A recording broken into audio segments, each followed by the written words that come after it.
as we go on. I am your moderator for the day, Ambassador Zia Beja from Nairobi, Kenya. So on this juncture, let me welcome my co-moderator, Queen Imelda, to speak a word or two before getting opening remarks from King Ibra Luther. So over to you, Queen Imelda, for a very short address before we go for the opening remarks. Thank you. Thank you so much, Ambassador Benja. Thank you for that beautiful start off. Allow me a very special welcome all of you to the second day of our conference. You're very much welcome. My name is Imeda Evelyn, moderating right back in Uganda, but I'm glad that we are all on call. I must welcome you all to this very special day, and I request you all to stay on until the end of the conference. Asanteni sana. Over to you, Thank you. my co-moderator. Thank you. Thank you so much, Queen Imelda, all the way from Uganda, East Africa. So I will take this opportunity also to introduce to you our other co-moderator, Queen Kathy, to also speak a word or two before we go for the opening remarks. So Queen Kathy, if you are in the house, please take it up from there.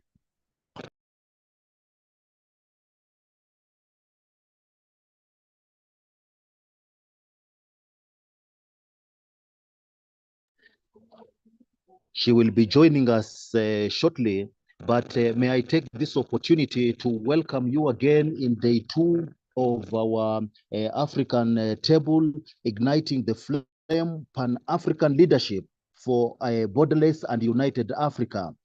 This is day 2. Our discussion for the day is organized by One Map Africa. So feel very much welcome, and your participation is so much needed. So after a successful day 1 yesterday, we are now getting into day 2, and shortly we'll be getting the opening remarks from King Ibra Luther. And I will ask Queen Imelda if you are near your screen to read the biodata or the bio of King Ibra Luther before we give him the floor. Thank you. Over to you, Queen Imelda.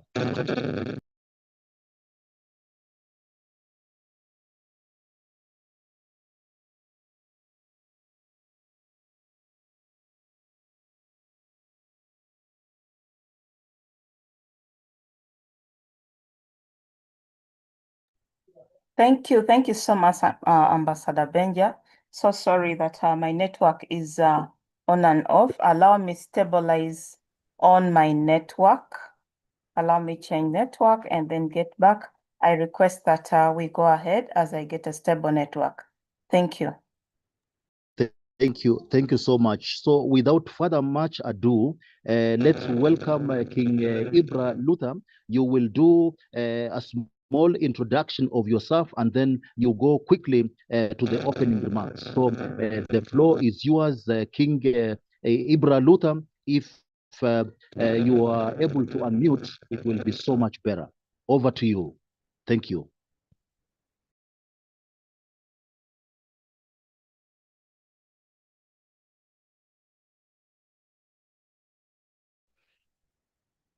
Thank you so much, Ambassador Benja, for this opportunity. And once again, let me start by welcoming everybody who has joined us in this conference.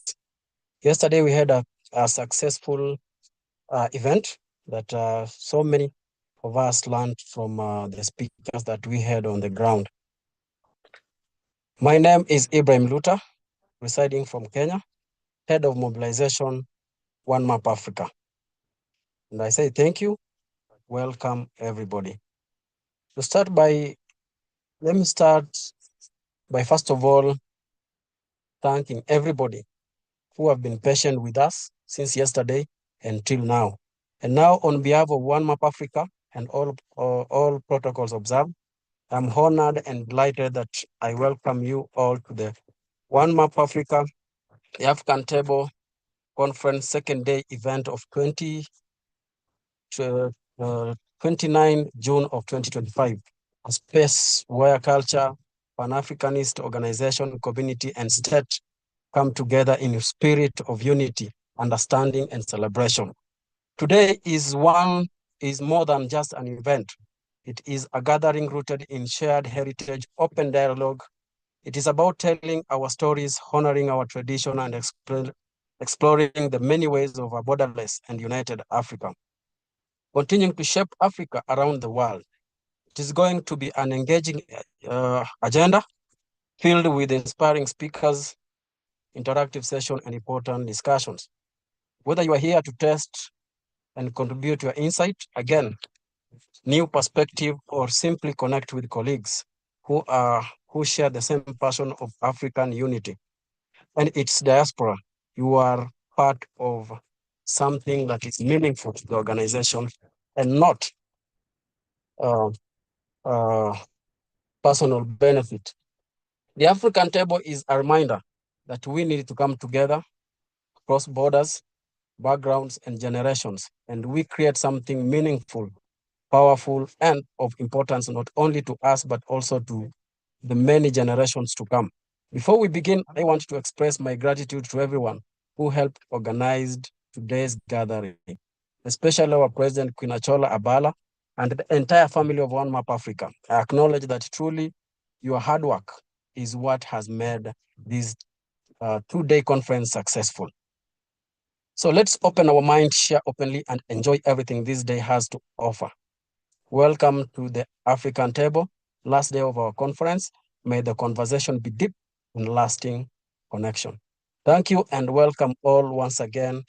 Everybody who has come in, it new, or you've been with us since yesterday, you are welcome. Be ready to learn. Be ready to make sure that we put all our thoughts, our suggestion in one basket. Take Africa ahead. Thank you so much. Back to you, Ambassador Benja.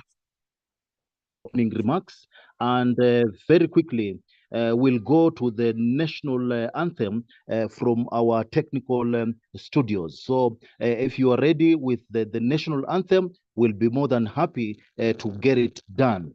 And on the sidelines, King Mfanelo Ndlovu should prepare for welcome address. Over to you, studio, for the national anthem. Thank you. Let us also forget colonialism and imperialism may come to us yet in a different guise, not necessarily from Europe. We must alert ourselves to be able to recognize this. Need to raise his head.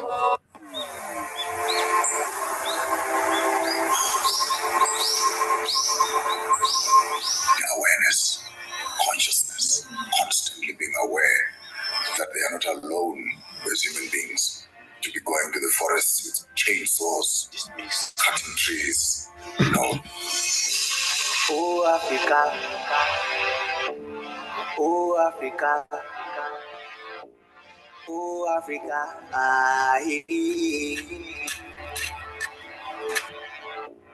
Oh, Africa. Oh, Africa. Yeah. Oh, Africa. Yeah. Oh, Africa, in unison we stand to fall no more, erasing the lines that divided us. We are United States of Africa now. The vision, the courage, prosperity for Africa. Oh, Africa. Oh, time ago, we were as slaves in our homes now. Free because we united.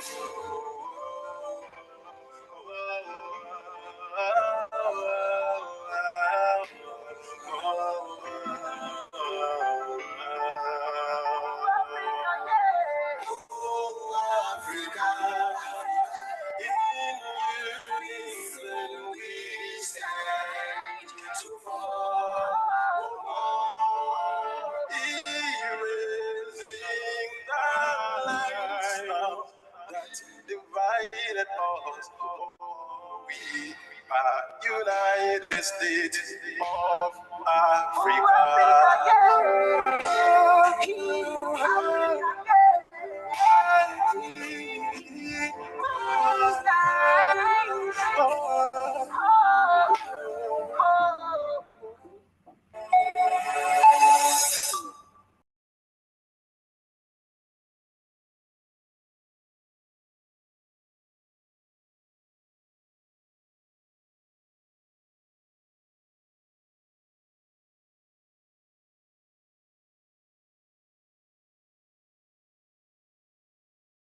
Thank you so much, studio. Thank you for the anthem. And now we'll go straight to our welcome address by Mfanelo Ndlovu. And before that, we'll allow Madam Evelyn to read, Queen Evelyn, to read the biodata of Queen Mfanelo Ndlovu. So over to you, Queen Imelda. Evelyn.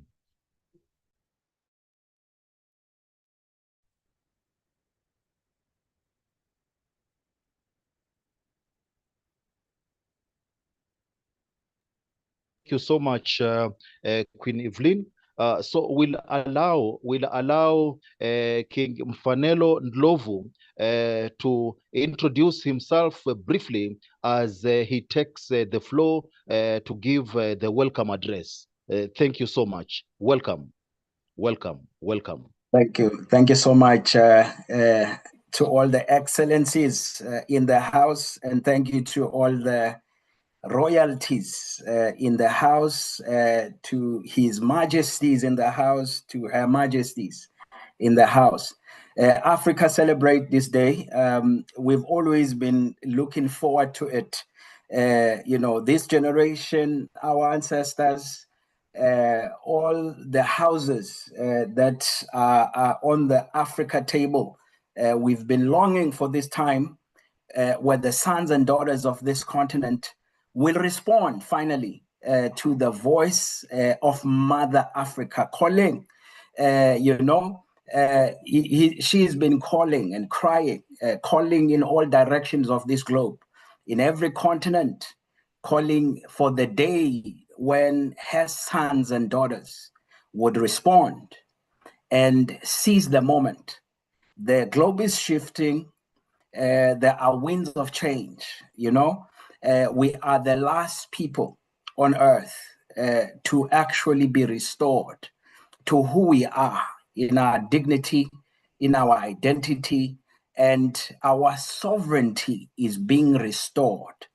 And our sovereignty is being restored because we know solidarity, when you see solidarity, when you see the organization, when you see all the sons and daughters forming, organizing, gathering, and uniting, our solidarity equals to our sovereignty. In fact, all the solutions, we've heard the various speakers on the house, so we appreciate every speaker that has spoken so far, on our day one.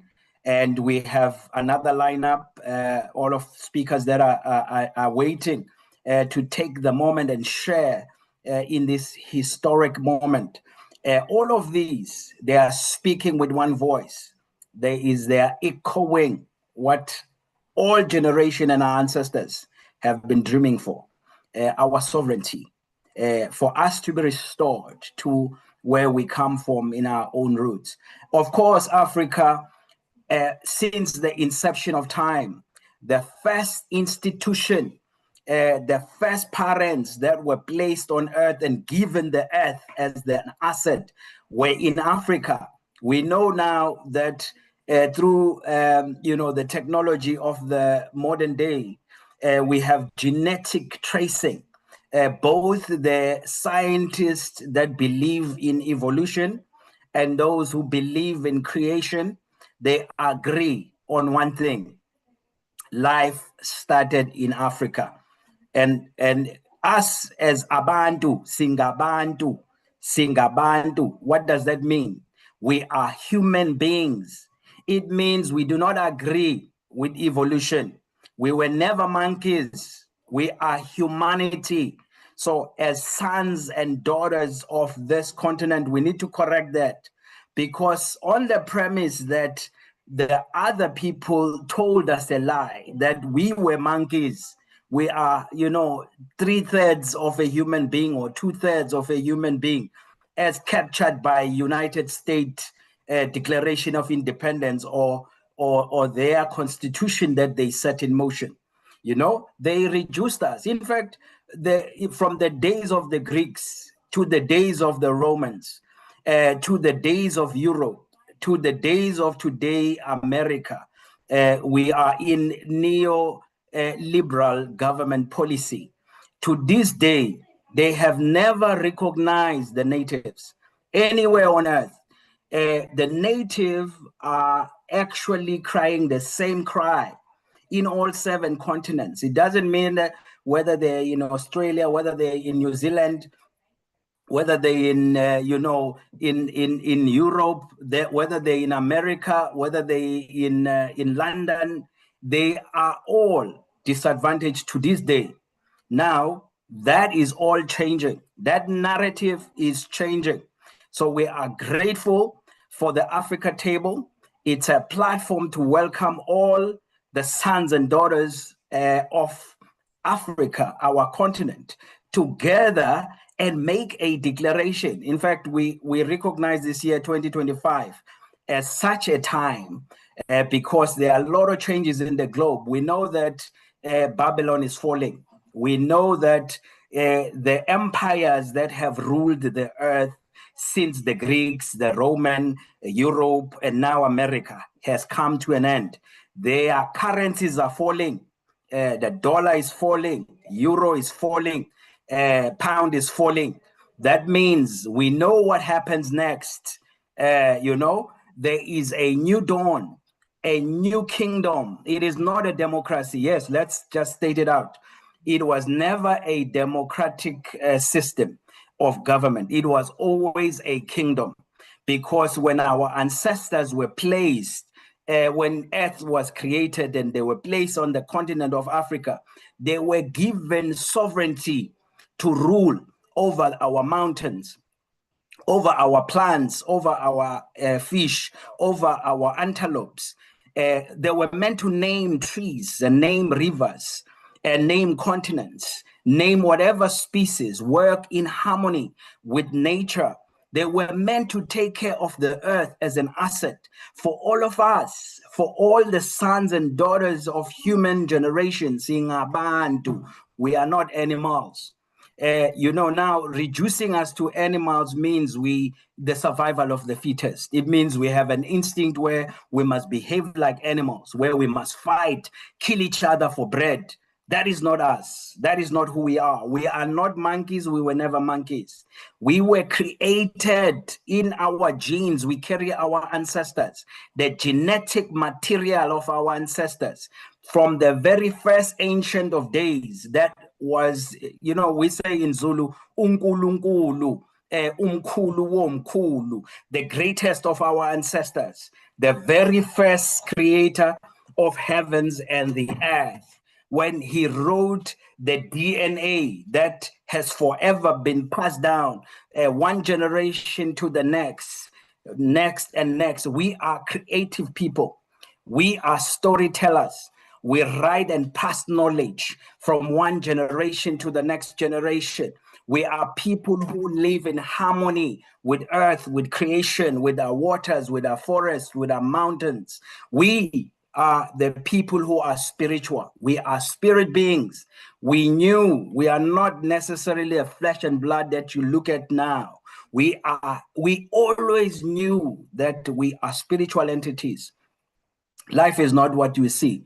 Now, when you lie to us and say we were monkeys, you take away that very powerful thing, our spirituality. Because what happens if you're a monkey? What are you living for? What is your purpose? Why are you here? What is your assignment on earth? What difference must you make? You see, if you are a monkey, you will live like a monkey. You will kill your brother and your sister because you have no soul. You have no spirit. Animals do not have a spirit. They are not living entities. They were meant to serve us. They were meant to serve us. We were meant to rule over them. Animals. We are made and crafted in the image of our ancestors. Ancestors who created cities, first city builders, who studies the stars, who understand the times and season, who build cities and put markers for us to understand who we are, where we come from. They drew those maps. They were the first to navigate across all 7 continents. They were the first shipbuilders. They taught us how to move on the oceans. They taught us how they knew that we have bigger, we live for a bigger purpose than, living for money. Today we are reduced to being slaves and servants. We are reduced to being commodities. Everything that was natural was, defiled because we are animals, because, there's no purpose. Everything is a mistake, it was just a sheer accident. So nothing has purpose. Now, we speak against all of that, and we are restoring our sovereignty, our identity today. We recognize that for me alone to exist, and everyone who's listening to me now, for each and every one of you to exist, you are a miracle. You are a miracle. You are a divine person. In your genes, ancestors live, in your DNA, in your blood. You were crafted and sent to this generation for a purpose. You carry that purpose. It's written in your DNA. Now, if you are told you live for money, all you do, the global stats say today, the people who are engaged by what they do in their professions, in their careers. The last time I checked, they said 22% of the global labor force is engaged by the careers they do. You know why that is? It's because 78% of the people wake up and go work for money. Your money is your God now. It's the one that we talk about, neoliberal economic policy, which was the brainchild of the Chicago School and driven by both Britain and America, Margaret Thatcher and Ronald Reagan. That's the policy they're teaching all governments, that the markets must rule, not you and me. They dethrone sovereignty. Kings that were, kings are born. I think the Queen said it yesterday. In Africa, leaders are born. They are born. They don't go to school and university and graduate so that you are a leader. It's a spiritual thing. It's a spiritual thing. There are 2 mantles in any rulership. There is a scepter that represents spirituality. Ishoba, if you've seen the 2 scepters, one is Ishoba Lengomo, which represent spirituality. The other one is a Nobkiri, Isagila. And those 2 short scepters of authority, it's about governance, it's about justice. And the other is spirituality. It's about complying with the laws of nature, who we are as spiritual beings and entities. We acknowledge our ancestors. We acknowledge the ancient one, the one who created the universe, the heavens and the earth and everything that exists today. Usmagade, uvelavela, unkulunkulu, umvelinqangi. He's called by many names, many tribes and many tongues, many kingdoms in Africa. We are over 2,000 dialects, people scattered today across all 195 jurisdictions. And today we are calling back on all of you. We are reminding you, you are not monkeys. You are a miracle. You are royalty. You carry royal blood in your vein. It comes right from the very first parents who were given sovereignty and dominion over the earth. Now, the earth, it means it belongs to you today.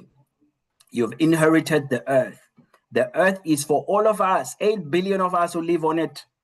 We are equal shareholders of the earth. All the golds, all the diamonds. So what do we do about it? Because we are Bantu, Singabantu, these are our values. Ubuntu, it's a value system. It's a spirituality. It is not just, it's about how do we relate with nature and how are we to relate with one another. We love and we value even ants, even bees have a value and a purpose in our ecosystem. We understand their place because we do not desecrate nature. Non-natives in history have caused global warming. Non-natives in history has overgrazed, overhunted, desecrated the natural environment.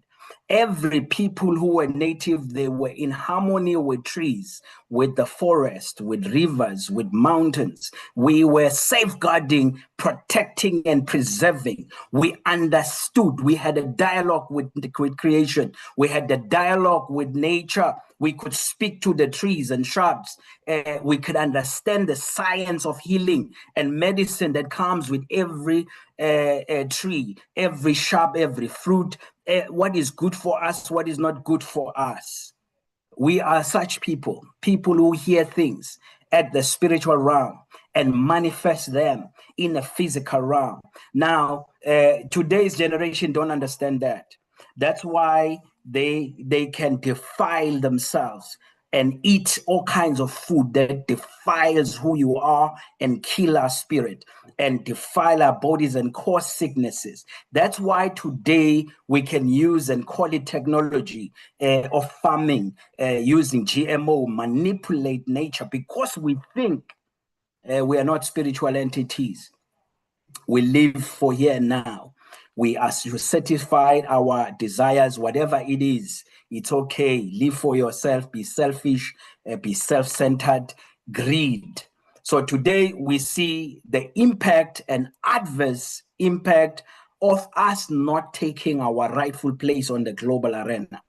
Because Africa was the original people, because we have been reduced to monkeys, servants, slaves, people's property, we're not allowed to rule. We are not allowed to own ourselves and make our own laws, which are natural laws, because now we are, in Babylon. What we are trying to trigger with this conversation is the greatest exodus of our time. We're calling Mother Africa herself is calling in all the directions of the earth. He's saying, get out of Babylon, get out of those laws, rules, economies, whatever they have called and announced with their language is not yours. Your ancestors were the first to roam all the 7 continents. They were the first to give names of mountains and rivers. We have to connect to that. Evidence, archaeology, and DNA evidence points back to the root. The root of life of the human tree is in Africa. Therefore, Africa, take your rightful place. Because if you don't take your rightful place, it's a matter of life and death. The earth will be destroyed. Global warming will destroy it. The earth will be destroyed. Wars will declare. World War III is upon us. If we allow America to keep on dominating, keep on with their policy, they will send this world into chaos. The poverty we see today, when we talk about Gini coefficient, the gap between the wealthy and the poor, is intentionally created by this so-called neoliberal government policy that makes and crown markets, money, mammon to be the god.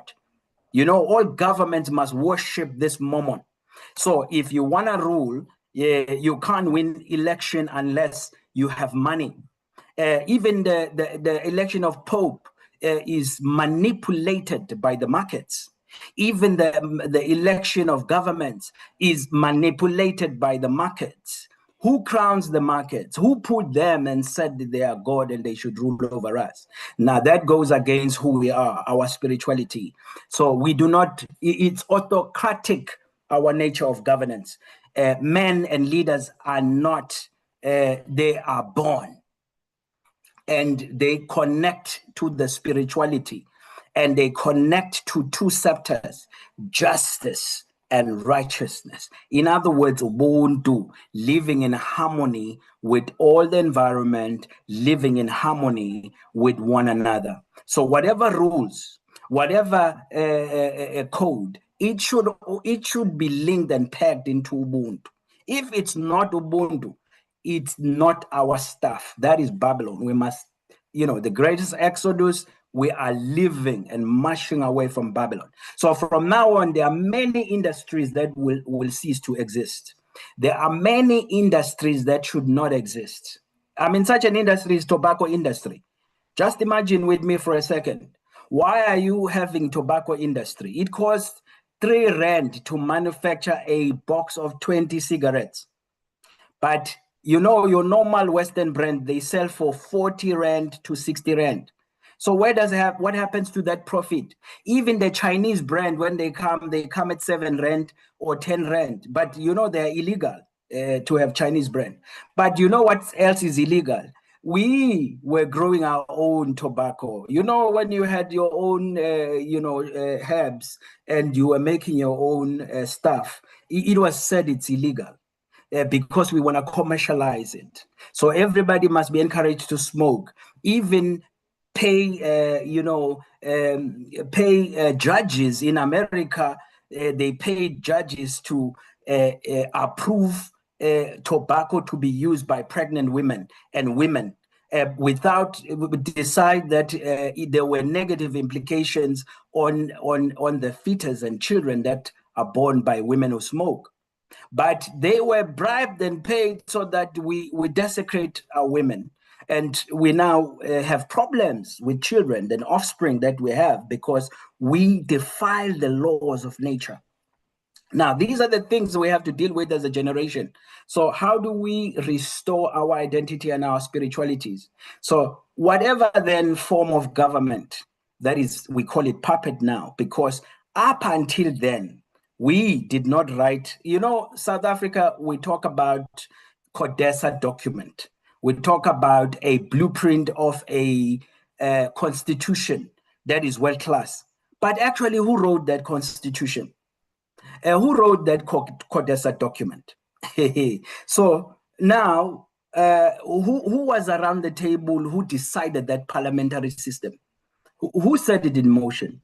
Were you there?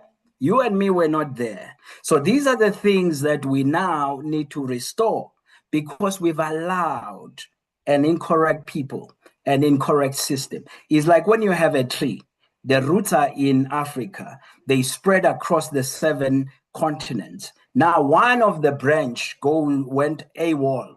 It went rogue. It created cancer. And now that cancer wants to destroy the very fabric of creation and nature. It's sending us into self-destruction through World War III because of their policies, through global warming because of their policies. So we have to correct this. They've created poverty. They've created, Gini coefficient gap that is huge. And South Africa, by the way, is a leader of that gap. The highest is over 65%, a bigger gap than anywhere else in the world. So how do we fix this? When it comes to our economies, I want you to understand the things that are called tax havens. I want you to understand banking. I want you to understand that Cayman Island is one of such a tax haven. What are these banks? Top 10 banks that are called secret banks, tax haven. They are all European. I mean, whether it's Cayman Island, British Isle, Bermuda, whether Ireland, whether Singapore, whether in Thailand, in China, whether in Hong Kong, whether all of them, they are all there. They are not in Africa. One that is the least in Africa is Mauritius. What are tax havens? These are corporates and oligarchs that want to make money using our natural resources, using our labor, but they don't want to pay tax. They don't want to pay tax, because what is paying tax is sharing the profits with where the money is made. We are the ones working, human resource. Africans, 2 in 4 in the global labor force is an African. So we are the ones driving the economies, but the people don't want to share with us the profits. And yet it's our land, it's our natural resources. I mean, the kings were here saying that the land always belonged to the kings. Nobody owned land. It was always leased and used. So that you can't sell it. You can't buy or sell land. It can only be leased so that it benefits all of us. Now you're using our land, you're using our human resources, but you want to bank profits elsewhere. They call it shell companies. They call it trusts. There's nothing there in the air. It's in dark web. So a lot of today's commercial transactions are happening on the dark web, in a cloud out there, not on the sovereign territory of kings and queens. Why are they doing that? It's because they do not want to subject themselves to the laws and the rules that are based on human beings. That's why they reject our governments. That's why they reject the masses, labor. They only want the markets to be kings and to be God. Who is the market? Let's ask. Who voted the market? Did you and me vote the market in power? Did the Most High choose the markets to make and dictate terms? You see, when that happens, when money becomes God, this is what happens. Then it's the end of life as we know it, because the doctors refuse to prioritize and share their gifts of healing with humanity. Now they say, you know what? I can't attend to you because you don't have 2,000 rand to pay for my services. This is when, babies die in the hospital because they say, you know what, the incubator is so expensive now because everything is commercialized. You know, we're paying for water, we're paying for electricity, we're paying for land, we are paying for trees, we are paying for everything. One of these days, we'll be paying for oxygen, we'll be paying for the sun, you know, yet these things are all free. I mean, think about gold. It's a rock that glitters and it's free. Nobody has an IP to it. Think about diamonds. They're just rocks that it's soil. It's soil. So this is it. It's earth. It's piece of earth. Nobody invented it and created it. But yet now it's only accessible to the elite. How is that possible? When diamonds are yours, cobalt is yours, gold is yours, everybody is an equal shareholder of the earth. No one has superiority over anybody on earth. This is why the scepter of justice is key. This is why the scepter of righteousness, aligning spirituality with the Most High and the Creator, is prudent. Because if you were submitting yourself to the Most High, He just simply said, you can't kill your neighbor. You have to love your neighbor as you love yourself, isn't it? So you will have no reason to go and envy your neighbor. It's not about competition, survival of the fittest. It's about collaboration. It's about love. We are brothers and sisters. So yes, we have to bend down all of these national flags and these borders. In fact, we even take a step further. Natural institutions and natural demographics are divided. The first institution in life was family. So that means society is already naturally organized according to families, according to tribes, tongues, and people.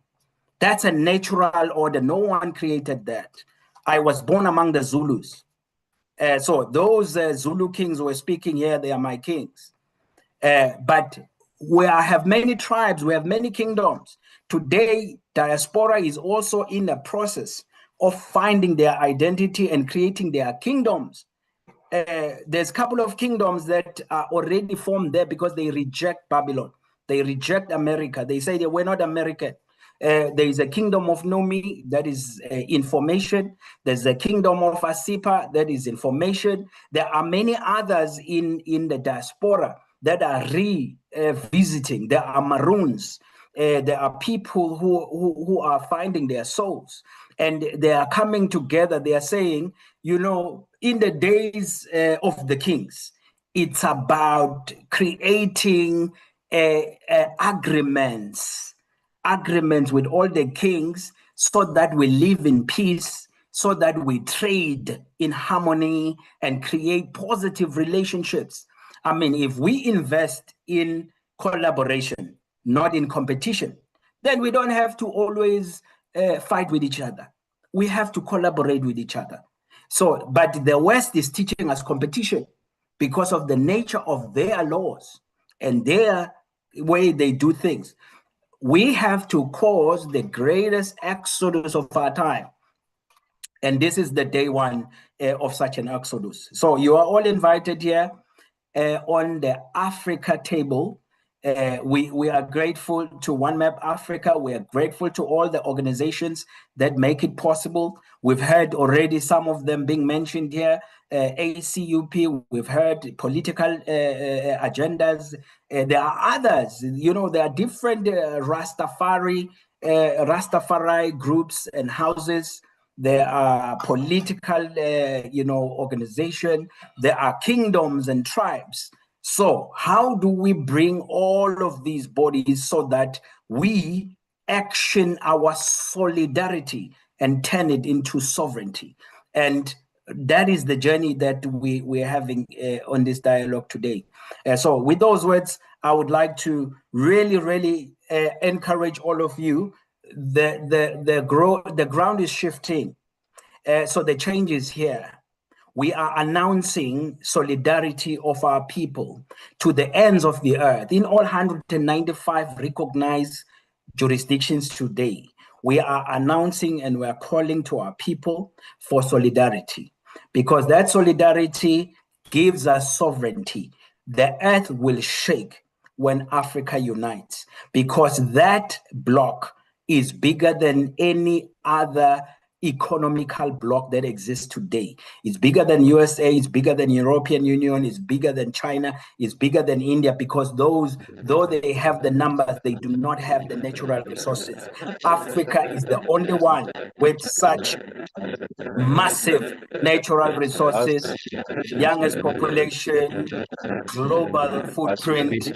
We must just assemble and show the world what is the alternative of Ubuntu as a system of us governing and education and health and every other aspect of our kingdoms. This is what we're welcoming ourselves to. So with those words, we thank you so much. I would like to thank all the participants.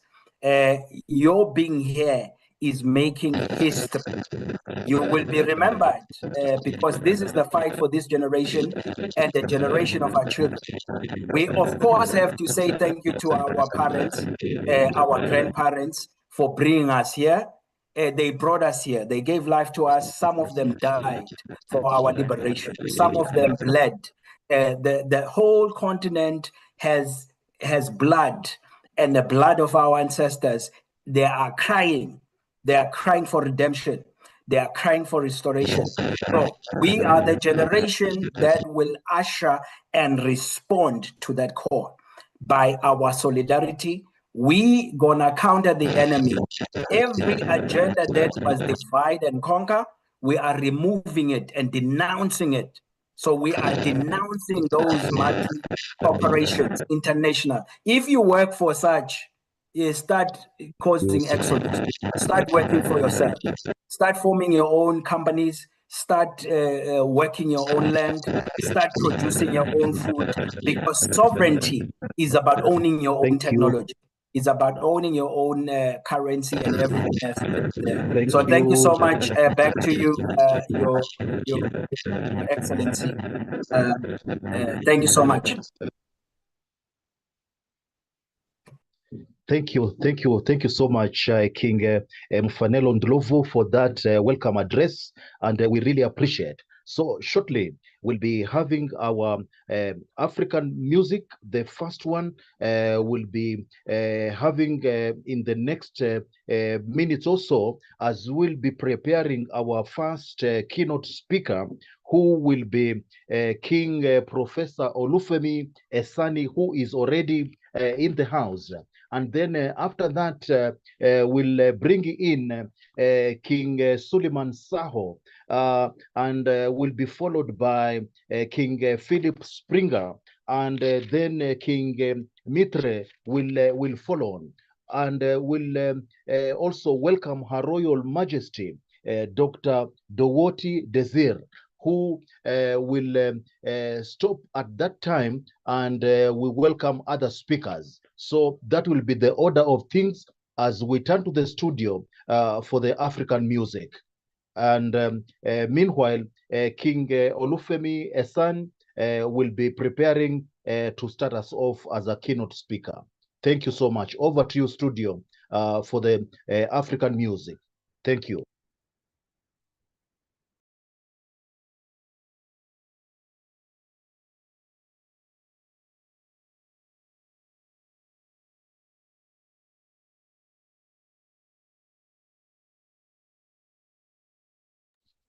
We can't get the sound, so if you can work on the sound. Thank you. Studio, work on the sound.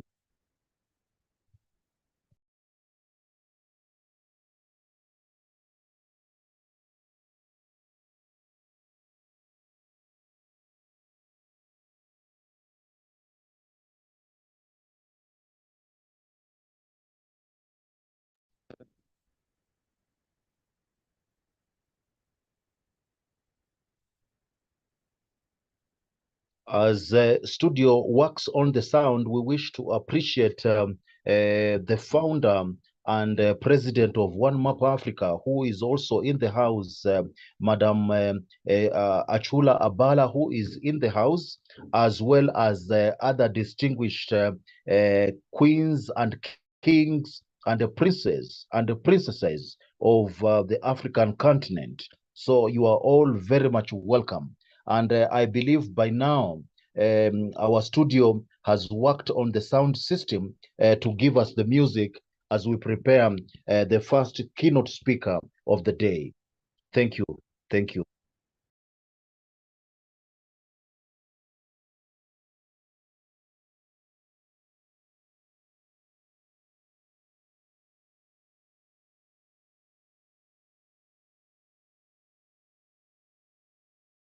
So, ladies and gentlemen, queens and kings of the African, one map Africa, one continent, one borderless continent, I wish to introduce to you the first keynote speaker.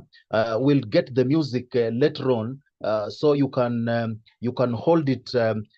You can hold it for now as we welcome the first keynote speaker, who is Professor Professor Olufemi Esani. And before he comes on board, I would ask Queen Imelda to read his bio for the moment as he gets prepared. Over to you, Queen Imelda. Thank you. Thank you very much, Ambassador Benja. Thank you for the very good work, and thank you for all who have given their speeches so far. Allow me in a very special way welcome to you and recognize the presence of Professor Olufemi Esan, who will be coming in. But just before that, Professor Olufemi Esani is the principal consultant of the Transpersonal Mental Health Clinic. He is the Vice Chancellor and a Global Academic Director of Eloy Roy London Academy, Vice Chancellor of Eloy Roy London University, Ambassador of the Sovereign Kingdom of Hawaii to the United Kingdom and European Union. In a very, very special way, everyone in the house, let's welcome Professor Olufemi Esan.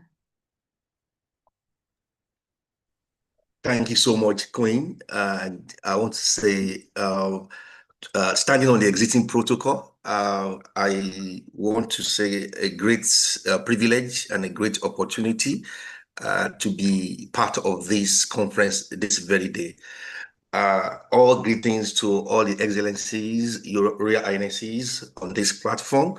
I bring from His Royal Majesty King Patrick Silva Jr., the King of the Sovereign Kingdom of Hawaii, whom I represent as his ambassador to United Kingdom and the European Union. What a day and what a great privilege for we Africans in diaspora and Africans on the continent to come together for such a time as this. Without taking much of our time, the very essence of what is before me, this very beautiful out sunny day in London, I will be looking at the very concept of transpersonal cultural diplomacy, which I subtitle as exploring the principles of transpersonal psychology in cultural diplomacy. Now, my topic, as you see from the program, is based on diaspora engagement and cultural diplomacy. Building bridges through our shared heritage. And so for me, to lay the foundation, for me, I will go back to the pre-colonial era, before the colonizer came to Africa. Going back to the pre-colonial era, we Africa, we engage in cultural diplomacy based on our shared heritage. Now, the shared heritage of the pre-colonial era of the African cultural diplomacy is actually based on a spiritual ontology. And that is very profound because our shared heritage within the pre-colonial African cultural diplomacy is actually based on Africa's philosophy, spiritual ontology. And so I'm going to spend time here for us to understand that in this 21st century, in the postmodern world, if we are going to talk about cultural diplomacy, we have to look at the ontological foundation of the cultural fabric of the pre-colonial era of the African society. And what we find out is that our ontology in the pre-colonial era within the cultural fabric of the African society is based on a spiritual ontology. And therefore, what is that spiritual ontology, ladies and gentlemen, this afternoon? Spiritual ontology centers on the interconnectedness, you can see that, of all beings and the presence of spiritual forces in daily life, with God at the apex of existence, followed by spirits, humans, and other entities. Now, this framework emphasizes the influence of spiritual realm on the physical world and the importance of maintaining balance and harmony between them. Now, you now see there is a framework in the pre-colonial era of the African cultural diplomacy. We Africans, we engage in cultural diplomacy before the invasion of our intra-consciousness by the colonizer in a spiritual framework that is built on a spiritual ontology. As we can see, at the apex of that spiritual ontology is God as the supreme being, with various interpretations within the African society. Many African ontologies place God as the highest level, often as a creator of both the spiritual and physical realm. Now, this is very fundamental and this is very profound. But the sad reality today is that the colonizer has invaded our intellectual consciousness with a materialistic view of reality. And that has led to the trauma that we suffer today in Africa. And that trauma also has affected our personal interpretation of cultural diplomacy. In the essence, we look at ourselves on our cultural heritage that is built on a materialistic worldview. What do I mean by that? Our spiritual hierarchy is no more based on understanding and engaging through our shared heritage within a spiritual framework. what we found out today is that Africans have become materialistic. But I'm coming to that. But shortly, let us look at the element of our spiritual ontology. Number one, we look at our spiritual hierarchy. Beyond God, there are also lesser spirits, our ancestors, other spiritual entities that interact with humans and influence their lives. Now, we operate in this domain. We also believe in our ancestors as our spiritual guides. Ancestors are often seen as intermediaries between the living and the spiritual realm, often offering guidance and protection. Therefore, we in the pre-colonial era, our cultural diplomacy was built on an holistic view of reality. What is that? African ontology recognizes the interplay of physical, emotional, social, and spiritual aspect of human existence. And this formed the very fabric of our cultural identity. It is so sad that today, that consciousness of our cultural identity and is built an holistic perspective of reality has been eroded by the colonizer materialistic hegemony of education. Therefore, these days, importance is not putting on ritual and tradition, which forms the very essence of our cultural diplomacy in the pre-colonial era of the African cultural identity. We, Africans, in the pre-colonial era, we understand the power of rituals and traditions that has helped us over the years to balance and have harmony within the spiritual and social order. We also understand the influence of the spiritual on the physical. Spiritual forces are believed to affect daily lives, and humans may seek to influence these forces through various practices. Ladies and gentlemen, our spiritual ontology is the basis of our cultural diplomacy in the pre-colonial era. What are the examples of spiritual ontology? We talk about ancestors veneration. Many African cultures venerate their ancestors, seeking their guidance and blessing. We have spiritual healers and ritual specialists, individuals with specialized knowledge of the spirit world. They play a role in mediating between humans and spirit. We also believe in spiritual forces in the pre-colonial African cultural identity. Spiritual forces are believed to influence health, success, and other aspects of life. We also believe that impact of actions on the spiritual realm. Actions are often understood to have what? Consequences in the spiritual realm. Ethical behavior is crucial for maintaining this balance. Ladies and gentlemen, these are the foundation of our cultural identity. And in the pre-colonial era, we always interact with ourselves based on this shared heritage. Our heritage in the pre-colonial era within the African society is based on spiritual ontology. We understand this aspect of identity. Not only that, it is also based on our educational system. Therefore, looking at cultural diplomacy in a postmodern world is a different ballgame. What has happened to us? The invaders came in. Our intellectual consciousness was invaded. The very fabric of our identity was distorted. Why? Because the ontology of the education system that was brought to Africa by the invader, the imperialist, and the colonizer was based on a materialistic ontology. At this section, I would like us to look at materialistic ontology and how it has affected the psyche of an average African person today, both in the continent and also in the diaspora. What is materialistic ontology? This is the view that only physical matter exists, and this faces several limitations.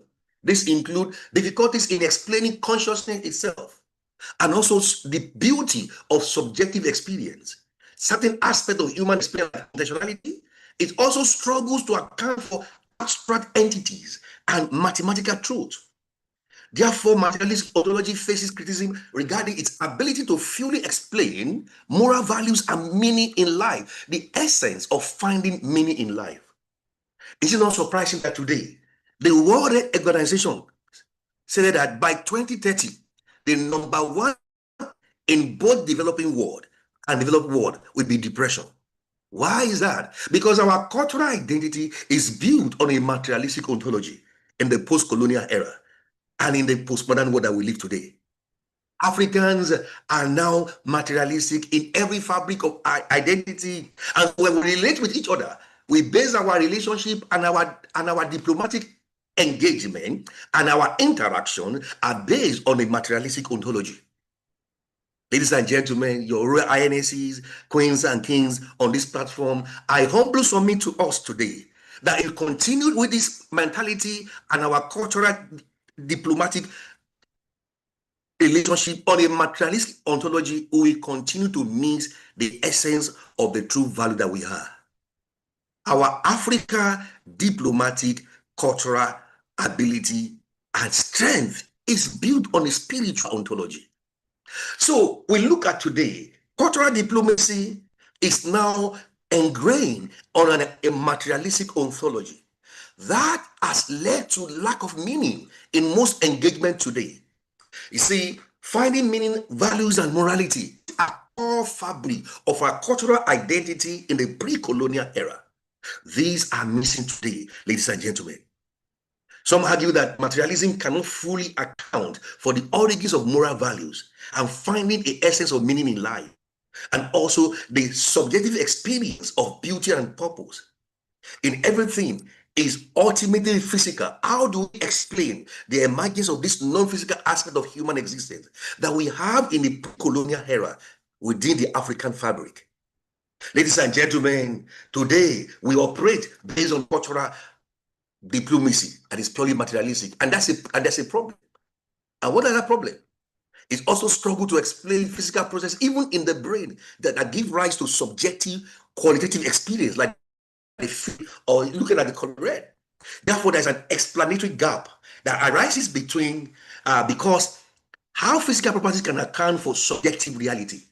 See, ladies and gentlemen, materialism has become a very fabric of cultural diplomacy today. And it's a sad reality that Africans, both on the continent and in diaspora, we relate on our materialistic identity. We relate on our possession identity based on material things that cannot withstand the test of time. The question is, we have built a cultural identity on a materialistic ontology that look at our cultural diplomacy, our physicality, our beauty, our ethnicity. Ladies and gentlemen, in the true fashion of spiritual ontology, those things are not the true essence of who we are. We have to go back to the foundation of our spiritual ontology in the 21st century. If we are going to have a beautiful cultural diplomacy based on our shared heritage. Therefore, what is cultural diplomacy?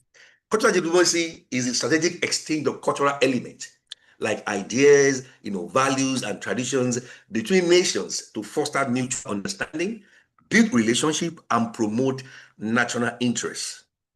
It is a form of a soft power that government, organization, and individual can utilize to enhance international relations and cooperation.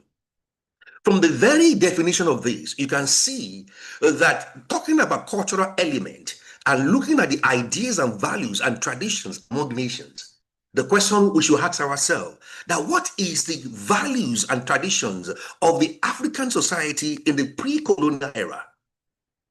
Like what I've been explaining so far, the truth of the matter is that in the pre-colonial era, before the invasion of our land, our element of identity is built on innate spirituality. That is, we live our life in Africa on a spiritual ontology. Therefore, our cultural identity is ingrained in our spiritual identity. Africans, we believe, we know it is not something that a religion has come to enlighten us. We are born with what we call innate spirituality. This spiritual ontology is the foundation of our cultural identity. But the sad reality happened when our intellectual consciousness was invaded by the imperialists and our educational system have been colonized and is still neo-colonized up to this day. Therefore, cultural diplomacy, as you understand, is an extent of culture. The question is, what is true culture of an African person? Our cultural identity is purely spiritual. However, in the postmodern world, that identity has been eroded by materialistic worldview. And so what we have, so we now have a materialistic, cultural diplomacy. And how does that look like? In a materialistic world, cultural diplomacy faces the challenge of balancing cultural exchange with economic and political interests. While it can be a tool for fostering mutual understanding and cooperation, it also risks being used for nationalistic or commercial purposes, potentially undermining its original goals. Cultural diplomacy in a materialistic world has potential for abuse and to be misused. Now, cultural diplomacy can be employed to advance a nation's economy or political interest, potentially leading to what? Cultural imperialism. And that's what happened to us when the imperialists invaded our lands and imposed their culture and their ways of life on us. You see that? So cultural diplomacy within a materialistic worldview leads to cultural imperialism, the promotion of a specific national identity at the expense of others. And that is what we are suffering from. And that is the foundation of colonial trauma today, that has invaded the true essence of cultural diplomacy in the postmodern world, in the post-colonial era in the African society today. We now see that people are not that excited to elevate their national identity that based on their cultural, spiritual ontology. What we have today is the elevation of the colonizer identity. And we today in Africa, we are suffering from inferiority complex, the suppression of our cultural identity that has become the very essence of who we are. We cannot market that to the world today. Everything around us is materialistic today. So the very basis of our cultural diplomacy today is purely materialistic, ladies and gentlemen. And that danger is that it can also be used to project a favorable image of a country, masking underlying issues or conflict. Is that not what is happening today in African countries? They are projecting what is not to the outside world based on our so-called material wealth that is not the reality of the average citizen in Africa. When we look at our education system, it is colonized, it is still neo-colonized. Our identity has been colonized. Therefore, the notion of cultural diplomacy within the postmodern world in the African post-colonial era is based on materialism. Where do we go from now? We have to return back to an ontology that is based on spirituality. And on that note, I welcome you to the very notion of transpersonal cultural diplomacy. What is transpersonal cultural diplomacy? Transpersonal cultural diplomacy combines the principles of transpersonal psychology with cultural diplomacy to foster understanding and connection between individuals and groups across cultures. It emphasizes the interconnectedness of all things and the potential for spiritual and personal growth through cross-cultural interaction. Now, the key thing I want us to take from this very concept is the potential for spiritual and personal growth through cross-cultural interaction. This approach goes beyond surface level cultural exchanges. Yes. Aims to create deeper, more meaningful relationship by exploring shared human experiences and values. I've said it. Our shared heritage in Africa is built on spirit ontology. We are born as spirit. We have innate spirituality. There's no religion that brought us to understand it. No, that is the understanding and the cultural identity of the African society in the pre-colonial era. It is innate spirituality. We understand that. We know that. There is no religion that brought us in Africa. I'm here this afternoon to tell us that we have to go back to that, because true cultural diplomacy should build spiritual and personal growth through cross-cultural interaction. My interaction with you as my brother should be spiritual, not physical. Because in transpersonal psychology, what we believe there, we explore the spiritual and the transcendent aspect of human experience, going beyond the limitation of the ego, exploring higher state of consciousness and potential, which integrate this insight from spiritual and psychological tradition to promote holistic growth and self-realization. And that is the essence of transpersonal psychology. Ladies and gentlemen, your royalties, your kings and queens on this platform today, I humbly present to you the solution that I call we need to go back to our ontological foundation that is built on spirituality. And that spirituality should be transpersonal. Because whenever we engage in cultural diplomacy and is built on materialistic view of life, it is purely based on ego.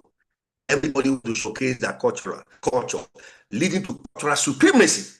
And ladies and gentlemen, there's no superior culture. Your true essence, your true culture, and your nature is spiritual. You are an innate spiritual individual. So in transpersonal psychology, we find application in therapy, in counseling, in personal development. We use techniques like meditation, guided visualization, and other practices to facilitate self-discovery and personal growth.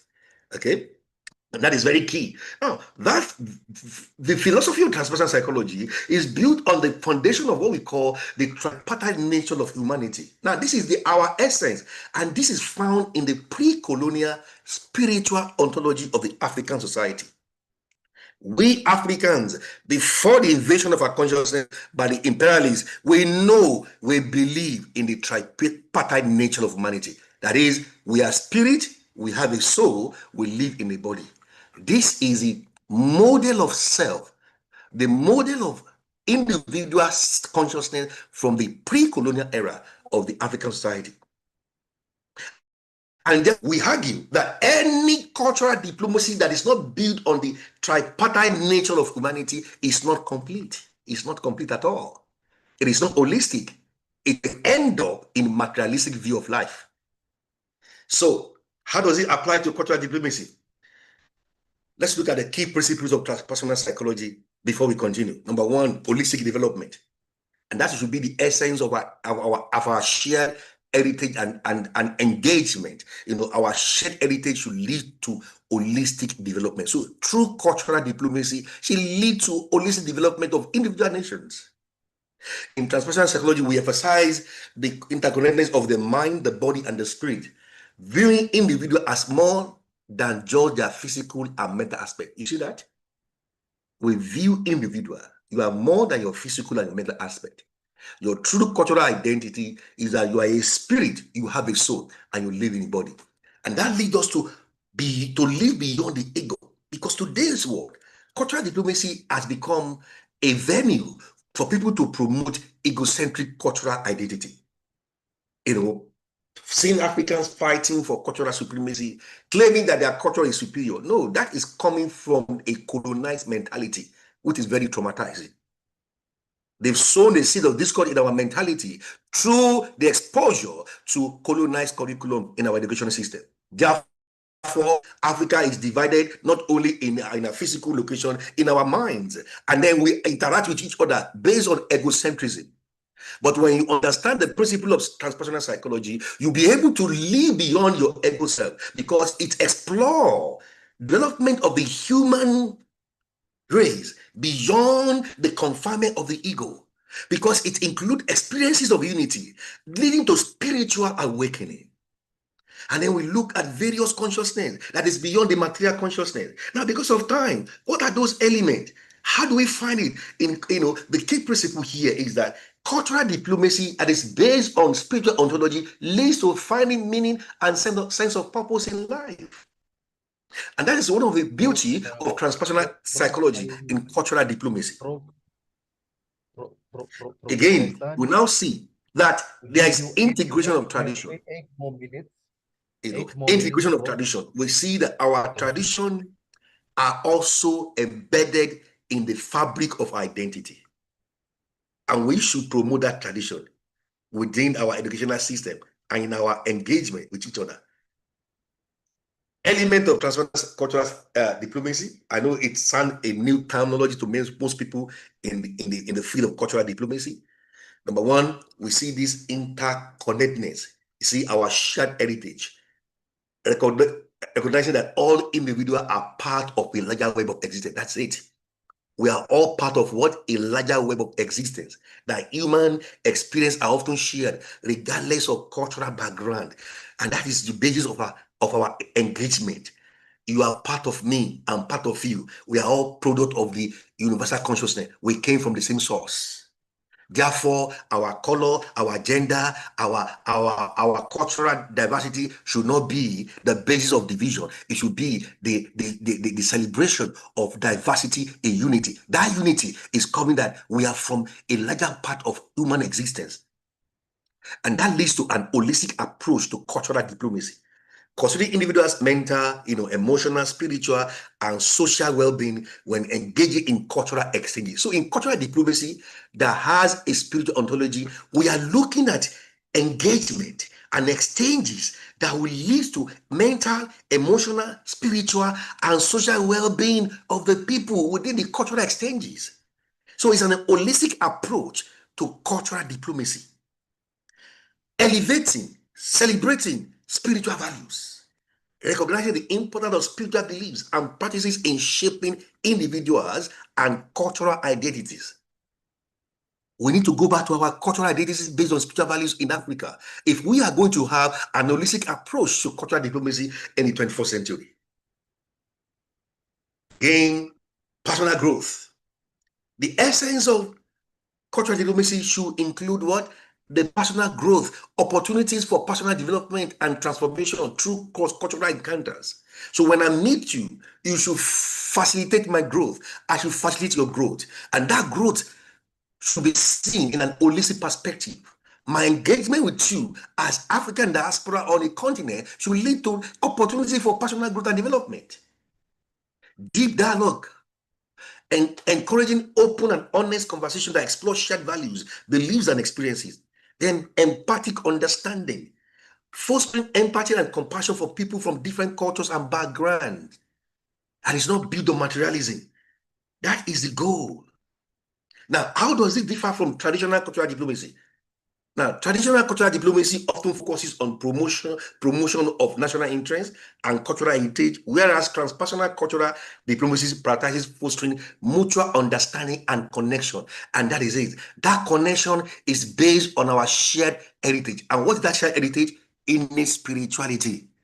Because in spirituality, there is no gender. In spirituality, there is neither Greek nor Jew. In spirituality, there is neither male or female. Spirit has no gender, ladies and gentlemen. And that is our shared heritage. Traditional cultural diplomacy may emphasize formal exchanges and government-led initiative, while transpersonal cultural diplomacy can leverage grassroots movement and individual connection. Traditional cultural diplomacy may prioritize tangible cultural projects like art or music, while transpersonal cultural diplomacy can also focus on what? Intangible values and spiritual experience. See that? Intangible values and spiritual experience. And that's what we're looking at. Spiritual experience. Examples: cross-cultural dialogue and collaboration. Initiatives that bring together individuals from different backgrounds to discuss shared human experience like climate change, social justice, and can be transpersonal in nature. Importance of relationship. It recognizes the impact of relationship on individual growth and development, including the relationship with the therapies or the whatever word, within the field of therapeutic intervention. Now, the key thing I want us to take from this very keynote address today is that we have to go back to the foundation of our spiritual ontology. And that foundation is a spiritual ontology that recognizes our spiritual heritage, that recognizes our spiritual identity as the basis for our cultural diplomacy. So when I'm engaging with you, understanding that me and you, we are from the same ancestors and we are from the same universal consciousness. And I can relate with you not on materialistic view of the self. I'm not looking at your pocket. I'm not looking at your degree. I'm looking at you as part of me, and we are part of the universal consciousness of God. Thank you.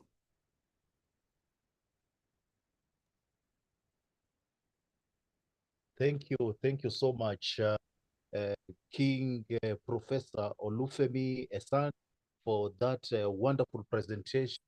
I was about to tell you that you are 2 minutes off, but you are within the presentation. So thank you so much. only that our clubs cannot reach you, but you have really given us all the materialistic ontology as well as the spiritual ontology and all that appertains to it. If I may ask, if we can have one or two questions to Professor as we launch the next speaker on the program. So in case of any questions, let me see raised hand so that we give you the opportunity.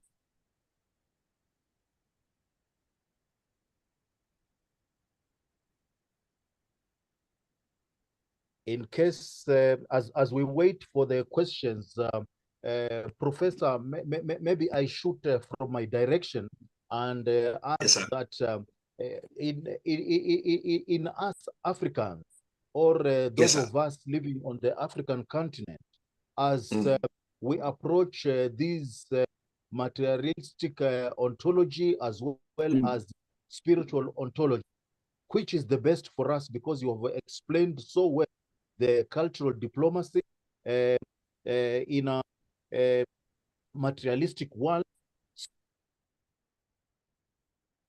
In all that, what is the cognitive dissonance in such a space or in such an environment?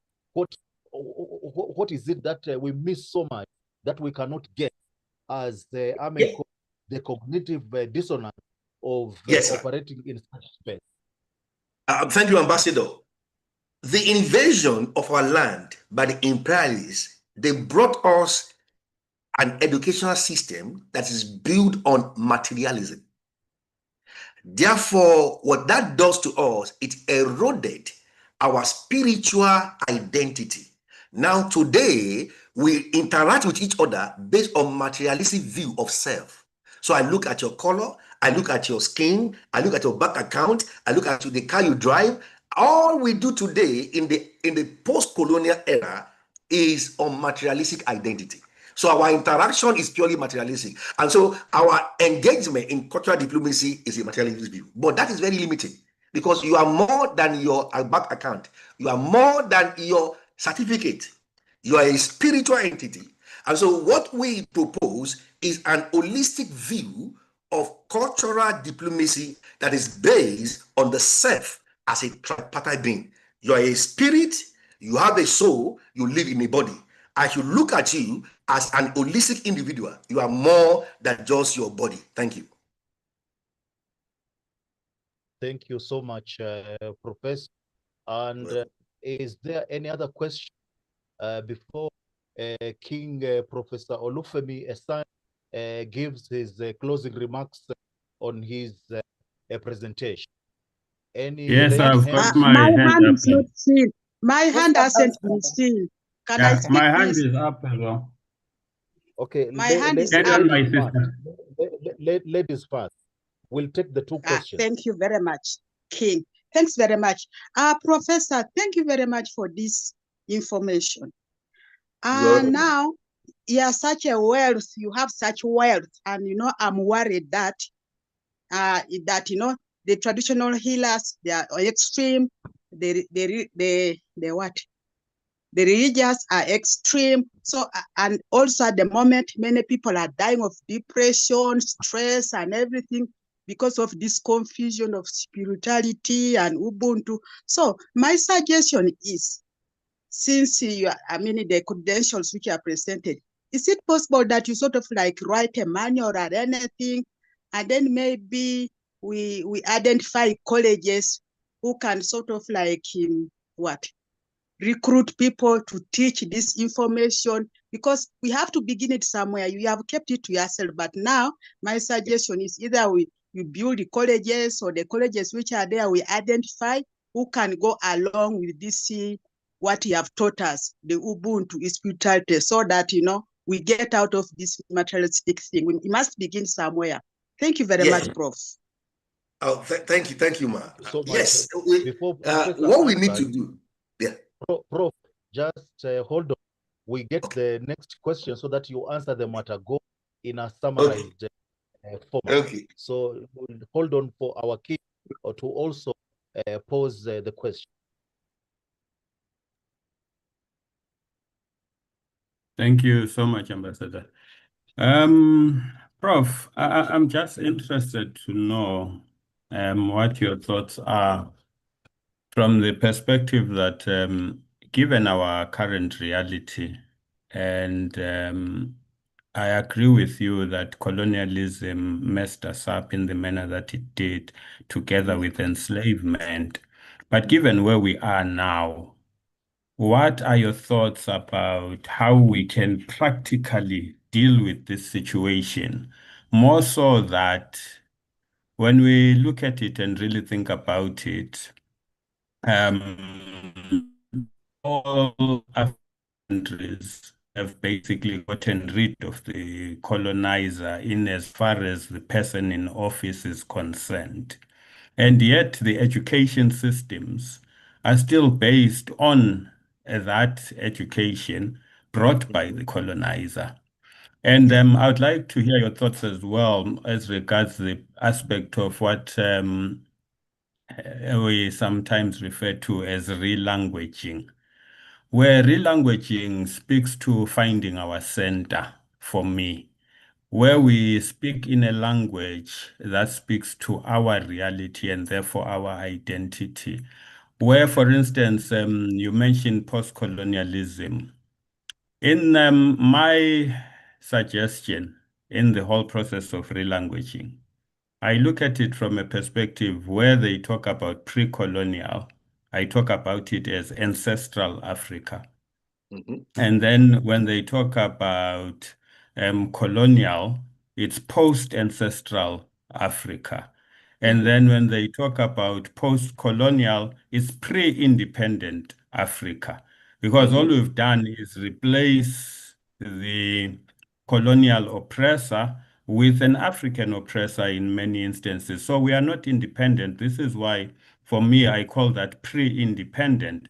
And the reason why we are discussing here today, as much as there are many platforms where Africans are discussing, is because we are aspiring for an independent Africa. So I'd like to hear your thoughts around that. Thank you. Okay, thank you so much, Uncle. So I will start with our ambassador, Dr. Agnes. Yes, I would like to let you know that we have a university that started the first faculty of indigenous psychology based on indigenous system. So what we need to do, which we have started that movement with SOAD, the South African Diaspora, is to decolonize our teacher training. Number one, decolonization of our teacher training curriculum in Africa. Secondly, that will now lead us to empowering us to create our own indigenous curriculum. Now, to do that, are we going to discard the Western curriculum? No. What we are going to do with the Western curriculum is what we call indigenization and contextualization. So you are bringing a Western concept, you are making it indigenous, you are making it contextualized. And that is what we need to do, because the indigenous needs the Western and the Westerns need the indigenous.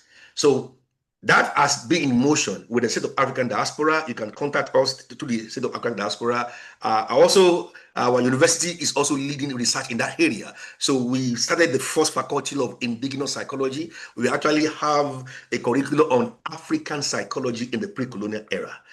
And that is, what we need to do. Education is the foundation. So we need to decolonize and create our indigenous curriculum that is based on our spiritual ontology. And that is what we need to do. Why is that important? It's because even though the colonial master left us, we are still neo-colonized in our intellectual consciousness. We are suffering from neo-colonization of our educational curriculum.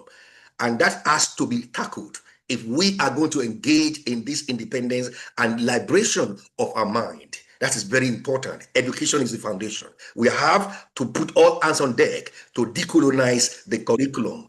And that is one thing. Now, to answer the question of my uncle here. So we are talking about practical step. And that is in line with that practical step. The practical step starts from the curriculum. Why is that important? Because all of us, we are a product of the curriculum. We are a product of curriculum in the sense that every curriculum you are exposed to condition your thinking. Any curriculum you are exposed to, condition your thinking. So the practical step start again from the curriculum. So relanguaging, these are part of bringing back our identity, our cultural heritage. Again, it has to be in the curriculum, So it is that African curriculum we have to create. But to do that, the sad reality here, I'm going to be very practical before I run away, is that our people don't have the political will. If you look at political leadership, the political leadership is a key factor. Secondly, acquisition of skills. Recently, a group of Africans came to me and said, oh, they want to have their own university, but they are not ready to invest in acquiring skills in curriculum design. How are you going to create a curriculum that you don't have the skills? We have to engage in skill development, skill acquisition. For me, until we are able to put resources aside to invest in our professional development, to acquire the skills to write our own curriculum, not just even decolonizing, creating our own curriculum. That's the key. We have to create our own curriculum in the postmodern world, because that is the key for change. The curriculum must be created and must be based on Africa ontology, that is the spirituality. We have to create it. We are not wasting. You cannot expect somebody from the West to come and design curriculum for us. No, they are the problem. We Africans must rise up to invest in our personal and professional development. Skill acquisition is key. And in my experience of over 10 years, we are mentally lazy because of what? The trauma, the colonial trauma we are suffering from. Secondly, the foreign religious trauma has affected our mentality. We are looking for a Messiah to come from the West to come and deliver. No, we have to take our destiny into our hand. We have to sit down, invest into our personal development, our professional development, to acquire the skill to create our own curriculum. Thank you.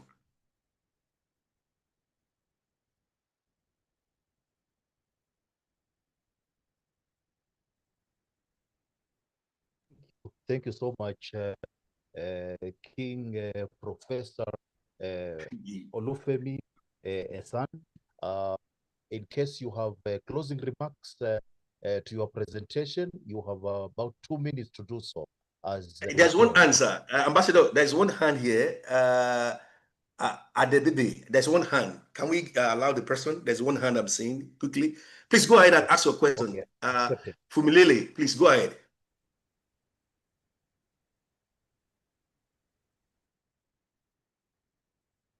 Yes, there's one hand raised up. Is it Fumilele Adababy? Please go ahead and ask your question. If getting hand to unmute, they can. My elders, thank you so much for the opportunity. I am a homeschooling mother. I've been homeschooling for 4 years outside of the system. And I'm just giving an idea that it is possible. And I don't feel as if it's something that needs, yes, we have to sit down, but eventually we need individuals to start.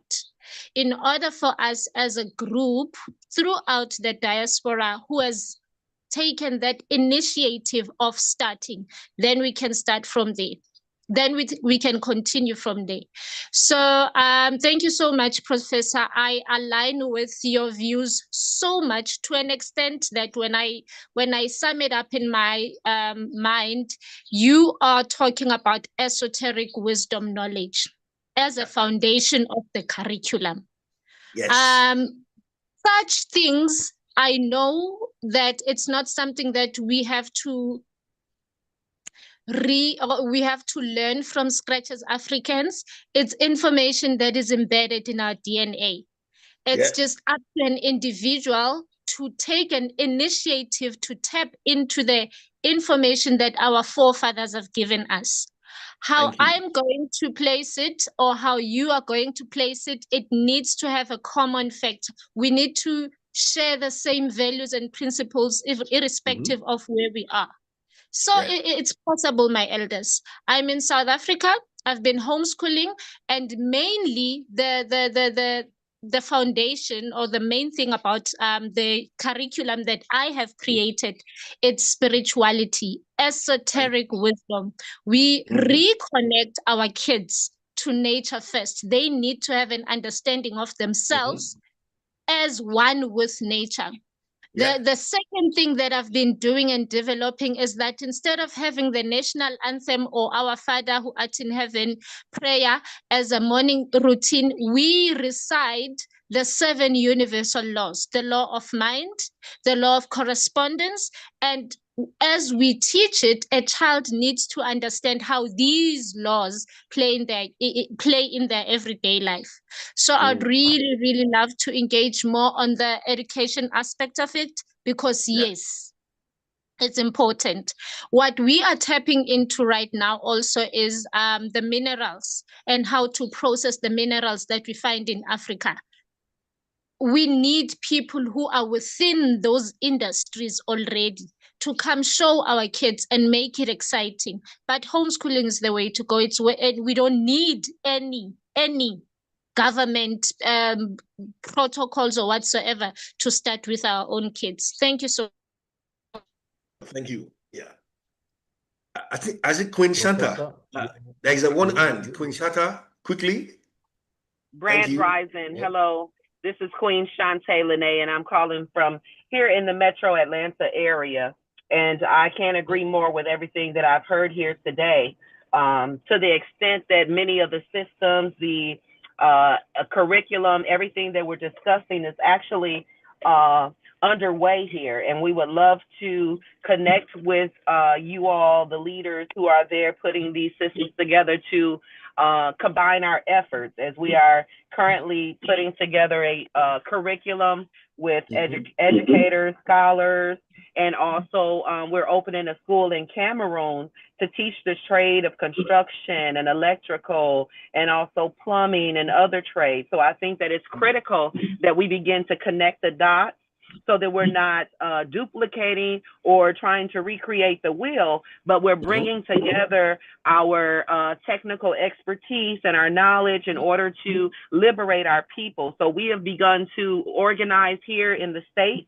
We're creating our own free and independent community, building our own land, gardens, and farms, and we would love to connect with you all there. Thank you so much. I yield. Thank you.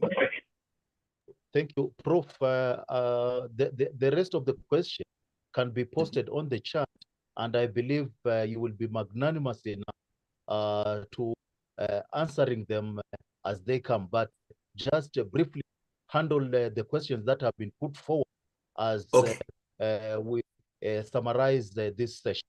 Thank you. Thank you. So thank you, Ambassador. So there's a question from our ambassador, Dr. Agnes. He said, then if in DNA, why Africans dying of depression? Ambassador, Your Excellency, I can tell you categorically, we are dying of depression because of the colonial trauma. There is trauma. That trauma has not been addressed nationally. We need a national trauma healing policy in our health policy in Africa. Until we address the issue of trauma, the colonial trauma is there, coupled with our own family trauma and generational trauma. Trauma has been found to be the foundation of our severe mental health challenges in Africa. So we have to address the root cause before we deal with the symptom. Again, that also goes back to our curriculum in the healthcare. So the curriculum in the healthcare should be built on what? A spiritual ontology that is holistic, so that we are looking at mental health from the spirit, from the soul, and the body, not just on the duality of the mind and the brain. That is the dualism of the mind and the brain, and that is the Western medical model of health.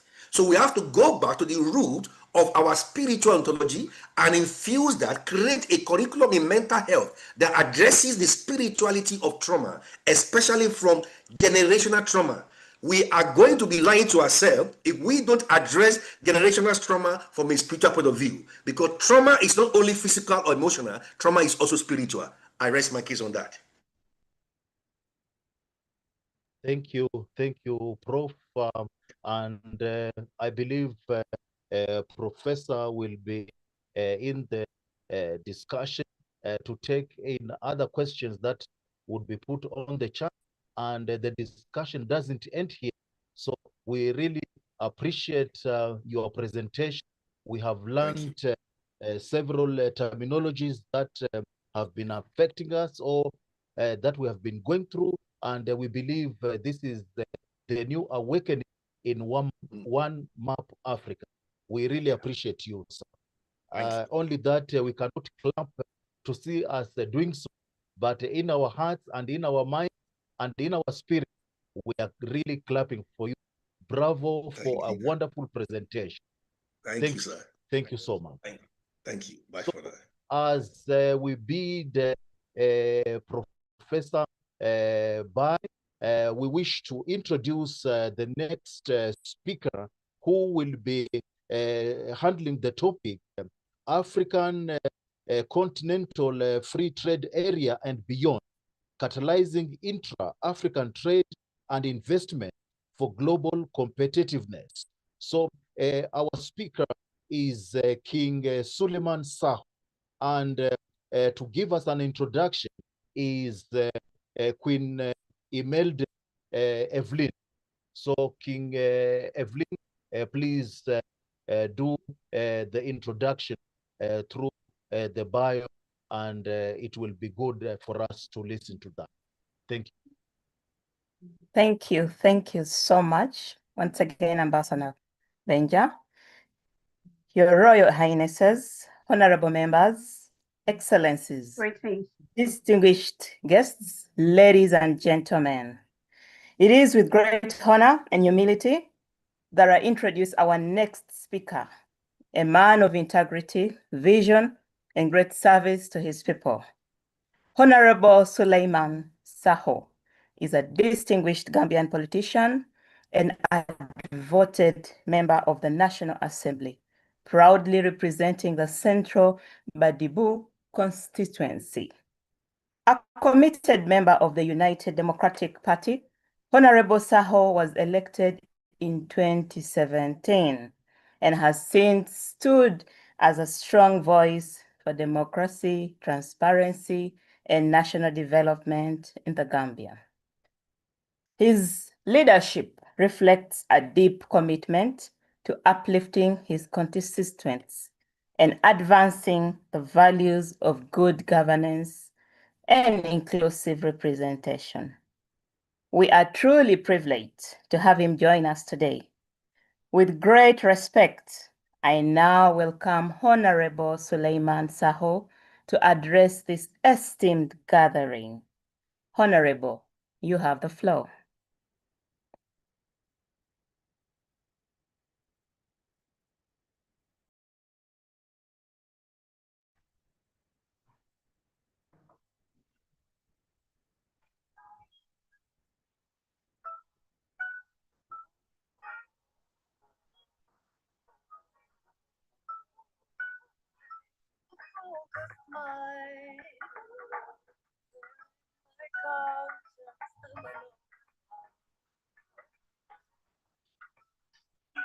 As we wait for King Saho to join in, let's have some music as we connect to him, or otherwise. So let's get some music from our studio.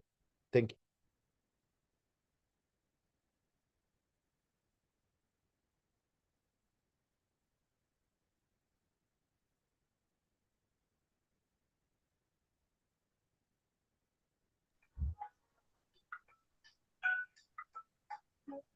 If I concentrate when I focus on the right thing, I either shut out the words and release the hate, or focus on the fighting. I don't have to follow no trends or justify no empire stressful needs. I just have to visualize what I want. I know that I have to create my dreams. I actualize. Pretty, because I see how thoughts manifest what I want, and I know that my mind's not a plaything. Damnation, but judgment, I doubt what I do. Or I can build a whole damnation and make all dreams come true. That's mine.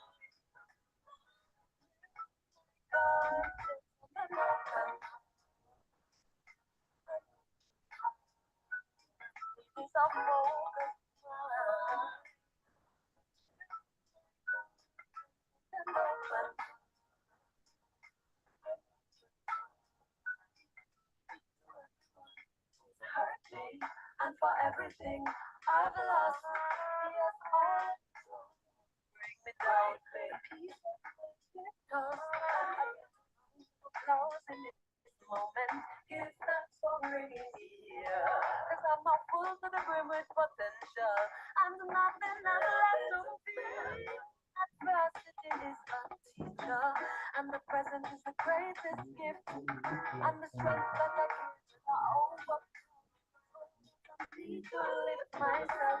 Courage is a weapon of fearfulness. And when all these things come by, so let me now what is mine? Curtains on the open.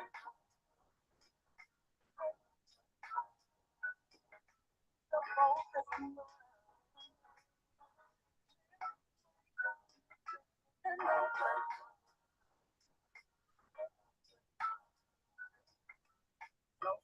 Money, best sex ever.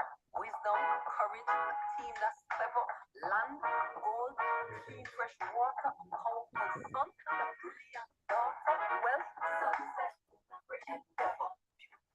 Beach days, perfect. As we enjoy the music, we'll be introducing the next speaker, who is King Philip Springer, who will take in the slot once we are done with the music. So, technical studio, kindly prepare, make Philip Springer an admin so that he's able to share a screen or anything that he would have for the presentation. Let the music continue. Thank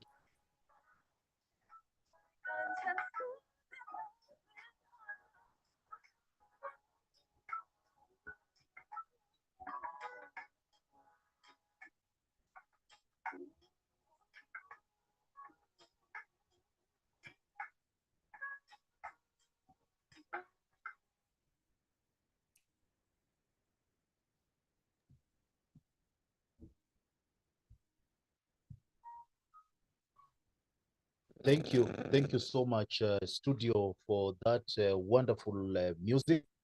At least it has given us some relaxing mode so that to enable us go to the next speaker, now that King Suleiman Saho has some connection challenges, or he might join us later once his system is sorted out.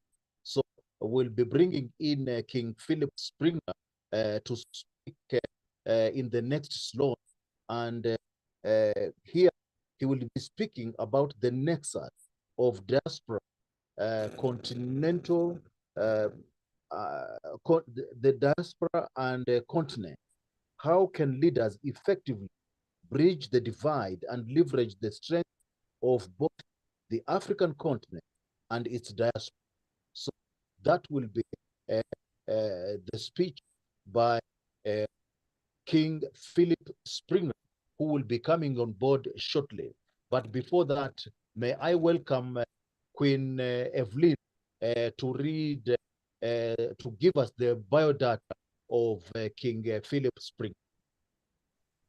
Queen Your Evelyn. Royal Highnesses, thank you so much, Ambassador Benja.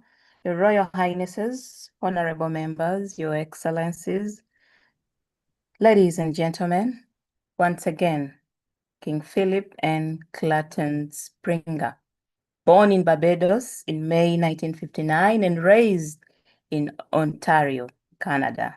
He is a seasoned financial entrepreneur and a global development strategist. He is the founder and the president of the Entech Group of Companies, with ventures spanning mortgage and real estate investments in Canada to broader initiatives across Africa and the Caribbean. In 2010, He returned to Barbados and now serves as the Chief Executive Officer of the African Diaspora Development Institute. Global, leading efforts to advance Africa's development through investment and diaspora engagement. Honorable Philip is actively involved in organizations dedicated to empowerment of people of African descent, including the Caribbean Sovereign People's Concerns, UNIA,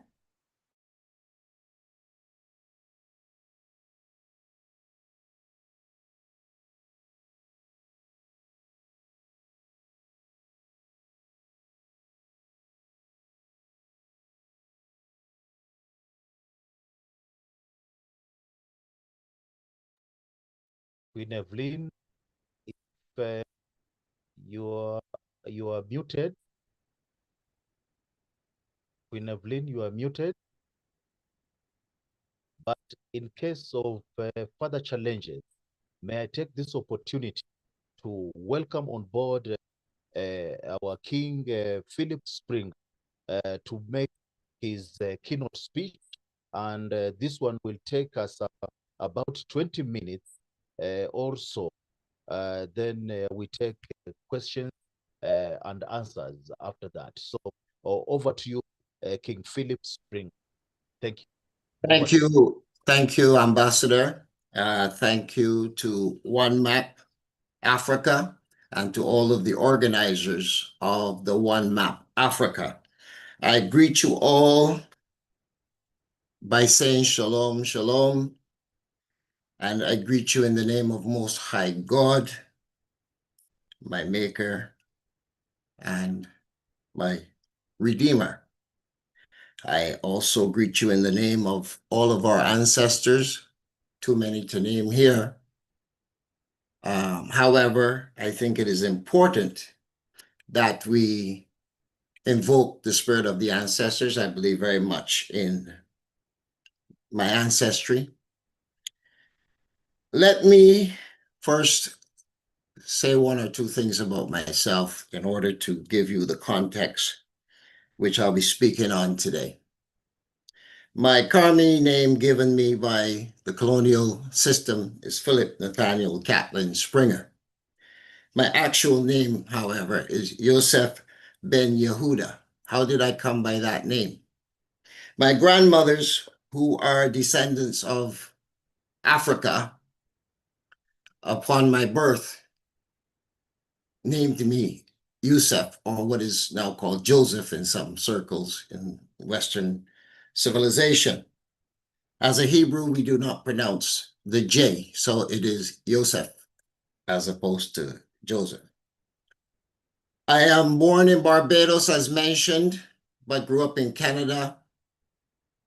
I am a practicing Hebrew, and you may be able to see from my shawl, which I will remove shortly, but I have done this for a reason.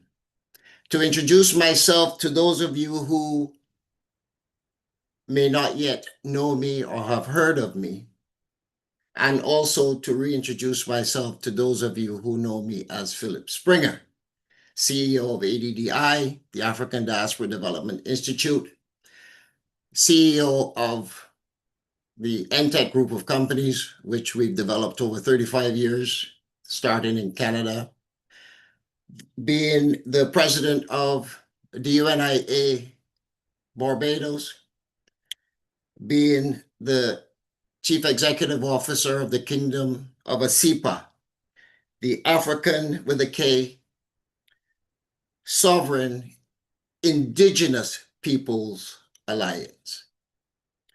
We can hear more about that later. I'm also the chancellor of the GGRU, which is a school being developed here in the Caribbean to help to empower our knowledge of self. Speaking of knowledge of self, I attended my high school years in Canada, where I lived from a child. I attended Delta Secondary Collegiate Institute. in Hamilton, Ontario. The motto of that school was know thyself. I will repeat. My school motto in high school at Delta Secondary Collegiate Institute in Hamilton was know thyself.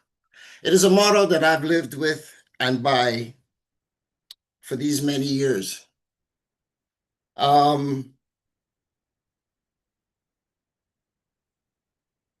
It is important that if we talk about leadership,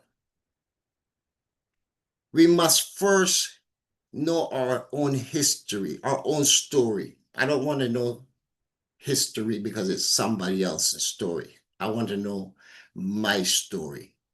I want to know our story as a people instead of the colonial story that is quite misleading, miseducating, and very confusing. And I'll make a couple of those points as I present here today. First of all, let me go back to our King Brother Amfanello and his statement, his opening statement, when he talked about the US Constitution and the clause in the Constitution that said that a Black person is only 3/5 of a human being. Well, Brother Amfanello and all the guests here, 55 of you on this presentation, let me bring some clarity to that statement that you may not be aware of, but also it is a good opportunity to uncloak myself. First of all, the slave codes which were written here in Barbados in 1661 is where that statute comes from. That was written by the colonial masters out of Britain, the Westminster system that we still practice to this day. 1661 slave code said that a Black person was 3/5 of a human being. Barbados is 200 years older than the United States of America as a country. That is part of the history they don't teach you. It is also where that clause came from 100 years after it was written into our Constitution. I'm not just saying that. You can research it and seek to prove me wrong if you doubt what I'm saying. I continue on at this point by saying to you that leadership in any form starts right from your birth. It is something that you're endowed with or you're not. I'm not saying you can't learn leadership qualities and skills, but you must have the fundamentals within you to start. That is my belief, and that's an opinion. I would want to continue on by saying that you start from in your home as a child, and eventually maybe the church even before you go to the school, and then from the school to the, the various levels of school, primary, middle school, high school, college, university, post-university. You are being groomed to be whatever you turn out to be, and that includes leaders. We are all subject to this particular grooming. However, we as Africans with a K have been groomed in the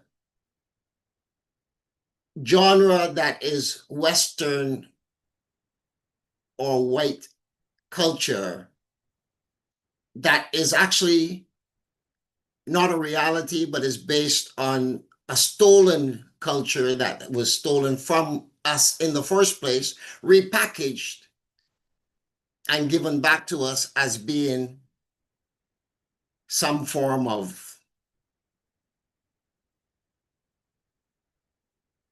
educational, political, social, economical, and I could keep going on, the structures that we have been fed with a tremendous amount of trauma, violence,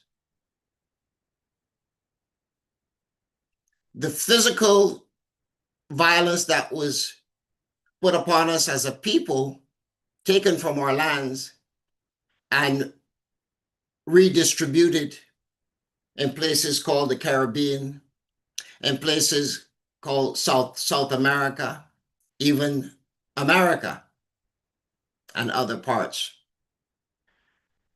Just the trauma alone of being kidnapped, being taken away from your environment, from your family, and then being physically forced to endure inhumane conditions. Even the renaming of self.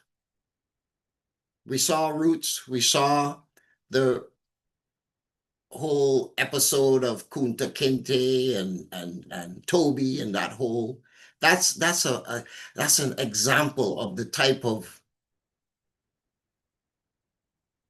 abuse that our ancestors endured, those that were shipped to the New World and those that were eventually colonialized on the continent. Not much difference. Only difference is the body of water, that Atlantic port that allows us to traverse back and forth. Family here on One Map Africa. Let me today, I had a whole long presentation prepared, but in the course of the past 2 days, I've heard much of it being presented already by various parties, not knowing what my presentation was, but of course, this is a very complex and entangling presentation that we're all doing here these past 2 days. So I'm going to dispense with a lot of that because if you want to read it, I'd be happy to share it. But I think we need to start looking past where we are today, not looking where we came from, but looking past where we are today and start focusing and building for the future, maybe 100 years into the future. That brings me to my next point. I was not grown in Pan-Africanism. Matter of fact, far from it. Today, people call me a Pan-Africanist. They say because I am heavily involved in what they classify as Pan-African affairs, that I am a Pan-Africanist. I've never classified myself as such, folks. I am an Afrofuturist. And I say that because even Moses, or as we say Mushi in Hebrew, was put in the bulrushes and sent down the river, grew up in Pharaoh's mansion, palace, castle, whatever you want to call it. But one smart thing they did, his mother, whom God bless her soul, did was to send Miriam along, his sister, so that when he was found by Pharaoh's daughter, he would have his Hebrew mentorship still in place by way of this nurse that was going to be hired to take care of this little baby boy. I'm fortunate to be in that same category. I have been raised and taught in the history which I have lived. and now has evolved to the place where I'm back in the Caribbean after many years, 46 years of living in Canada. The ancestors have brought me home to the Caribbean, to this place called Barbados, which, by the way, if we know the history, we also know that that is not the correct name, because long before the colonials came, it had a name, Ichi Nai Guim. I am from Ghana, basically is what that translates, if it translates out properly. And the people that were there on that island knew that they came from Ghana.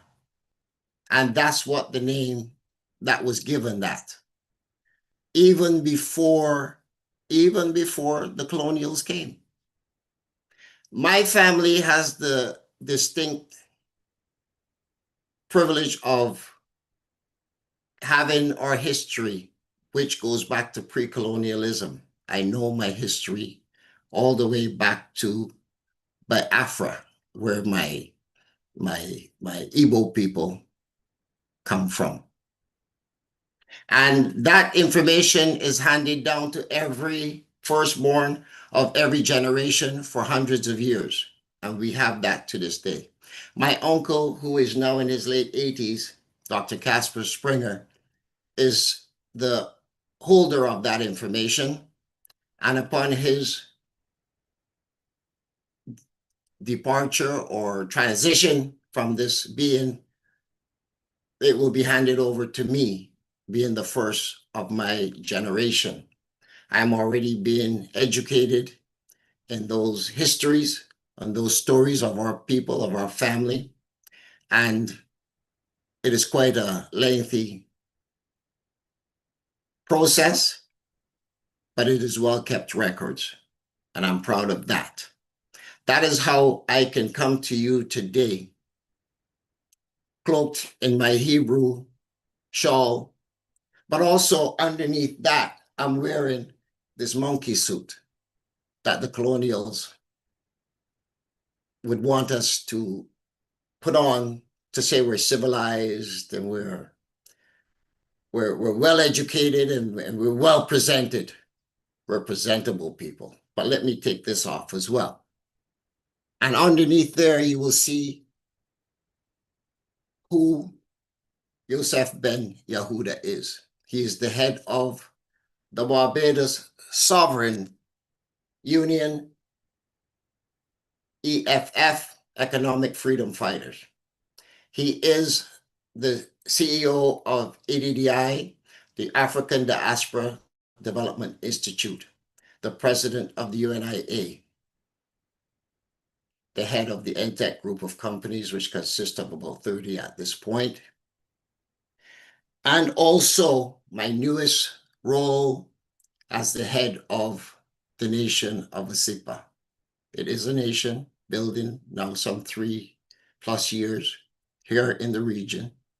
And what we are attempting to do is find our story, find out who we are, reclaim our sovereignty.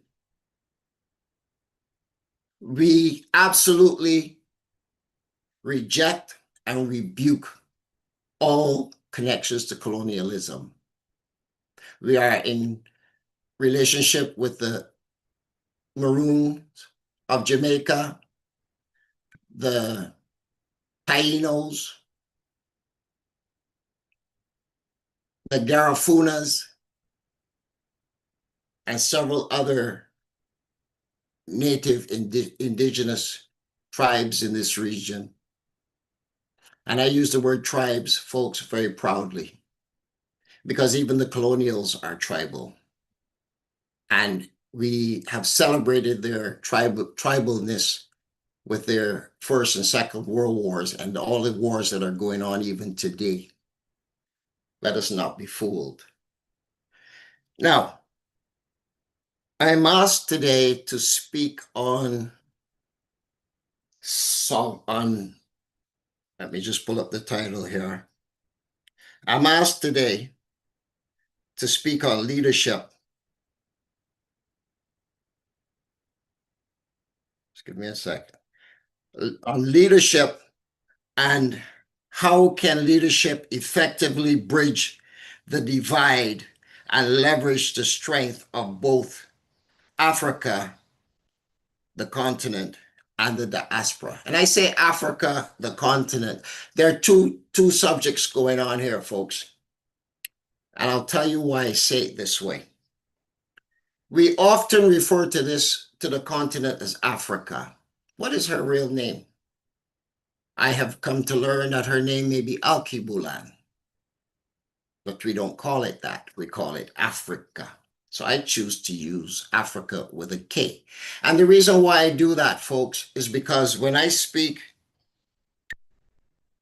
I want to differentiate between the Africa that the colonials gave us and the Africa that I'm trying to build. We are all the products of the Berlin Conference. How is it that this place, Alkebulan, could be decided on by, what was it, 34 or so white men in a room, and today we have 55 countries in Alkebulan,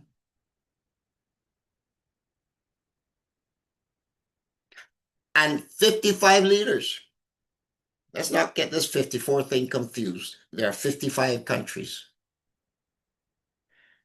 If we have 55 leaders and we cannot dispense with, get rid of, and call the Berlin Conference to an end, what are we doing? What are we doing? What are we waiting for?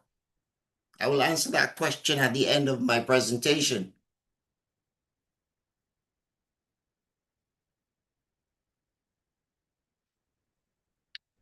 Let us go beyond the continent to places they call the Caribbean, which does not exist in reality. It is there only because of the colonial construct and their way of stealing and milking us of our resources, taking our story from us and rewriting it, renaming all our countries. St. Lucia, which was originally called Ianola. I can go through all of those 36 islands that make up the Caribbean and tell you a different name than the one that we recognize in our geography books. I will also go as far as to say that many of our people were then taken against their will and brought to these regions and branded as something called a slave. Well, no one in this world has ever been born a slave as far as I know. Let me go back to my original opening statement. The 1661 slave codes, which were written in Barbados, said that a Black person was only 3/5 of a human being. I agree with them. Now, this would probably jump a few people when I say that. I agree 100% because I'm not a human being. That's the white man's version of himself. I was created by Most High God as a man. Zakar is the correct term. Before they told me I was a Zakar. As a man, male man in Hebrew is Zakar. Now, if I'm to believe that I am a man, where then did human come from? We must look at the evolution of ourselves. King Anfanello spoke to this earlier in his opening statement, and I will go back to it. You are given that from Most High God. You are a man. You were put on this planet, this big garden that was created to rule over all things. Our story was interrupted by a people who chose to rewrite the story. It is up to us today, folks, to make that story right again. And the word is sovereignty. I am one of the new leaders in this dispensation that believe in the sovereignty of my people. We can think of Julius Malema there in South Africa, whom I have nothing but greatest respect for. As a young man, he stood up. He's been in the fight since he was 13 years old, apparently, from all that I am aware of him. And we can go to the Thomas Sankaras and Kwame Nkrumahs, and we can name them all. I had them all written out here in front of me, but I will dispense with that.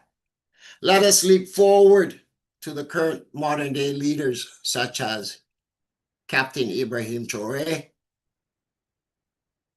the present and the future. We can think of many good leaders like Dr. Arikana Chiambori-Kwao, who is the founder of the ADDI, which I now run as the CEO. We can think of Professor Dr. Pielo Lumumba, whom I have nothing but the greatest respect for. We can think of leaders like Joshua Mponga, Bishop. I don't think he really likes that title these days, but our brother, Joshua, and I use the Y as opposed to J, Joshua Mponga. I heard someone ask yesterday if he could go to various locations around the world and preach the gospel. Well, I'm in favor of that. I think it is time for us to start preaching our gospel, our version of our understanding of who we are. I heard earlier here today a presenter who spoke very eloquently about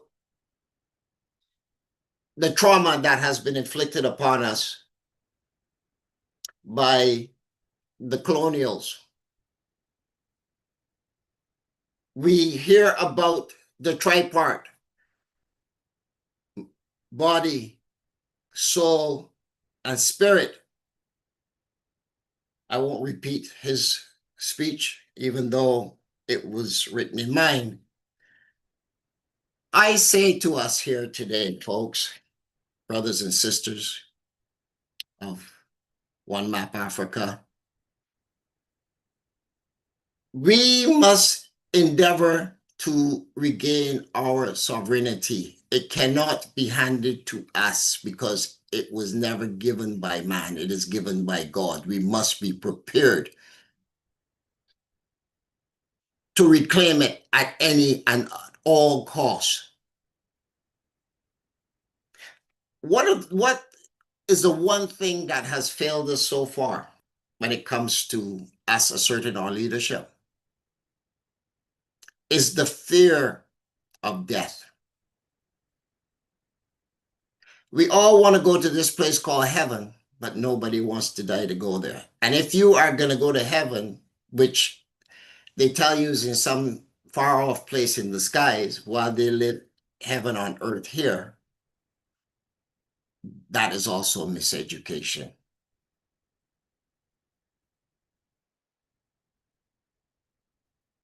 Let me be very, very, very bold in saying to you that until we are prepared to die for our sovereignty, we will always be trapped in this construct that we find ourselves in. I say to you,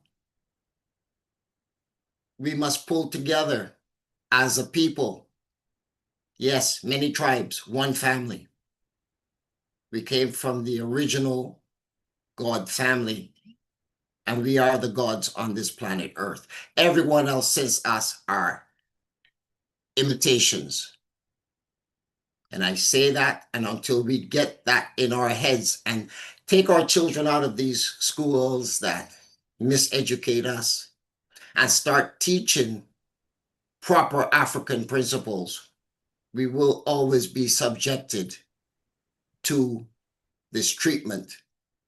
A thief never wants to return the goods stolen. So how is it that we are begging for reparations and all restoration and all this stuff? When, where, how, why?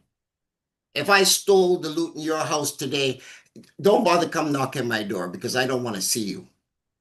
I don't want to hear you. Hello, guys. I want to say that it is us who have to develop our own salvation, our own redemption. We, the people, we, God's people, we, the people created by Most High God, must demand it not by asking for it, but by taking it.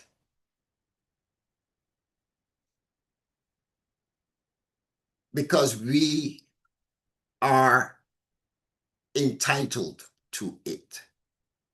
And the sooner we get that in our heads,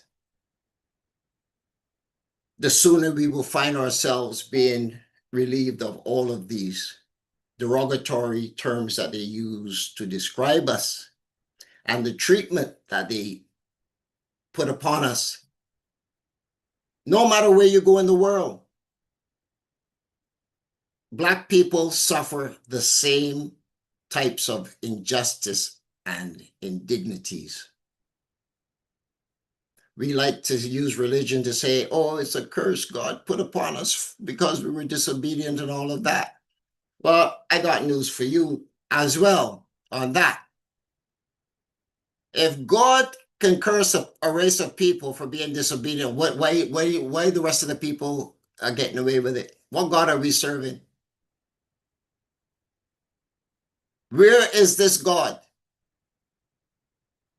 that can punish us after making us in their own image, will turn around and punish us to the point whereby we are subjected and pushed to the back of the line, pushed down, trampled on? That don't sound right to me.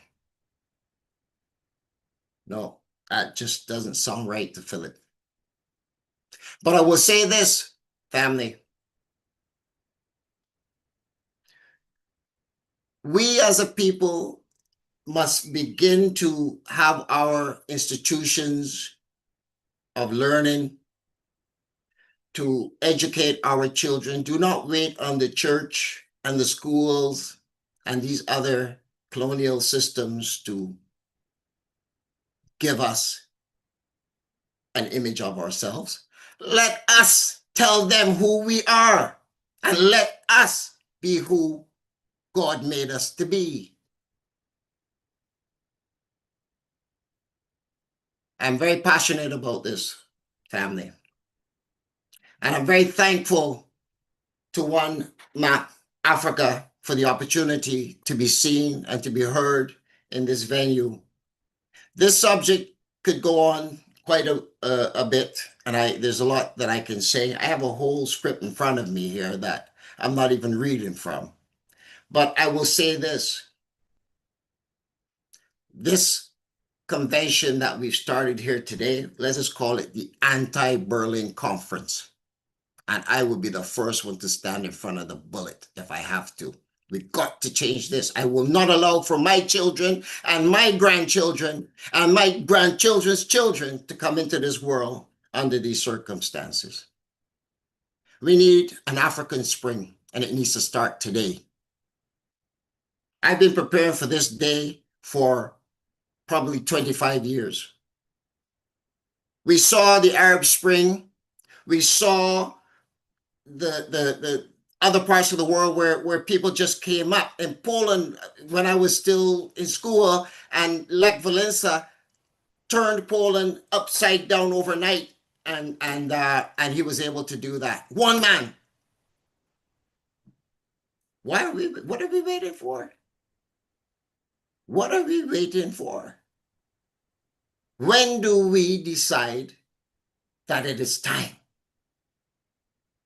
All it takes is one of us. I see and I recognize the students in Kenya, in most recent memory, protesting against a colonial puppet. I've had a number of them on my program, 3 of them to be exact. I applaud those young people. I saw last week where they attempted again to bring consciousness to the world and was beaten back by heavily armed security personnel with their own money. Imagine that. You beat and destroy your people for the other people with their own money in their own country. Where is the sovereignty in all of that? Folks, let me rephrase that. Family, one Map Africa family, I appeal to you today as a son of the soil. And I say that because let's redraw those maps. Where they call the Caribbean, that place called the Caribbean. I'm going to drop another bomb on you here. Check your map. You'll see. It's actually Northwest Africa in the original map. That's why we were not strangers to those lands. We traversed those rivers back and forth in the spice trade. My people, my Igbo people in Barbados, that was their trade. Grenada, Trinidad, St. Lucia for the bananas, and so on and so forth. That was traded with other nations in the Far East and other places like that. But today, all of that story is well hidden. It is never taught to our children. We are good colonials as long as we put on that white shirt, the tie, and the monkey suit. We are good, clean people. I heard Joe Biden say that about Barack Obama before he was elected as president. He looks like a clean guy, he says. You know, imagine the nastiness of that statement. Not that I'm any fan of Barack Obama's, but that's beside the point. Now, let us talk about leadership, because my time is winding down here. Today, we are very misled. I would suggest to you today that 99% of the leadership of Africa, the Caribbean, South Central, Latin America is poor leadership. I say that because it does not represent the interests of the people who are predominantly occupying those spaces. We are still under the colonial rule by a different name. We are still led by their constitutional rules that were given us. We are still led by their parliamentary structures. We are still led by their educational systems. We are still led by their white God. And if I offend anyone here, please forgive me, but I do not mean to be offensive. I can only speak what I consider to be the truth. I want to say that until we start to dispense with these things, we cannot find our way home. We will not find ourselves. We're immersed in a subconscious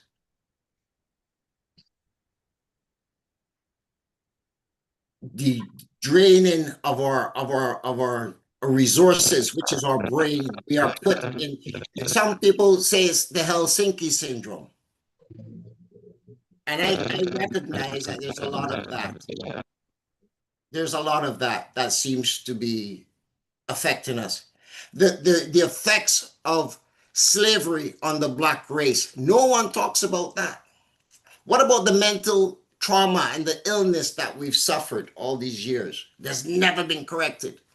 Today, if a little white boy picks up a gun and go down into school and shoot 15 or 16 people, you have more counselors at that school within hours and trying to help these people. What we've suffered 400+, 500 years of abuse. And where's our counseling? Where is the mental health support that we are entitled to? Family. Leadership requires us to go back to know who we are, where we came from, in order for us to go forward into the future. Leadership requires us to not just accept the status quo. Let us not just go along to get along. We must be prepared to separate ourselves to survive. Even things such as the pharmaceutical industry, the foods we eat, and all of these are given us by a different people. And we see the results of it.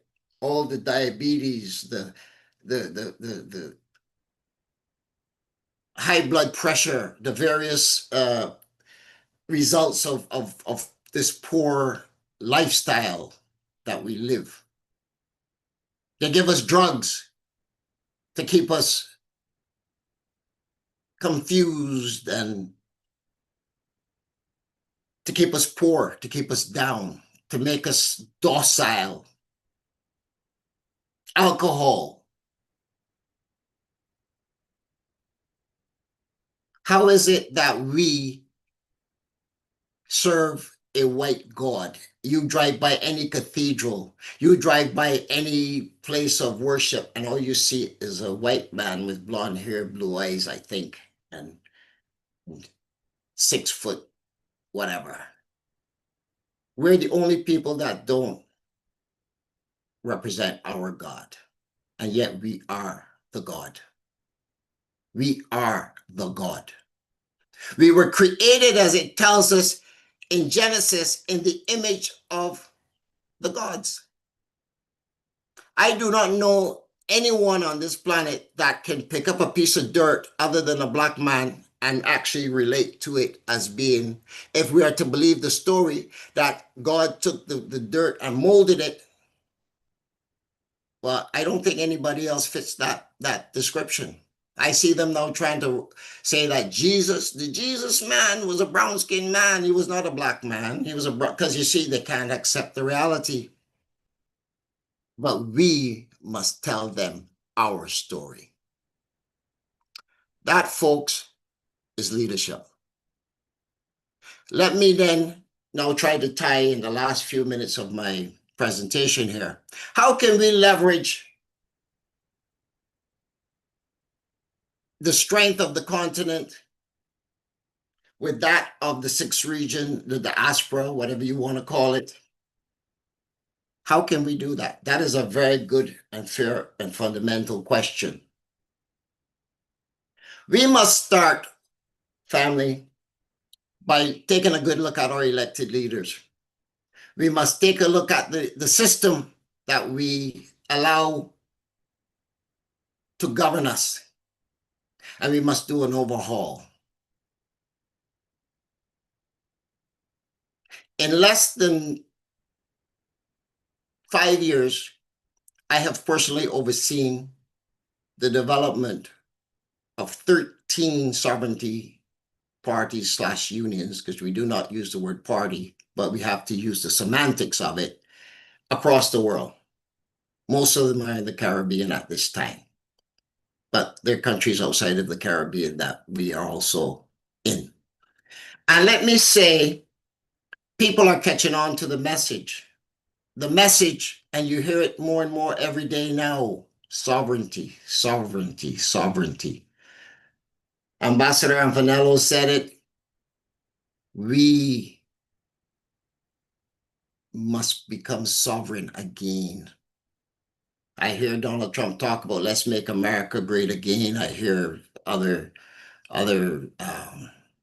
before him, other politicians saying the same thing in America. But America was great before it was America. Ask the native people and the Black people who lived there before the colonizers came. So if they want it great again, be careful what you wish for. You might get it. That's all I can say. Leadership will require us to do a complete examination of our operating systems and make the changes where necessary. We do not need to ask King Charles for permission to do anything. King Charles is a thief, just like his family before him, his parents before him.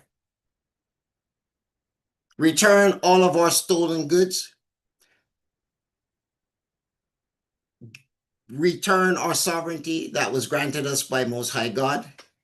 And that's a good starting point for us too. All the bodies that they have, all the remains of our ancestors that are in jars and in museums in their country. No, there is a reason why this exists, folks. Family. And we must seek to reverse this. And we don't have to come nicely. We must reverse this. So leadership, in conclusion, will come from those of us who are desirous of seeing the change we desire, desirous of putting in place the systems and structures that allow us to be respected first by ourselves and then the others. I want to say, brothers and sisters, that I stand here today with you in declaring Africa / Alkebulan as a sovereign, free nation / people. I stand with you in declaring that we need to abort all of these colonial structures that have been given us by the British, the French, the Germans, the Dutch, the Portuguese, the Spanish, everybody. Everybody came and took a swipe at us. It's now time for us to say enough is enough. Today marks the day, the 29th day of June 2025. We should call it the Anti-Berlin Conference Day. And take every step necessary for us to begin the process of reclaiming our lands, our ancestors that are in those jars and museums all over the world, our gold, which comes from under the earth that we own, and our kings should demand and reclaim these today. With that being said, I will close by saying to us that the only one that is going to save us or to free us from this is we ourselves. That is my position on where we have to start. The issue of how we can leverage the resources of the continent and the rest of the region is all well and good, but we still have to use all their systems to do that. One of the first things you get rid of is the monetary system that exists, a paper money system that is worthless while they're taking our gold and all our precious metals from beneath us because they don't have any. Then we build proper leaders like Captain Ibrahim Traore and others who will stand up for the people and not seek to fatten their own back pockets, not seek to see how wealthy they can become at the expense of the same people that they beg to vote for them in a system that was never designed for them.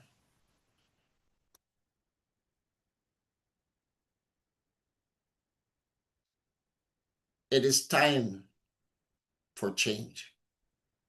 And to me, that change will come from great leaders. We've had great leaders like Marcus Garvey, Sylvester Williams. We can even come modern times in the likes of Malcolm X. Haile Selassie is one of the leaders that I think of when I think of great leaders. And one of my favorite people, the Honorable Marcus Messiah Garvey. Folks, with that, family, I should say, with that, I'm going to yield now. I'm not sure how much time is on the clock, but I have given you my perspective on where we are as far as leadership and what I determine in my mind we need to do in order to affect the right kind of change that we with that I yield. Thank you, Ambassador. Thank you so much, King Philip Springer. That presentation really tallies with what the great explorer King Joshua Maponga said yesterday, that the Berlin Conference was first of all illegitimate. So whatever they created in Africa was also legitimate as well. So with your finishing punch that today marks the anti-Berlin conference, then we are in good hands. Let me invite one or two questions from the membership in attendance so that you may feel that truly they were listening and keenly they have been following your presentation, as it were. That is a wonderful presentation. So let me welcome on board Sabelo Sibanda, and then we'll go to just the initials PCA. So let's start with Sabelo Sibanda. Thank you. Thank you, my brother. Thank you so much.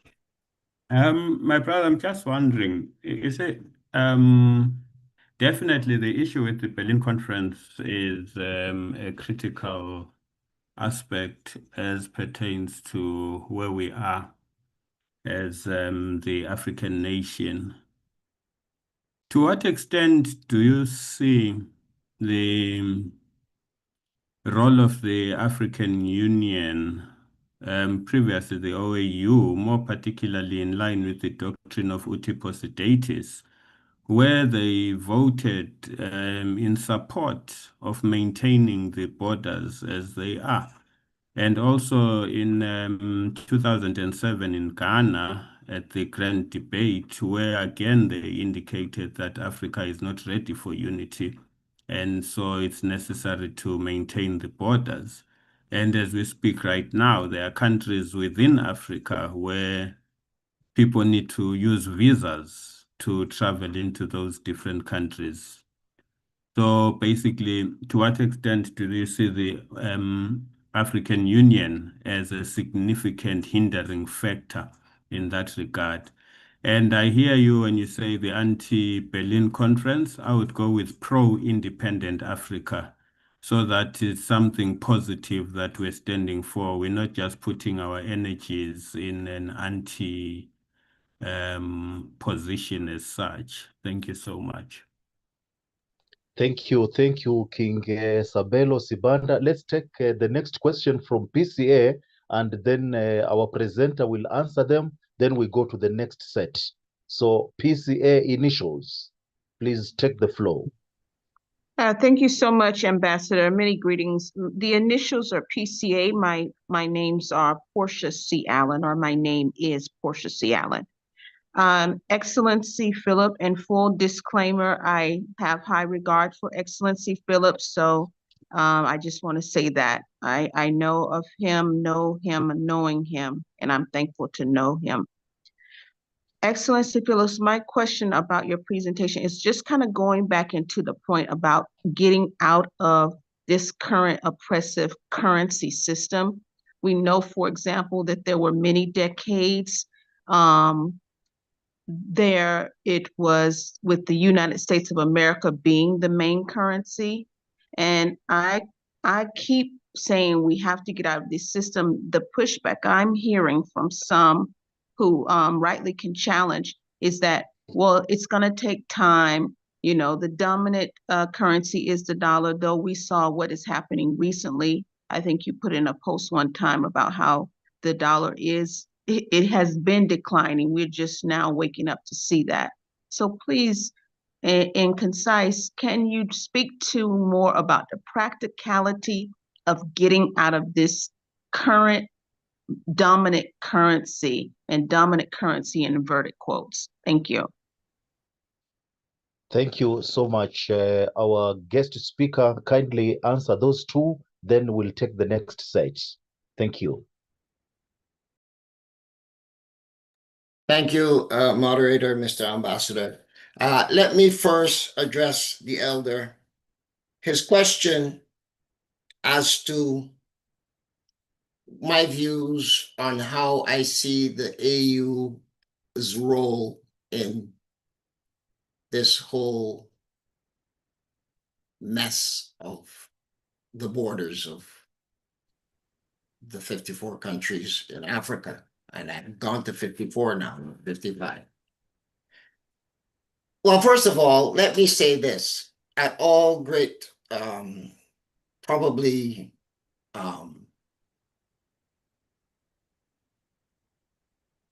a great deal of peril to myself. What I'm going to state now is a personal opinion and a feeling.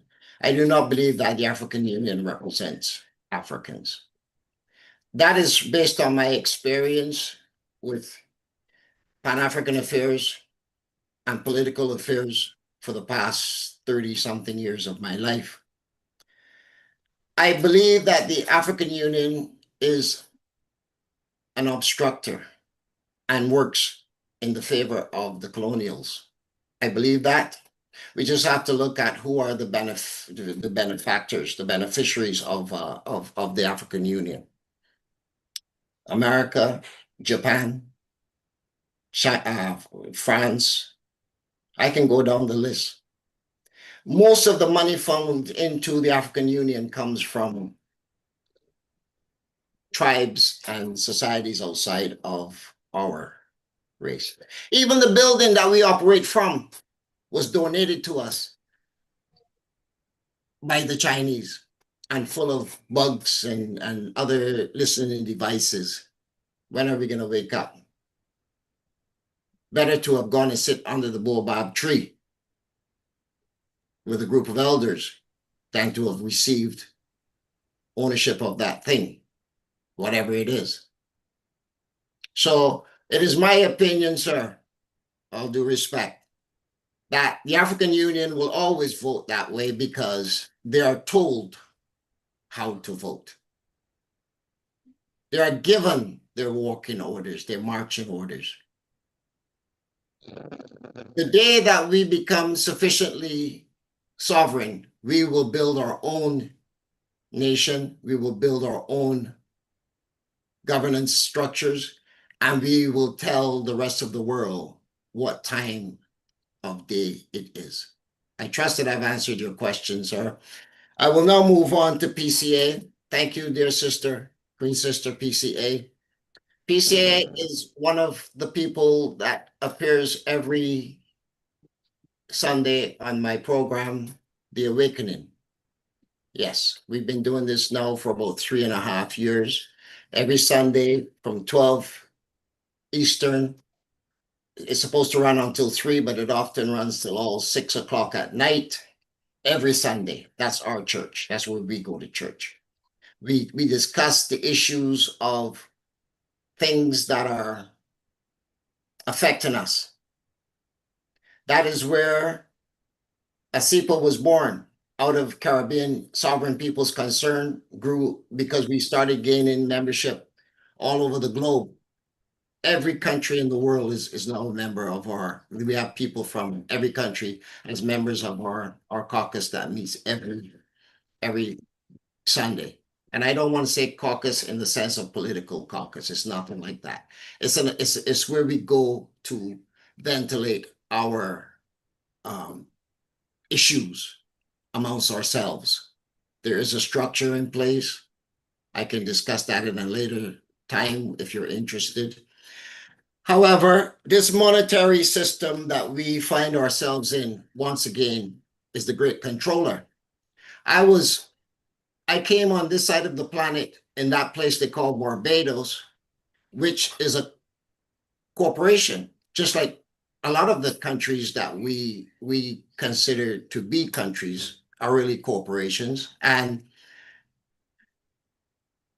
we operated under and operate still under the Westminster system, and that included not only their political structures, but their banking systems. Barbados as a country does not even own a bank.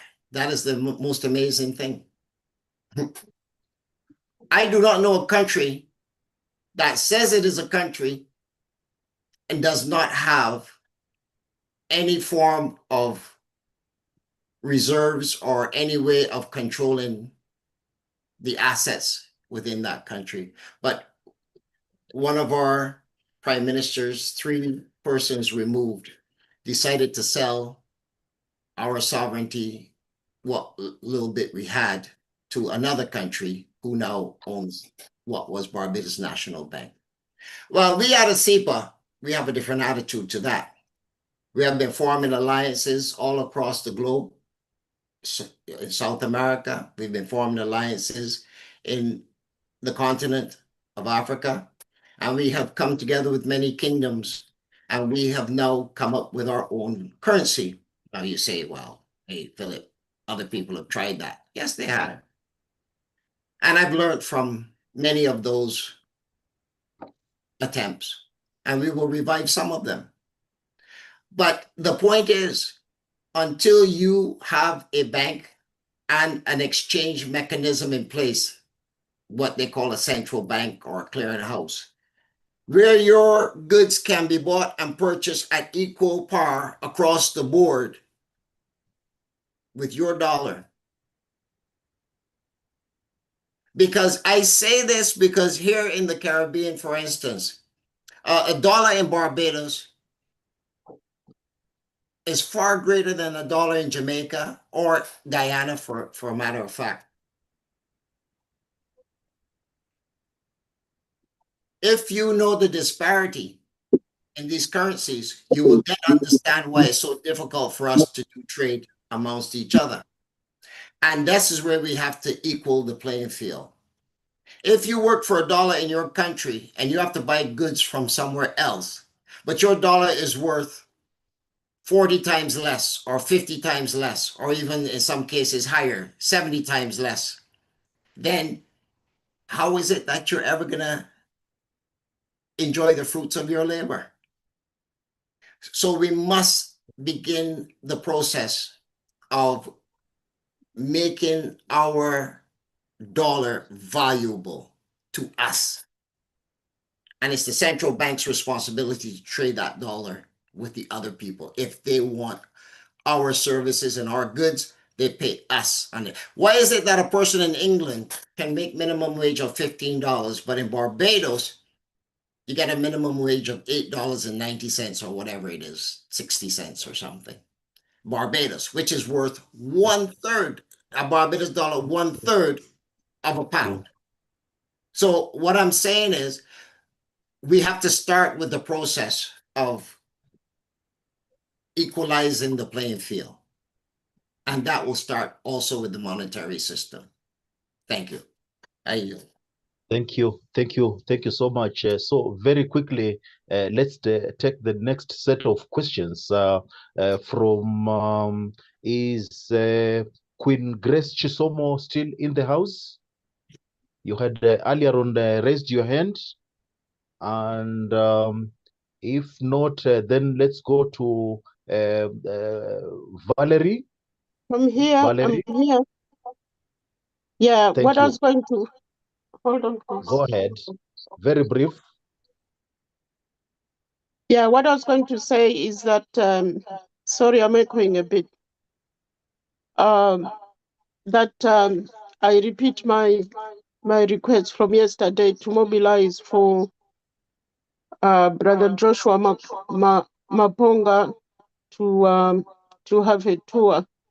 So if we can come up with some suggestions to try and support that. We had Dr. Josie yesterday telling us about putting funds together, different ways of putting funds together, so he can perhaps give us a more effective way of doing it. The other one was about the education that people are going on about the colonial system of education. I would also add that not everybody had the privilege, because in other countries, education is a privilege, had the privilege to even access the colonial system, because the present government is restricting their education. So they haven't accessed the colonial system, which leaves them with nothing at all. So generations after generations have not been able to access the education system. An example would be Malawi, my own country. Thank you. I have to go to another meeting. I might not hear the response. Thank you. Thank you. It will be answered very soon. Thank you so much, Queen Chisomo. So let's get Queen Valerie. Queen Valerie to ask the question, and let's be brief. The other questions we can just shoot them on the chat box so that they be answered comprehensively. So Queen Valerie, if you can take the floor. Thank you. Good afternoon, everyone. And thank you for a very insightful presentation, Lord Phillips. And my question is going to be quick. If Africans are a spiritual people, how do we heal when our spirituality is rooted in a colonialized image of Jesus Christ? Thank you. Thank you so much, Queen Valerie. And then let's finish the question of Queen Zanella Nyerere. Just be brief and factual so that we give the speaker the opportunity to respond. Thank you. Over to you. Thank you so much, Ambassador. I have just a quick addition to our great speaker of the day, Mr. Philip Springer.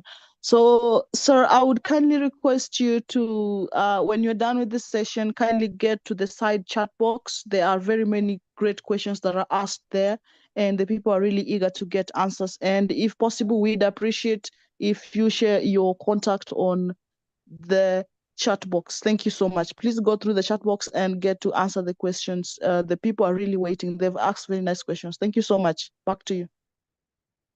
Thank you. So to the speaker, very, very quickly as you finalize your presentation. Thank you. Thank you, Ambassador, moderator. Let me first start with our dear sister Valerie, and I will start with her for a reason. She asked the question, if Africans are a spiritual people, how do we justify serving a white God? Well, that is part of what I stated earlier. We are the only people on this earth that does not represent our God. The Chinese have a God, the Indians have a God, the white people have a God that we serve. And all the other races. But for some reason, we are void of such a thing. And the reason why, lately I see Putin comes out and he says, oh, the original Hebrews black and he shows the black Madonna and the baby child and all of this. I saw the same thing come out of Iran. I saw Elon Musk put in statements out there to that effect as well. And even though the Germans have disclosed this. So once again, I go back to the issue of education and their story. We must rewrite the story, right? We put back into effect the context of the African story. That will solve our religious issues, whatever they are. I'll leave it at that for now because of time. But thank you, Valerie, for that question. Our queen that was before her, yes, I agree with you. My dear brother Joshua Mumponga should have a tour, but it shouldn't just be Joshua Mumponga. I am happy to say I'll be meeting with him in Principe next month. Not next month, sorry, in August. I'll be meeting with him and the brother Jose Santiago, who is putting on a tour to Principe in August. I'll be joining them there. So I would definitely look forward to having that conversation with both of them. Even before I get there, I think it is necessary that we start preaching the gospel. I used to call it the gospel according to Arikana, meaning Dr. Arikana, before I met Mumponga or before I even met Santiago. Both of those were introduced indirectly to me by way of Dr. Arikana. So yes, I'm in favor of that. And I'm certainly in favor of getting up there and shouting to the top of my lungs so that everybody can hear. And I welcome that. I think there was one, the education system. The education system fails us because it is not designed for us. It's designed to destroy us one way or another. We need to extricate ourselves from this system that is, it's like a disease, a fungus. Once it's in your blood, it pretty much replicates itself. And I believe the king yesterday spoke to this issue, and I was very impressed with his statement. We need to get back to traditional African systems that will allow us to learn everything that we need to know, from the simple alphabet to, or alphabet as we say, to counting our numbers, to developing medicines for ourselves, performing surgeries. These were all done long before the colonials came about. Today they repackage them in synthetic material and give it to us and tell us how wonderful they are. They discovered everything. The theory of discovery. Oh, I came to the Caribbean. I saw 300 cannibals, 3 million cannibals down there existing, and in less than 11 years, there's less than 100,000 cannibals left. But you came and found 3 million. I don't get it. I don't get it, folks. We need to get ourselves up. In response to the gentleman before that talked about when I mentioned the anti-Berlin conference, well, I just said what was on my heart. Anyone can clone it whatever they want. The point is, let's do it. I don't care what you call it. Let's just do it. Today is the day. I don't want to hear from anybody about what the problems are going to be. Who cares? They're problems anyway. Let's get on with it.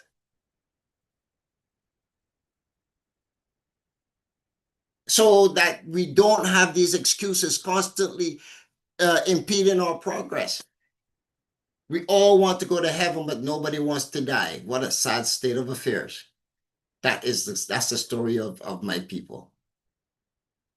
I will yield back to you, moderator. Thank you.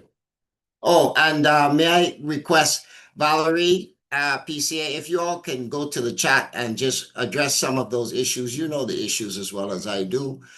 We ventilate on these issues every Sunday, and I will do the best to cover as many as I can as I'm preparing for another presentation that starts in less than 45 minutes as well. But thank you, folks. Thank you very much.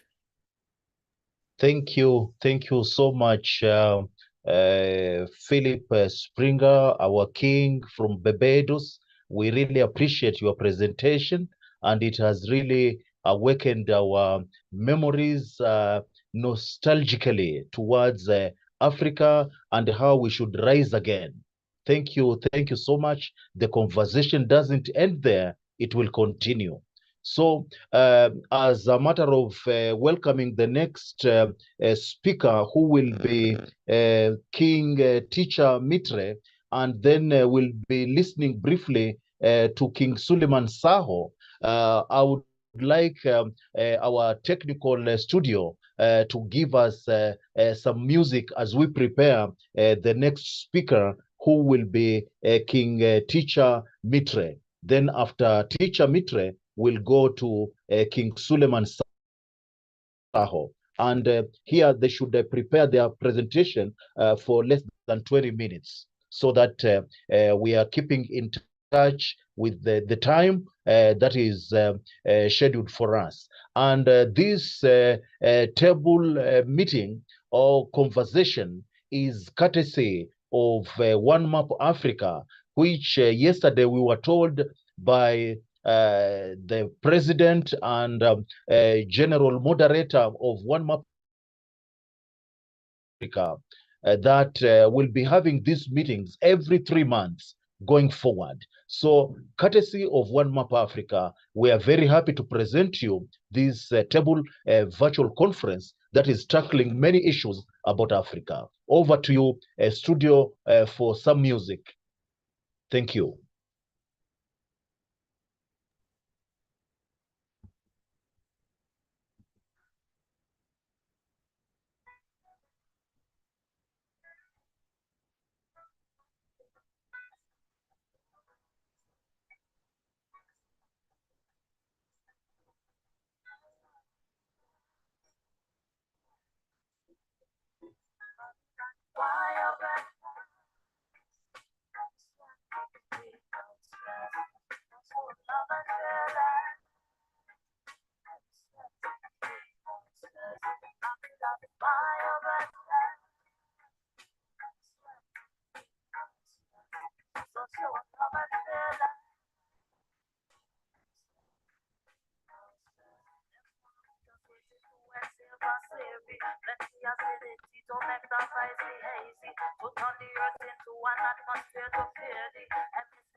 that music can get more volume, add more volume so that we get the taste of it.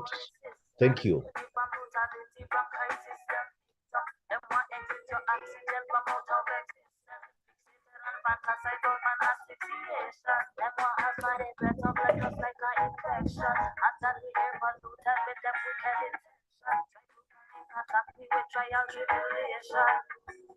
Toxic to nature and nation.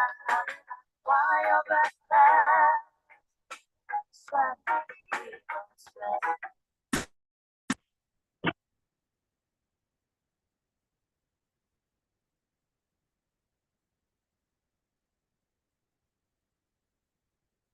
Thank you. Thank you so much for that wonderful music. So our next speaker will be speaking about Ubuntu leadership, applying African values to global challenges, exploring how traditional African philosophies can inform modern leadership. And here we'll be giving the speaker about 20 minutes so that we are keeping with the program. And let me welcome Queen Evelyn Imede to read the biodata of teacher King Mitre. So over to you, Queen Evelyn. Thank you. Thank you so much, Ambassador. Esteemed royals, honorables, and distinguished guests, it is with great respect and anticipation that I invite our next speaker to share his wisdom with us. Please join me in welcoming Teacher Mitre, a dedicated student of the African Studies and the vision.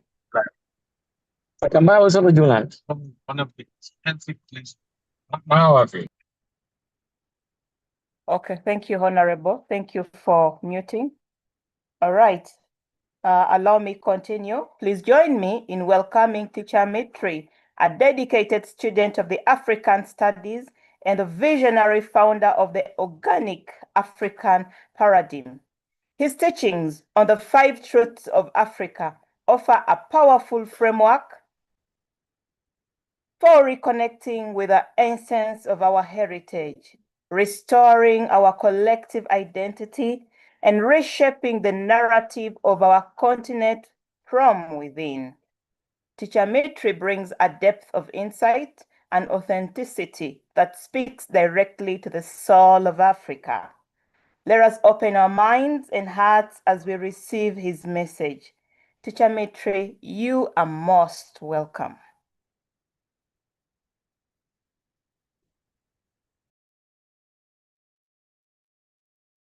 The one who comes in peace is always welcome. The one who comes to teach is always welcome. The one who comes to learn is especially always welcome.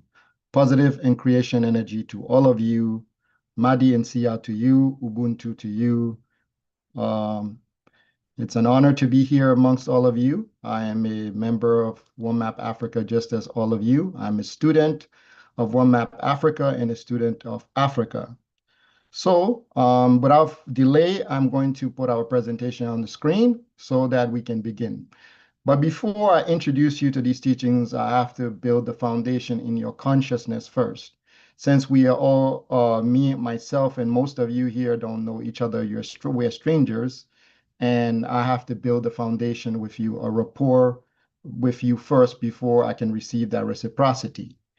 So I will start out with telling you who the African people are. I'm not going to talk about myself because there's no point. There's nothing you need to know so much about me than what we need to know about Africa itself. So I'm going to begin. I work with Oma every so often, every other week, and I tell the story of the African people. And you can see the image that is on your screen here. It's been told to you that this is a zodiac, because you can see the different things in there. But this is the history book of Africa, what you would call it, the history book our ancestors left behind. This is the original history of Africa, this image that you all see here. Now, the reason most of you don't know what this is, or you have seen it, but you just don't have any connection to it is because Africa does not know itself yet, but Africa will know itself. And through these type of teachings, we will go back to the foundation of Africa. Who are the African people? How did they get here? Where were they going? What is their mandate? Why were they even created? Why did the Creator put them on earth? Who are these people called the African? As we journey across this path, you are going to learn about them. So all this thing you see here, this tells your story. Now, the story itself is extremely long. If you were to ask me how long is our history, I would tell you take a cotton swab that you can swab your ear with and go to the nearest river to you and put that cotton swab in the river until you are able to dump that entire river out. That is the length of Africa's history.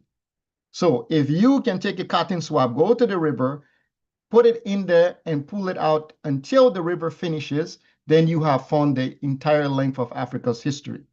All right? So without further ado, let me introduce you to who the African people are. Now, some of you are familiar with this slide. So I'm going to go to the tree of Africa, the tree of life, that Africa's identity is built around. And then once we understand this identity, then I can go into my teachings. So this is the continent that you're all from. This is the continent, how it looks in its most organic state, when there is no lines on a map, but rather just the veins of the rivers and the mountains and the crevices of the continent itself. This is what Africa looks like in its state. And a lot of people are confused about the name Africa. They say, what is the continent called? They call it so many different names, Alkebulan and all these other things. The continent itself, Af means the totality of the knowledge of Ra. That's what Af is. The boat which Ra sits in, it's called the Af. That boat is equivalent to what the Yoruba call Afa, what the Yoruba themselves call Afa or Ifa. That system of divination that they use to tell their story, or they use to reach into the universe and discern things, that boat, the word Af refers to the boat of Ra, which is the totality of knowledge that exists in the whole cosmos. It is found within this boat of Ra. And as the Africans travel in this boat, so Afra or Afri, it does not matter if you use Ri or Ra, it's still the same, refers to the creative force itself, the sun, which brings life into the one continent on the earth more than any other continent. The place that the sun visits, that the sun comes down to grace the humankind. That is what Africa is. That's what the Re stands for. That place where the sun comes to visit humankind, where it comes to the rivers, it comes to the streams, it comes above Nyalubali herself. That is where this is. And the Ka is the universal energy, what the Hindus can call chakra, what the manifestation of the energy through the fist of a human being. When a human being lifts their two hands together and raise their two hands to the sky like this is a Ka. I raise my two fists to the sky. The energy that is built in this hand, this is a Ka. So the energy that allows you to write or lift or hug your mother or hold your children in your arms, that power that allows your arms to stay the way they are, that is Ka. So Africa is what that is for. So even if you don't like the name, you have to also appreciate that the name has its presence. Now, the land was called either Merita, means the beloved spine of our father, the beloved spine of our father, or the backbone of our father. You can call it Merita, the beloved spine of our father, or you can call it Meriti, the goddess of wealth, the sovereign of abundance. That was referring to the continent as the landscape which possessed all the wealth of planet Earth. This is why it was called Merita, meaning the one who possessed all the wealth. So it is also called Tawer, the great land. So that means that before there was other continents could host life, it was called Tawer, meaning the great land, the land that lifted human beings up first. And then it was called Ethiopia, which means the utmost divine heaven, means the people of heaven, or the people of the brilliant sky. That's what Ethiopia means. But Europeans, out of when they discover what it means, they did not like it and they say it means the burnt-faced people, which is a lie. It means people with light on their face, people who there is glory on their face. That's what the word Ethiopia means. So this is the original name of Africa. Now, there is this eye inside the continent, this circle that you see here, very present. All of you know this. This is Nyalu Bali herself. Nyalu Bali is the mother who created agriculture in Africa. She is the one who led the Africans to have food today. So the continent was called also her name, Nyalu Bali. The Arabs, not being able to say Nyalu Bali, said Al Kibulan. The Arabs said Al Kibulan because the Arabic language is always mean Al is a word that comes from Arabic, and then Kibulan refers to the womb or the woman who is responsible for the womb. So Nyalu Bali is the proper way to pronounce the continent. Nya referring to her, Nyalu Bali, the womb or the mother of the sovereigns. So that means she was the head of all the men, all the sovereigns of Africa. So this is the original way Africa was. But then Al-Kibulan came up, or many names came up after that. So it doesn't mean anything. It just means that at least you know what you know now. So we are going to go to the seas around Africa before were called the Ethiopian seas, the ocean of light or the oceans of heaven. Okay? So, but before we go into anything, I have to talk about the tree of Africa. Who are the Africans? So give me a sec here. Let me find the tree I need. I need a tree, so hang on. If I can't find it on this, then let me change this slide quick and put another slide here. But to reiterate what I said, the continent, the reason Africa doesn't know what is happening to itself is like a chicken without a head currently, is simply because Africa has lost its original state in the universe.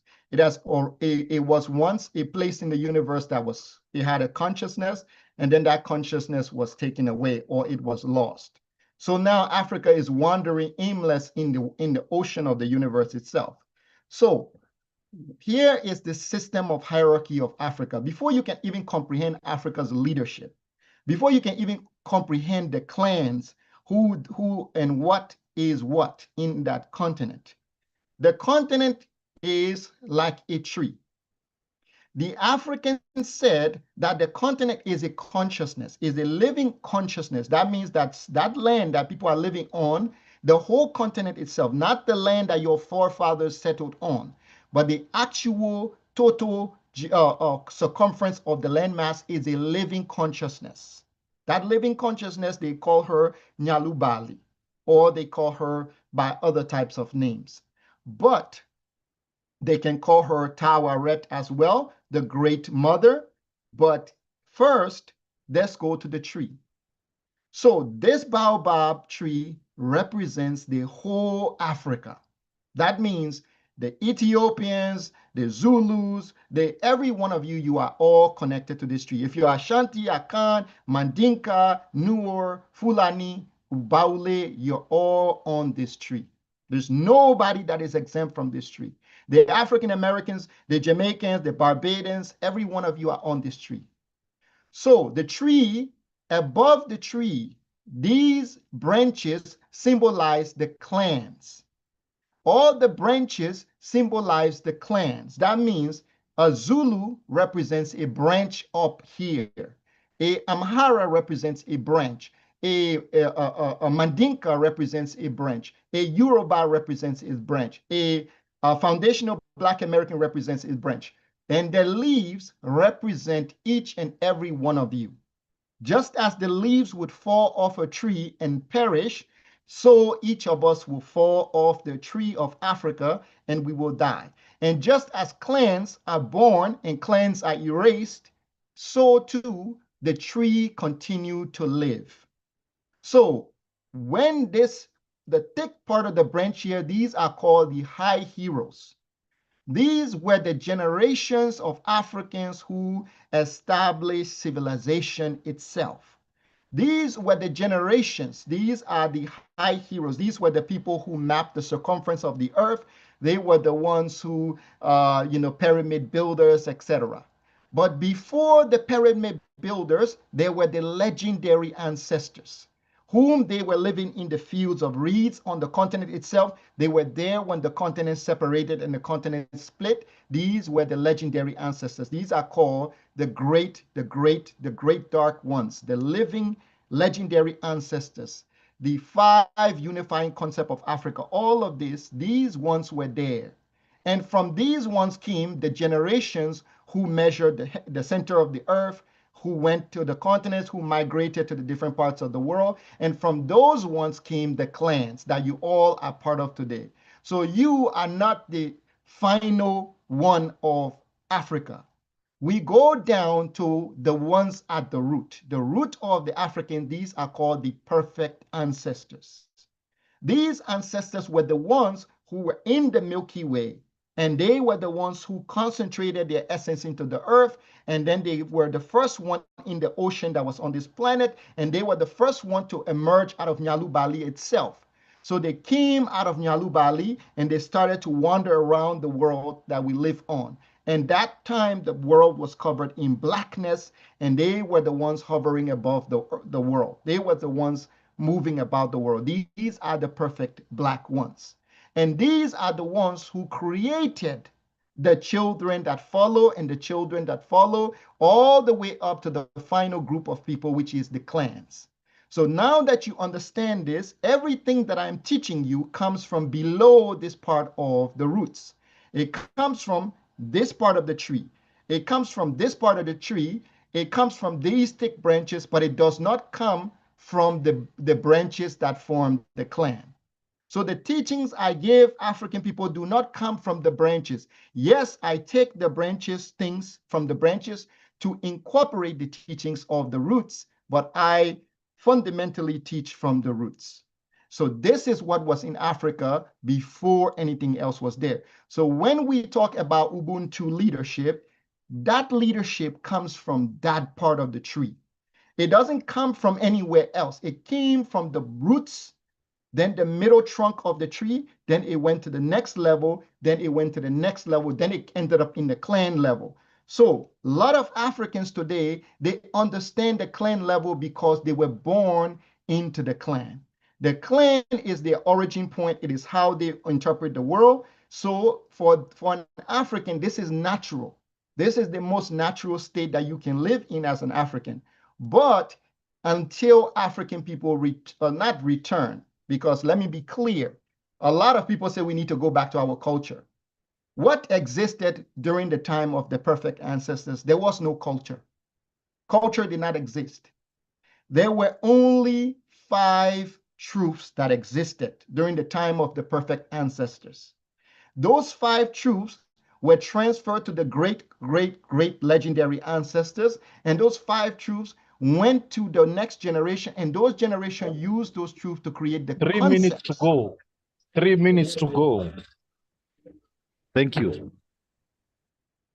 Okay, I don't know. You don't have to tell me 3 minutes to go. Like I can stop the presentation now, and I can give the 3 minutes for question and answer. So I will stop the presentation now, but I will close up saying that Ubuntu leadership comes from the original source of the continent. So in order for Africans to follow Ubuntu leadership, for them to grasp it, they would have to go back to that source and regain it from that source and recomprehend it from that source. They would have to learn the 5 truths of Africa first. That would allow them to be able to deal with the global challenges. The global challenges they're facing are in 5 categories: political, economic, intellectual, and social. Those 5 challenges are the challenges that all humans face on this planet. Africans face it more than anyone else because Africans have forsaken the owners of the continent. The continent belongs to some, there's an owner of the continent. They are living in the branches. Their leaves on a branch, and they have viewed this branch as the final frontier of all things. And from this part, when you are on a tree that is as great as a baobab, and you are operating from the branch, and you think as a leaf on that baobab tree, and you start to think from that angle, you have a very limited understanding of the tree. Until you go to the roots, the trunk, then spread out into every facet of the tree of Africa before you have a full understanding of Africa. And this is what will breed Ubuntu leadership in Africa, and this will help Africans solve their global challenges. As for the African philosophies and concepts, there are many, infinite amount of philosophies and concepts which helps Africans solve their problems. We don't have time to tell you all of those philosophies, but I do tell you that they are available. But the idea is, are you going to be willing to learn it? Are you capable? Are you like humble? I don't know how to describe it. Are you willing? If you're not willing to go there, naturally, it's going to be unavailable to you, and you are going to live in this world as it is today. So Africa is not going to go anywhere for the next 500 years because the owners of Africa's are not involved. When the Africans are doing their thing, the people, the beings who own the continent, these beings are excluded. And every people who laid the foundation for Africans today, they excluded. The people who are involved when Africans are making decisions are the leaves and the branches of the tree. So I'm going to stop here. And that is my closing, that Ubuntu leadership can be brought to Africa when Africans go down to the tree itself. Thank you all. Thank you. Thank you so much, King Teacher Mitre. We'll allow questions to Teacher Mitre now that he's done with his presentation. So any hands raised? Thank you.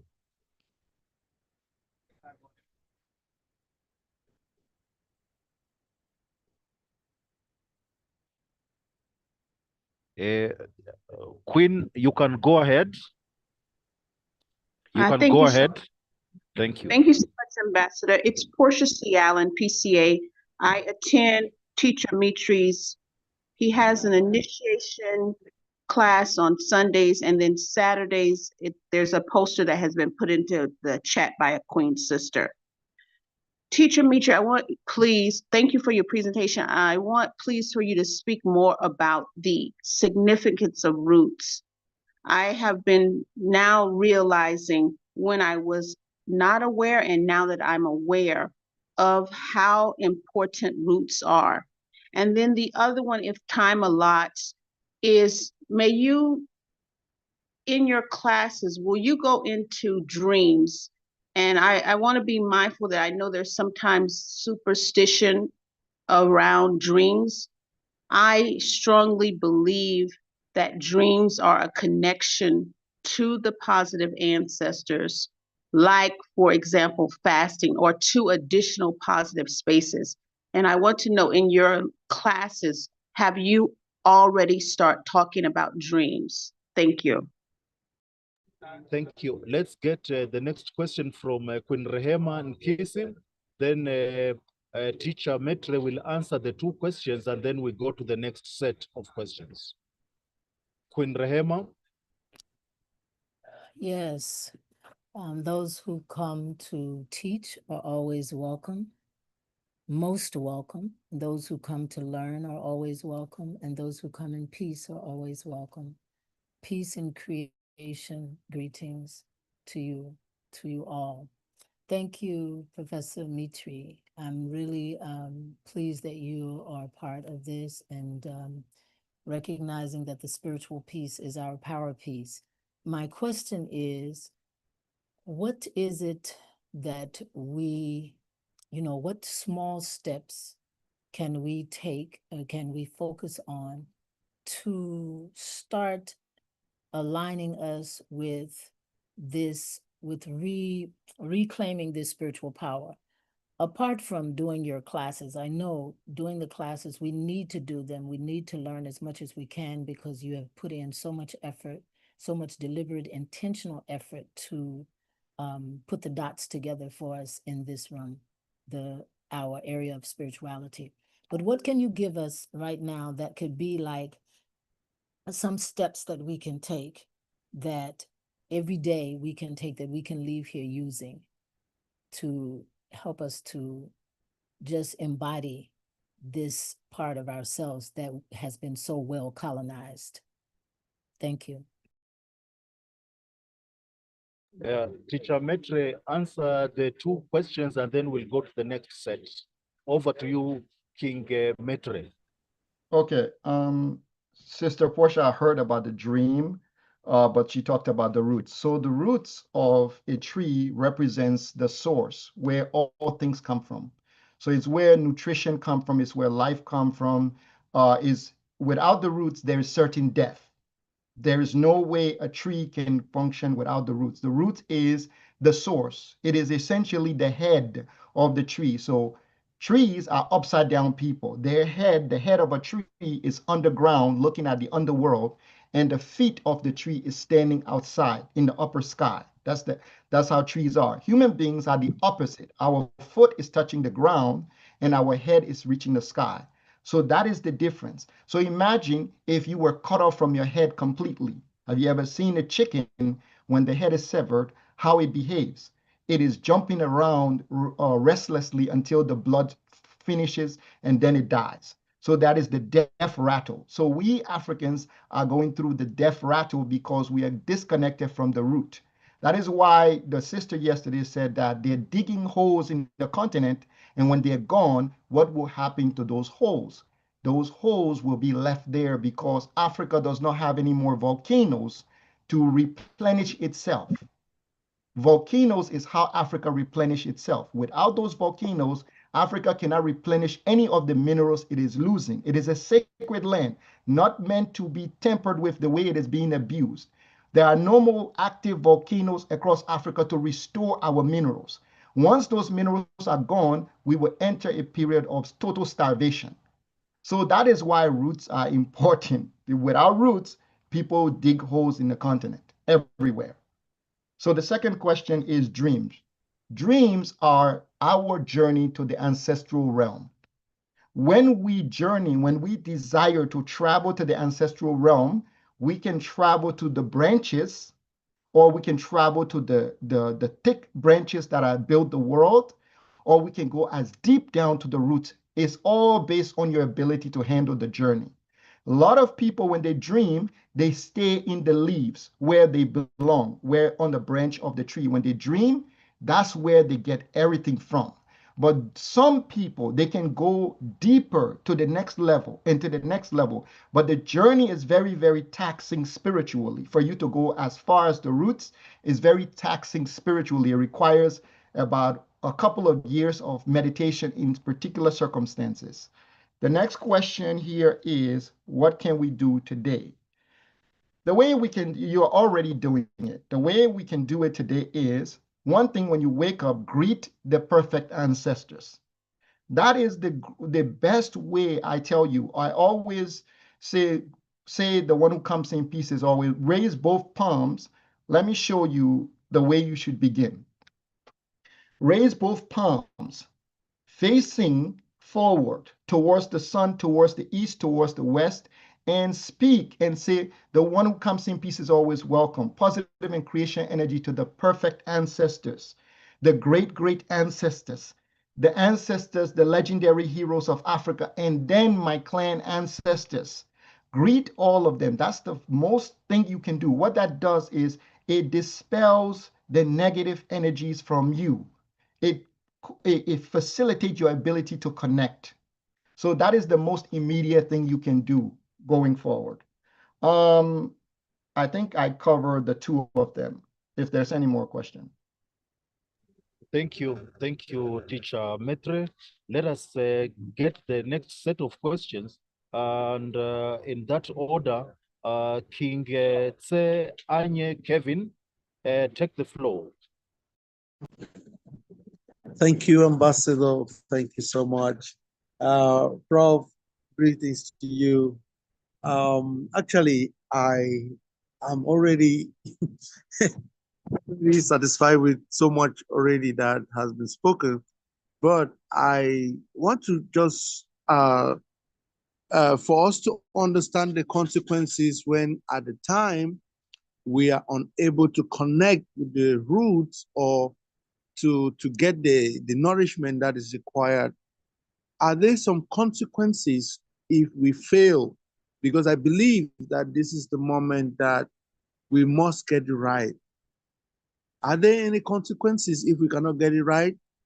Thank you. Thank you so much, Queen Teresa. Take the floor. Thank you, Ambassador. Can you hear me? Yes, very clear. Very great. clear. Great, thank you. And the one who comes in peace is always welcome. The one who comes to teach is always welcome. And the one who comes to learn is especially always welcome. Teacher Mitri and everyone, I just want to thank you. I want to thank you for this summit, but I want to add to it, rather than ask me in 2 weeks' time, what could be improved? What could be improved is to recognize when we're in the presence of something really life-changing, information-wise, and not to stop in flow. What Teacher Mitri was sharing is fundamental to us as African. Now, I've been deprived of hearing it, and so has everybody else. And I know you didn't mean to, and I know you're sorry, but I would like us to be mindful in the next summit that we find the right time to stop someone and recognize who is speaking and who we can interrupt and who we should never interrupt. Now, my question to Teacher Mitri is this: the Ubuntu, the Perfect Dark Ones, and the clans that you were about to speak about, I wonder if you could, give us a little bit of that, because these are the days of pain and suffering and war. And we as individuals need to understand what has caused it and what we can do about it. Thank you. Okay. Thank you so much. Wait a minute. Let's get the last question from King Wilton. Then Teacher Metri will answer all of them. King Wilton? Yes, can you hear me? Yes, we can. I hope you can hear me. We can hear you. We can hear you. Okay. Thank you very much, Teacher Mitri. We regret that you didn't have enough time today to do your expose. But my question is about what you've said today. In DRC or in the Zaire period when we had our president Mobutu Sese Seko Kukumendo was a banger, was saying that we should, he was that in French, recours à l'authenticité. It's like, I don't know how to translate it exactly in English. And others were saying retour à l'authenticité. It's like to return to the authenticity. Is that what you're saying? Yeah. Yes. So I ought also to, when you are talking, you said that we should not go back to our roots. We should not go back to roots. But how about the idea from Mobutu, who thinks that we should go back to our roots, as others said, but also we have Lucky Dube, who have a song also entitled "Going Back to My Roots." Can you tell me something how we should behave if the real is not going back to the root where the source of life comes from. Thank you. I hope I understand the question. Why, as you said, should not go back to the roots because we are the leaves there. Then how shall we deal with it? How shall we deal with the matter? Referring to Mobutu Sese Seko and Lac Dube, who thinks that you have blown my mind. back You have blown my mind. Your question has blown my mind. I've never had a question so good. Teacher Metri, over to you. Thank you. Okay. Let me answer the questions in the order which they are. Then that question, I'm going to take time with it. So the consequence of a tree being disconnected from the root. Anytime you chop off a tree from the roots, or you chop off the head of a chicken, there's only one evident consequence.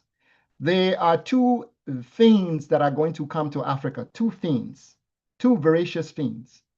Okay, a voracious fiend means someone who eats or devours without breaks. They eat or they devour until all the flesh of the bone is gone, and they chew the marrow of the bone. Those voracious fiends have already arrived in the continent, and they are solidifying themselves. They are nesting. So the Chinese, the Indians, the Turkic, the Arabs, the Russians, the Americans, the French, they are all nesting now. The voracious fiends have all gathered to the table. So they are all at the table now.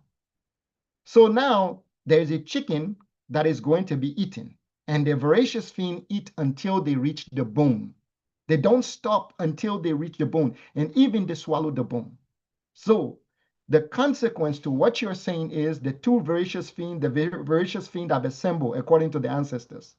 Now, once they have assembled, they are going to devour. They're not going to stop devouring. So what is the consequence we will experience is that our children will not have bones left. That is the consequence we will have. That is just it. They will not have bones left.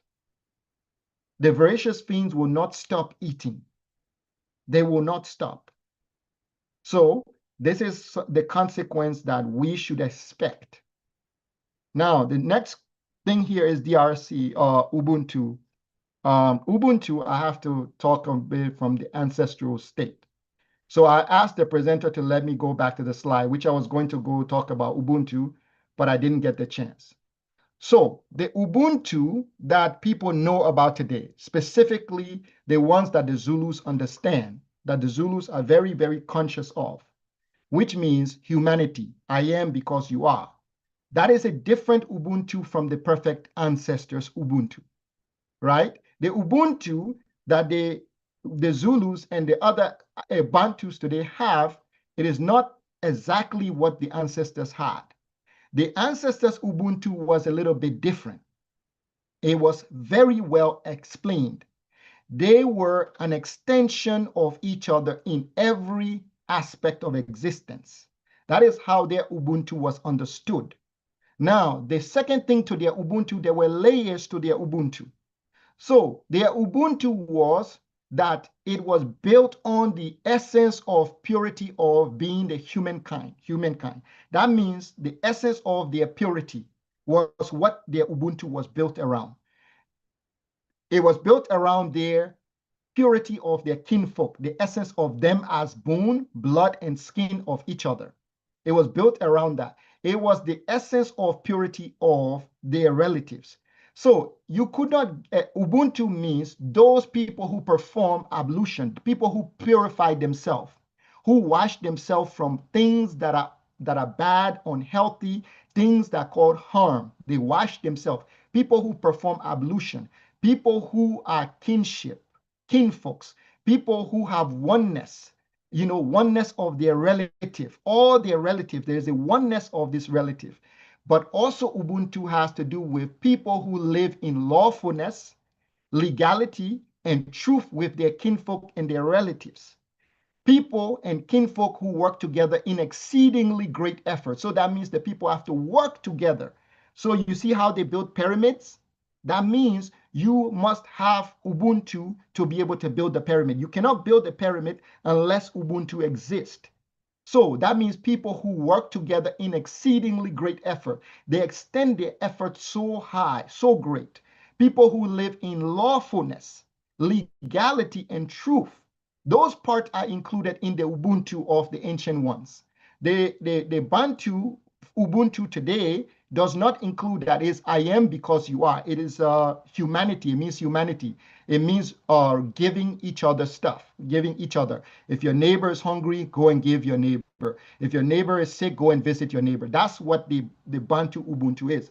But the ancient Africans Ubuntu was people who live in lawfulness, legality, and truth with their kinfolk, their relatives. So that means when the European came to Africa, the European had committed genocide. His hands were unclean. He had committed genocide in the Atlantic, in the South America. His hands were unclean.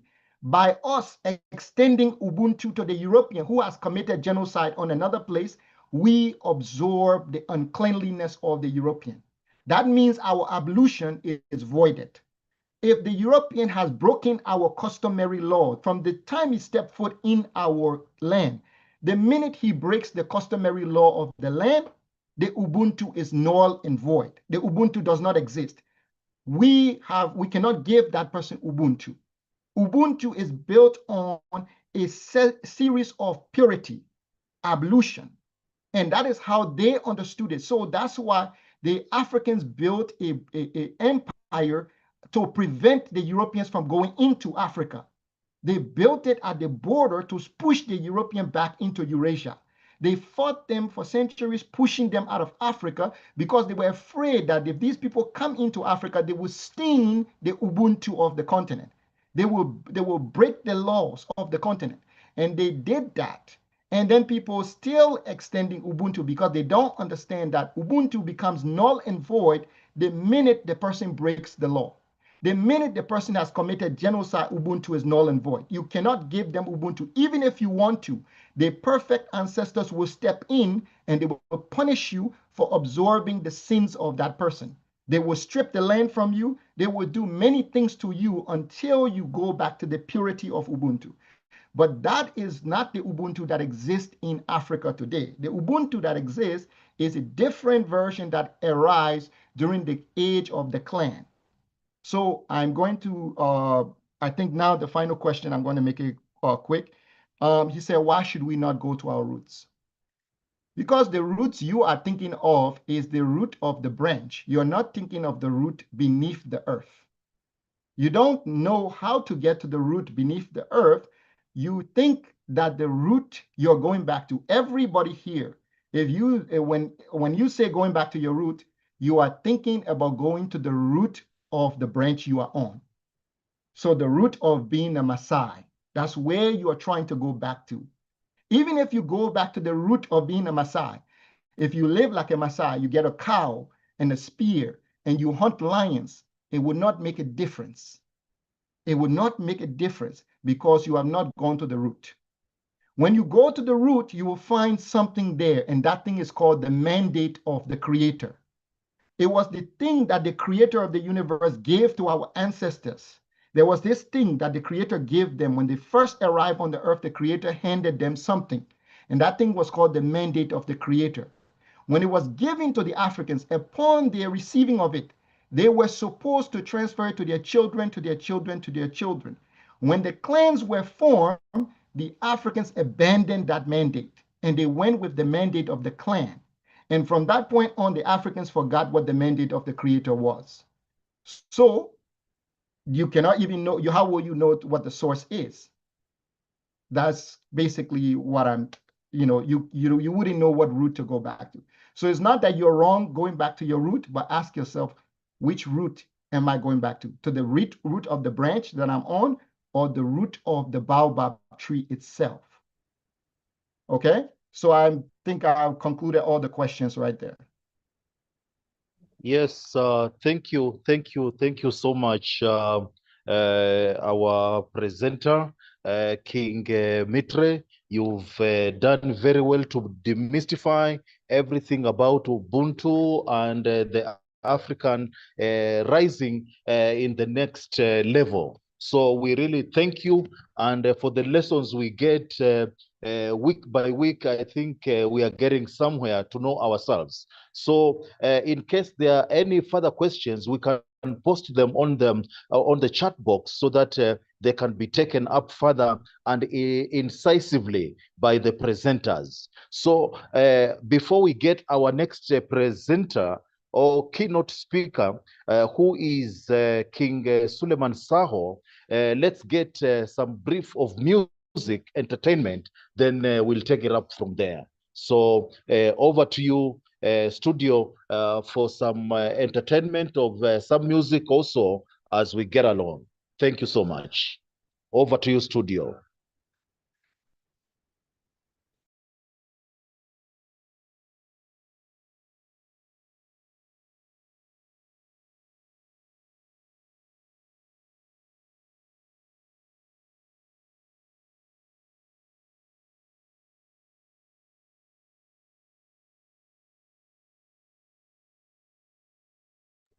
And as the studio prepares the music, we'll be calling upon our presenter, King Suleiman Saho, to prepare himself as he will be taking us through the journey of African continental free trade area and beyond, catalyzing intra-African trade and investment for global competitiveness. So that's the topic that our King Saho will be presenting.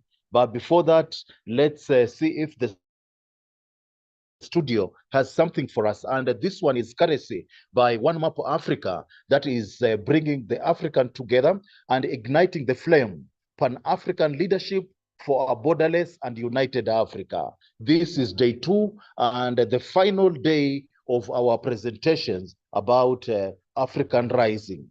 Thank you. So over to you, studio, if you are ready.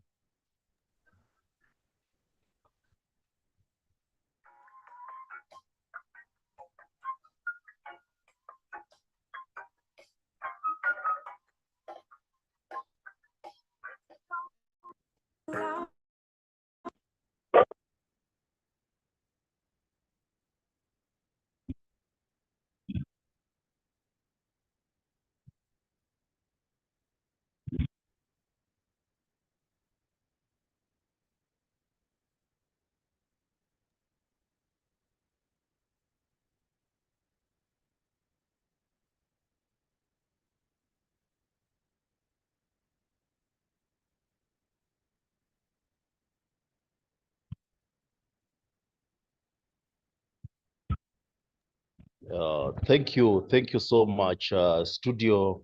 And in case that volume cannot get higher than that, I would invite Queen Evelyn Imede to read the brief bio of King Suleiman Saho as he prepares himself to present to us in the next 20 minutes or so about the ACFA, that is the African continental free trade area and beyond. So let's go ahead and listen from Queen Evelyn Imelde. Thank you. Thank you so much, Ambassador, and thank you, everyone. Ambassador, am I audible? Yes, you are very audible. Just go ahead. Thank you. Thank you, Your Royal Highnesses, honorable members, excellencies, distinguished guests. Ladies and gentlemen, it is with great honor and humility that I introduce our next speaker, a man of integrity, vision, and great service to his people.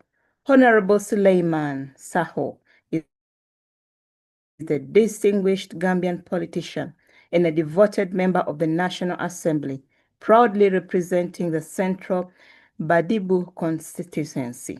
A committed member of the United Democratic Party, Honorable Saho was elected in 2017 and has since stood as a strong voice for democracy, transparency, and national development. His leadership reflects a deep commitment of uplifting his constituents and advancing the values of good governance and inclusive representation.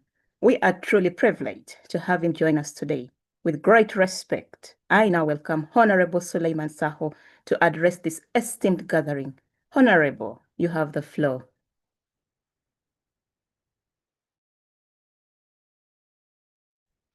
Thank you. Thank you. Thank you so much.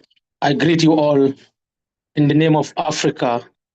I greet you all in the name of Ubuntu.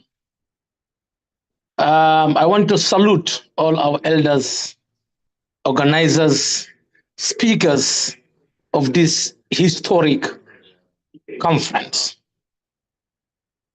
Thank you for telling my audience or my partners who I am. My topic is going to be on Africa free trade, continental free trade area.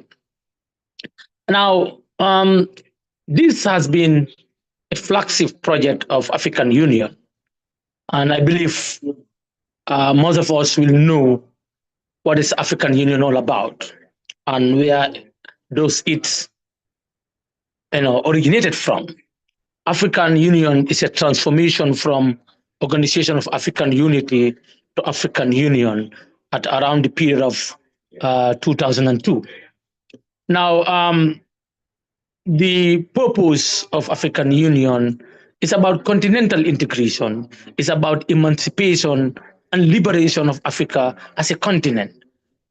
And it's about economic progress or economic prosperity. It's about free movement of people from one point to another and to end war in our continent. This is the key mandate of African Union. So the Organization of African Unity, had some shortfalls, but we have to salute and pay tribute to the pioneers in the name of Nkrumah, Nyerere, Jomo Kenyatta, to mention but just few. But all emanated from the West Indies, from Pan-Africanism, to Africa, those from the West Indies, the America, the Europe.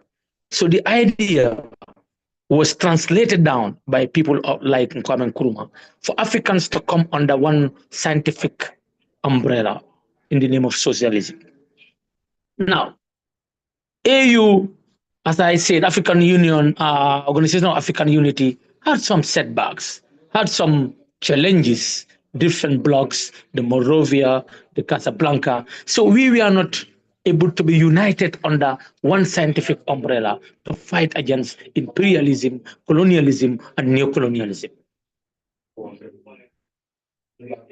So, but with all the shortfalls, with all the challenges, our leaders, our pioneers, tried to pave way for us to succeed, to accomplish the mission.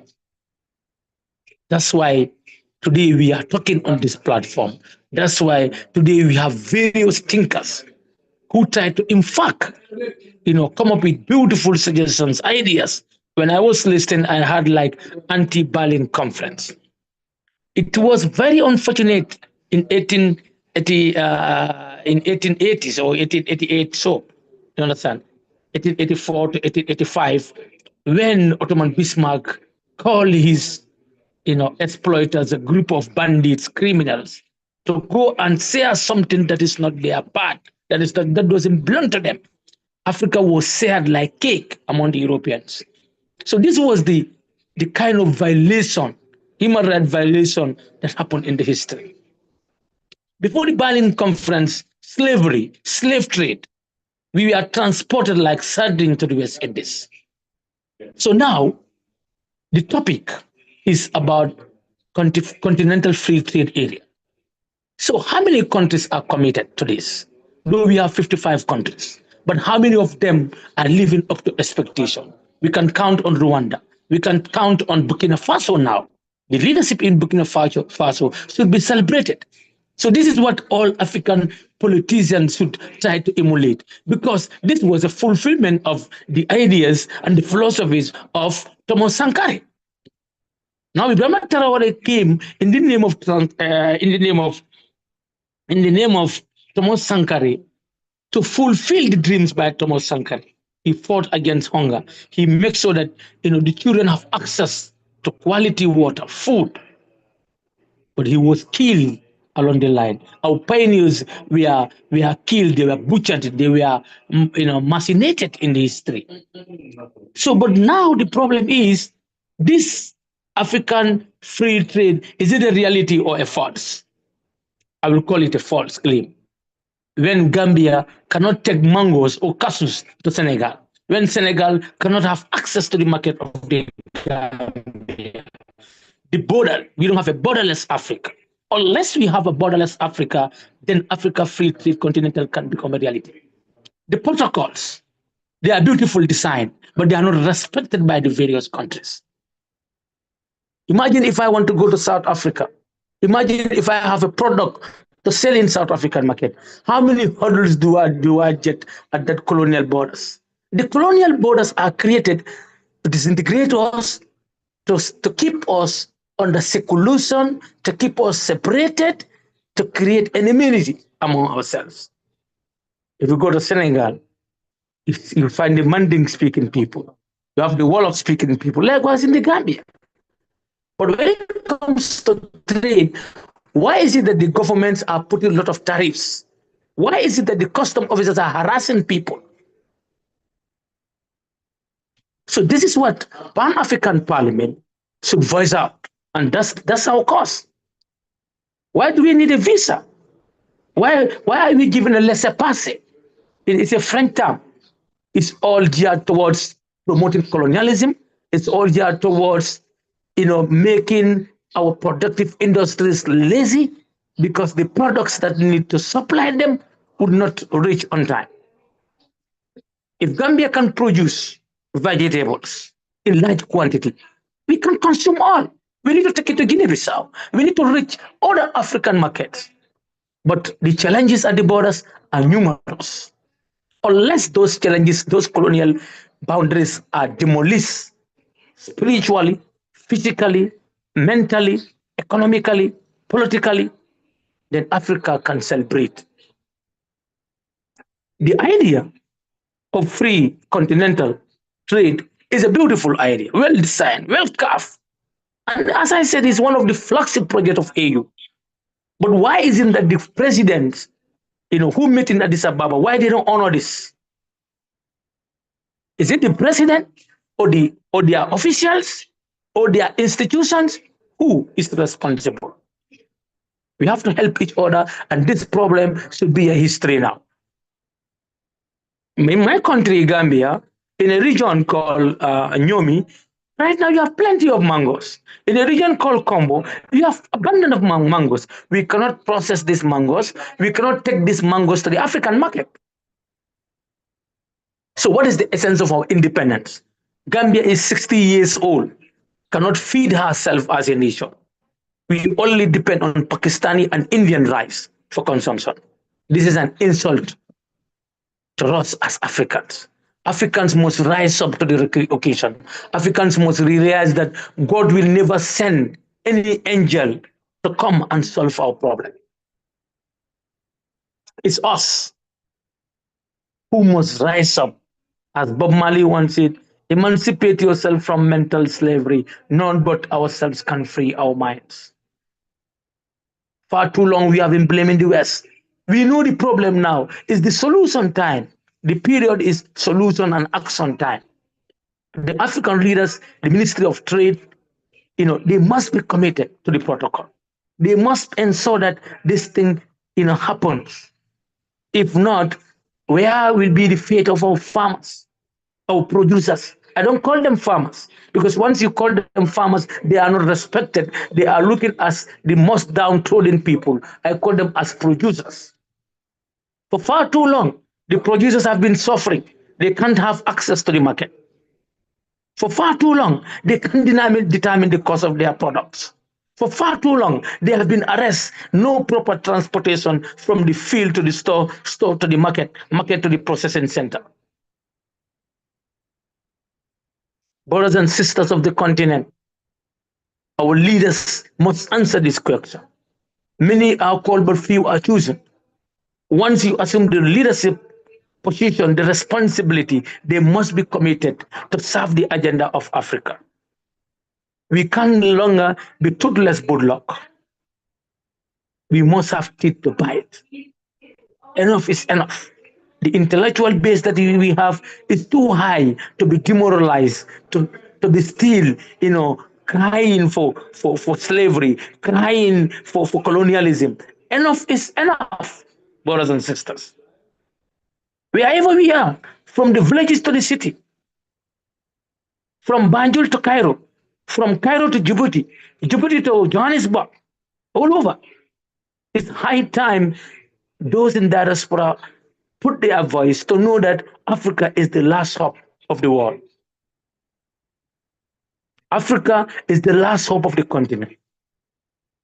We motivate, we said, let our farmers grow, let our people be engaged into the agriculture when their produce cannot reach beyond border. When Gambia championed the cause of rice production, we have the fertile land. The land is arable. Gambia can feed herself and feed Guinea-Bissau and Senegal. Why not when they meet in Addis Ababa, they look at some of these strategies? Why are we stealing all the funds? In the name of what? My brothers and sisters, I'm deeply moved when I talk on these issues because I see a system in place. The white colonial masters have gone, but they left the neo-colonialists. And the neo-colonialists are working with our African presidents to bring this continent down, to make us a laughing stock. The insult, the pain is too much. The pain is too much. Let's talk to our African leaders. Enough is enough. If Bema Traore of Burkina Faso can have this beautiful turning point in the history of Africa, what is Ramaphosa doing? What Adama Barrow is doing? And a young man in Senegal also is coming up in the name of Diomaye Faye and Ousmane Sonko. They are transforming that country.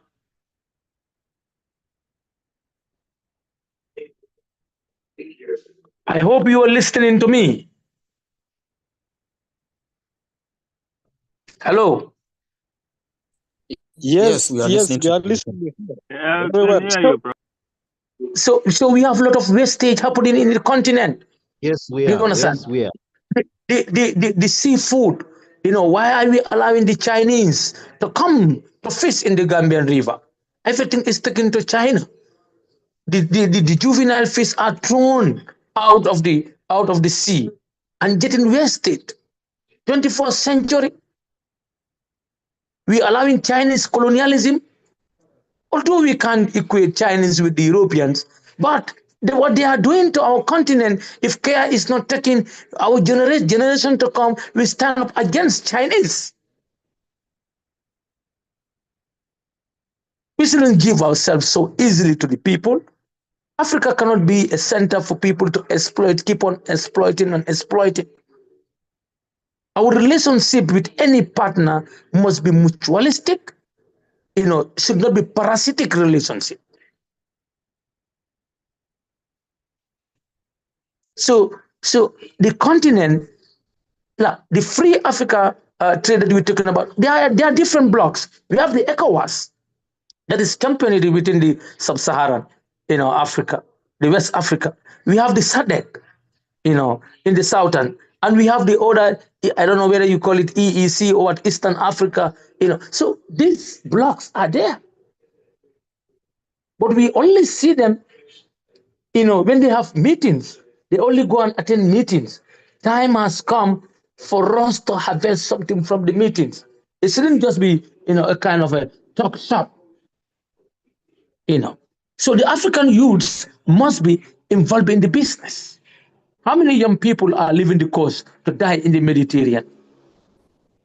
Before, Secretary of Guinea-Conakry once said, the most horrible thing that happened in the history was slavery, the transportation of human beings from Africa to Europe. millions of Africans lost their life.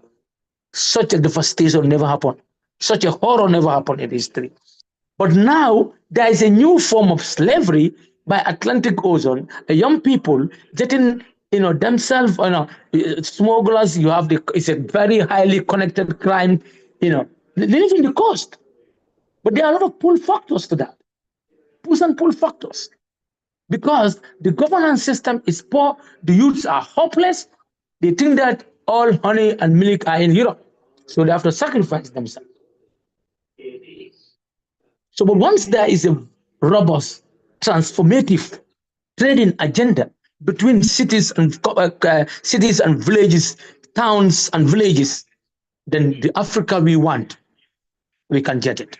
The Africa that our forefathers have dreamed, we can feel it.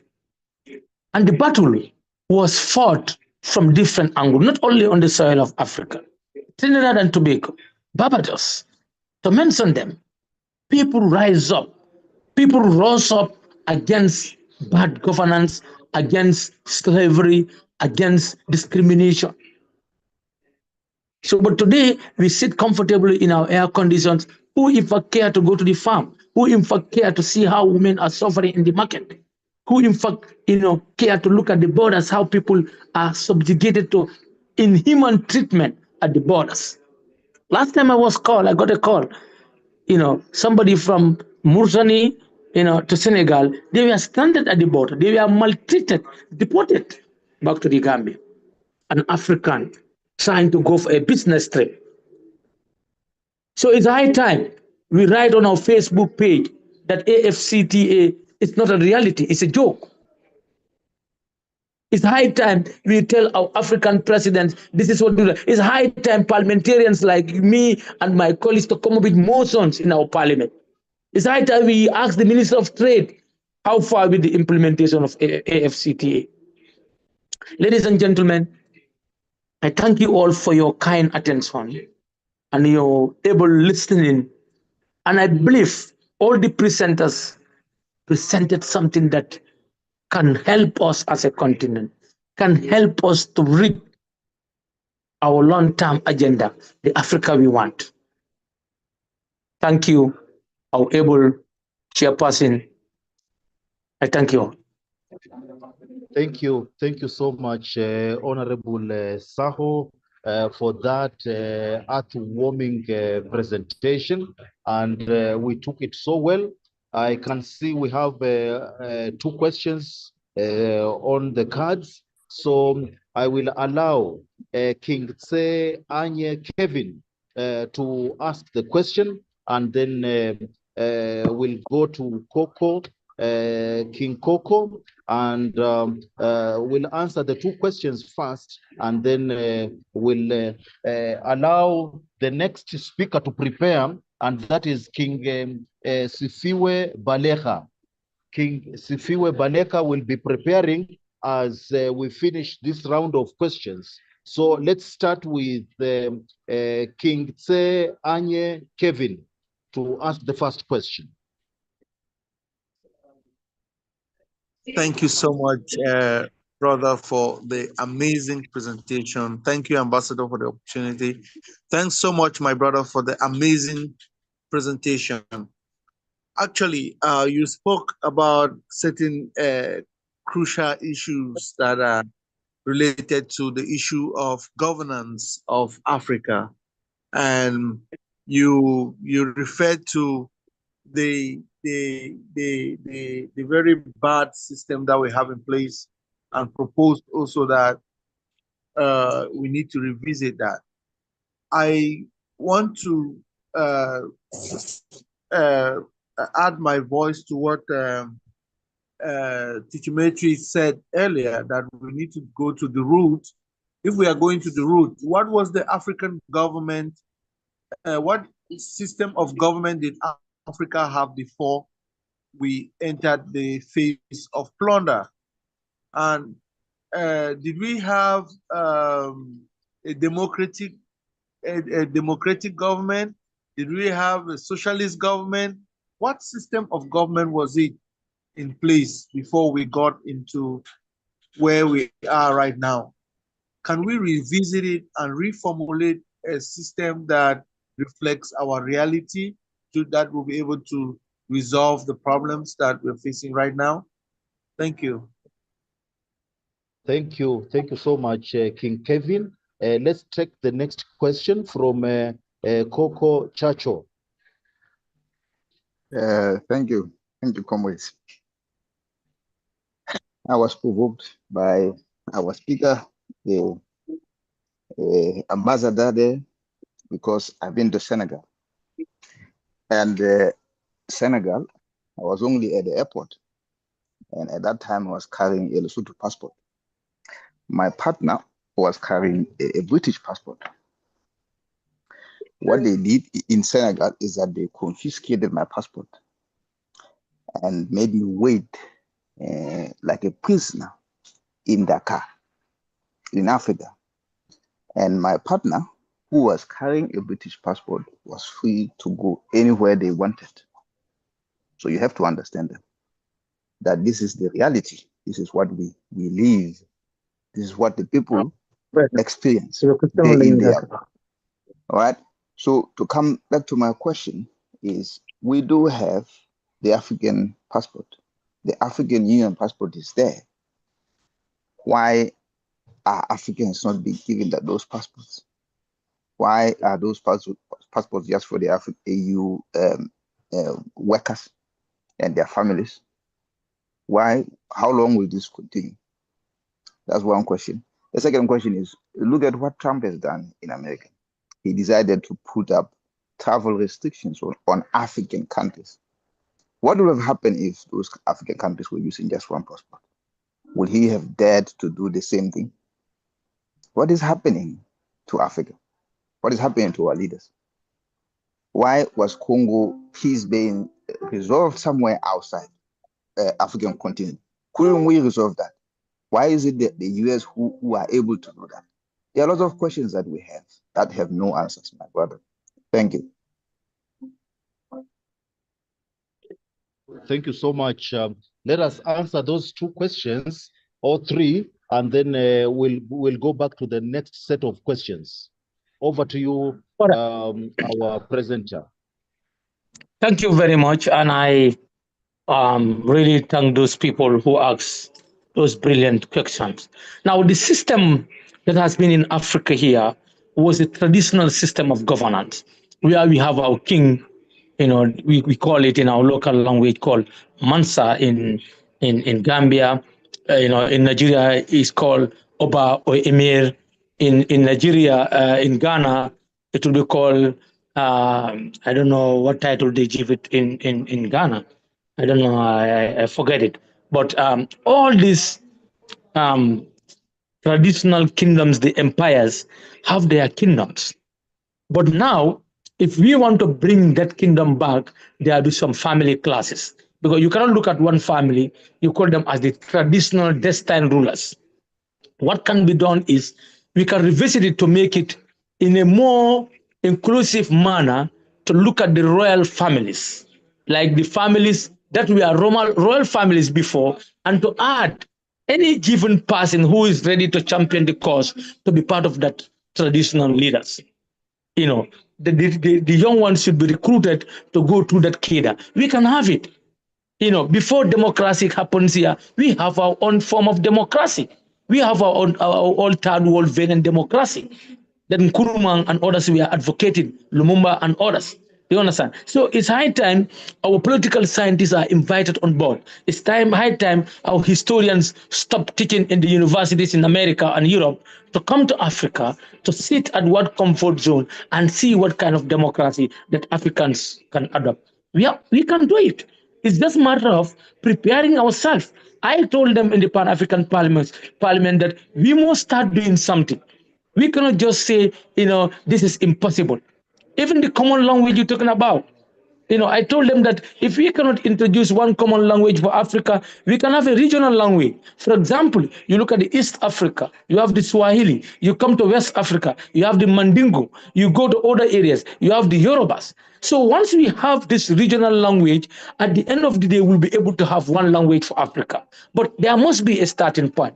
So as far as the government is concerned, we had a traditional where we have the chief, the head of the chieftaincy, is the man who will make a final decision. But that doesn't mean that he will not have check. There are checks and balances. The council of elders are there. He cannot singly make any decision. The decision has to come from the council of elders. Those council of elders are also answerable to the ward heads. So we can have a system in place. But what they did was, when they came, they tried to kill our culture. Anything that is associated with black is bad, is an abomination, is evil. So we thought anything of white is good. We followed this kind of nonsense governorship where you have the president, the vice president, the governor. It's all exploitation. They have left the exploitation hierarchy here, and we follow it to exploit our people. So I'm telling you, there is a possibility to have a system in place that's going to be purely African traditional governance. We can have it in place where we will choose our own people based on meritocracy, based on people who are ready to hold despair to fight back against imperialism. Thank you. The other part is AU passport. Yes, we have AU passport. Even this AU passport, there are some countries like Egypt, they don't recognize it. We have to ask Egypt, are they in Africa? Egypt is a country that when you go to the airport, they will harass you, you suffer with EU. Now, the passport should not be limited to only, only Pan-African Parliament or the AU staff. It must be extended to the citizens of the continent. How are we going to do that? The leaders must be committed to come with decision at Addis Ababa, because the Pan-African Parliament cannot make a full-fledged law. We can make only what we call as constitutive act. Do you understand? We cannot make a full-fledged law, but the AU can come up with a decision at the executive level to say that, look, AU passport should be dedicated to all African citizens. Then we're there. Why are we still suffering? We don't have common currency for the continent. Why we cannot have a common army for the continent? Why we don't have a common passport? These are cheap things. If you go to any European country, you produce a European pass. So Africans must stop talking now. Africans must act. Let's pray to God that we have leaders that are conscious, that are Pan-Africanist oriented, who will champion the cause of Pan-Africanism as a subject in schools from grade 1, for the early grade to the senior level, to the universities. Once we don't have the people to make it mandatory to study their culture, their history, we're doomed as a continent. So the other aspect is about Trump. You said something about Trump, what he said, blah, blah. I don't remember that last part of the question. Can you repeat it, please, sir?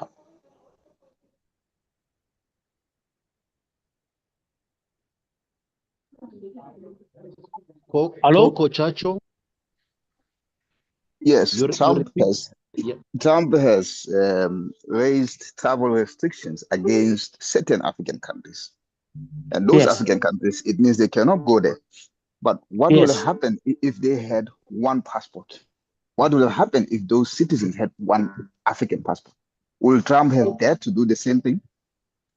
So my question was also double-barreled in that we have issues in Congo, but we have not been able to solve them. And is Trump who is solving our African issues? Yeah. So for Trump, travel ban or restriction on Africa, I think it's a lesson. This is a wake-up call for Africans to know that, we should in fact celebrate to be in our continent than to be in America. Yes, we might go there for other things, but if our leaders are doing what we need, why should we go to America? Because we shouldn't go for America for holiday. Me, I would love to be in Zimbabwe for holiday, or I love to be in Ghana and enjoy the tilapia and their beautiful culture and their dancing. I don't need to be in America. Do you understand? So the travel restriction is a more of a wake-up call to the African leaders and the continent that you need to cherish what you have in your continent. You need to be who you are. It's high time you need to promote educational system in your continent. It's high time you work on technology. It's high time you have your all the things that you need. If I have all the things in my compound, if you deny me to go to your compound, why should I be worried? If I have electricity, I have water, I have food. So Trump restricting, when I handed over the news, I said, oh, it's a wake-up call for us. That one day they can deny us to enter in their territory. But what do we have in our territory for ourselves? Thank you. Thank you so much. So let's get the last set of questions. And I really appeal, let's be brief in our questions, direct to the point, because time is not on our side. Nevertheless, let me welcome Sabelo Sibanda to pose the question, and then to King Lamin Kuru Kogira. Thank you. Sabelo, the floor is yours. Thank you. Thank you, my brother. Honorable, thank you very much for that brilliant presentation. I share your issues with the African Union. What are your thoughts about the African Union compromising our health, in the sense that now they seem to be in support of the global pandemic agreement, and also the international health regulations, which should come into effect as from next month, and the African Union is totally silent, and we've got the African CDC that simply mimics whatever the American CDC says. What do you perceive as the way forward to deal with the African Union on the issues pertaining to health? Because they've totally agreed to the sidelining of African traditional healing systems. Thank you so much.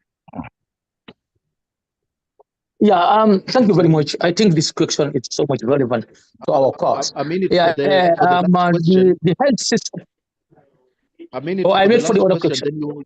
then you answer All right, both. all right. Thank you. Thank you, Honorable. So let's allow King Lamin Kuru to also ask his question. And let's be brief. I don't know if you can hear me or. Yes, we can. Yes, I can hear you. Very, very clear. Okay. All right. Thank you very much, my brother Suleiman. Suleiman, I know him very well. We're from the same country, and I know the stand he took in the parliament. I know the stand he took for the total emancipation of human beings, not only Africa. And I also thank all the previous speakers, being Philip Springer and Professor Oluwafemi. The presentation was very, very brilliant, and it is something that we all adhere to, as we were all yearning for as Pan-African. And it is something we all have seen as a major hindrance to the development of Africa.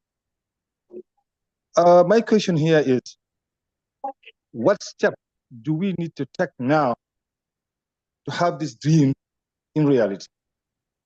Because we have a lot of hindrance in place. First of all, from the colonial era to the modified colonial era, that is neo-colonialism, to the educational system, from African educational system to Western educational system. That is, if you want to rule yourself, you have to be multi-democratic system. In the system, we have bourgeois and semi-bourgeoisie in place, controlled by Western countries. Even our national budget are being controlled by West, French, England, and America.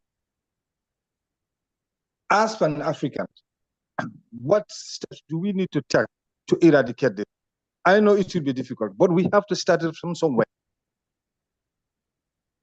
As we all know, the leaderships in Africa now, 99.9% of them are all puppets.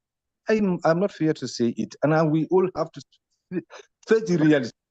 Most of the African leaders are all under the controls of West. They are all neo-colonial leaders. We don't have any vision for Africa. We don't have any vision for our future leaders. Even our agricultural system, there's nothing that is sustainable there. For example, Gambia here, if you don't grow groundnut as much as you can, you are not an agriculturist. Whereby we all know that you cannot depend on groundnut in Gambia here. Groundnut is not feeding us. They control our minds and mindset. You cannot even know what to eat. You cannot know even what to say. In Parliament, we have Western Union, Western system. In our own home growing system, some compounds there, if you don't speak English to your children, you feel that you are not educating your children, forgetting African culture. My question here is, Mr. Sao, Professor Olufemi, and then Springer, what is our approach to establish this reality? And then the other question is, the period of this sort of meetings packed into 3 months, I think for me is too. We could have it in every month or every month and a half. Then 2, what sort of membership do we put in place for people to know what we are doing, for people to know contribute in what we are doing? These are my questions to the honorable speakers. Thank you so much.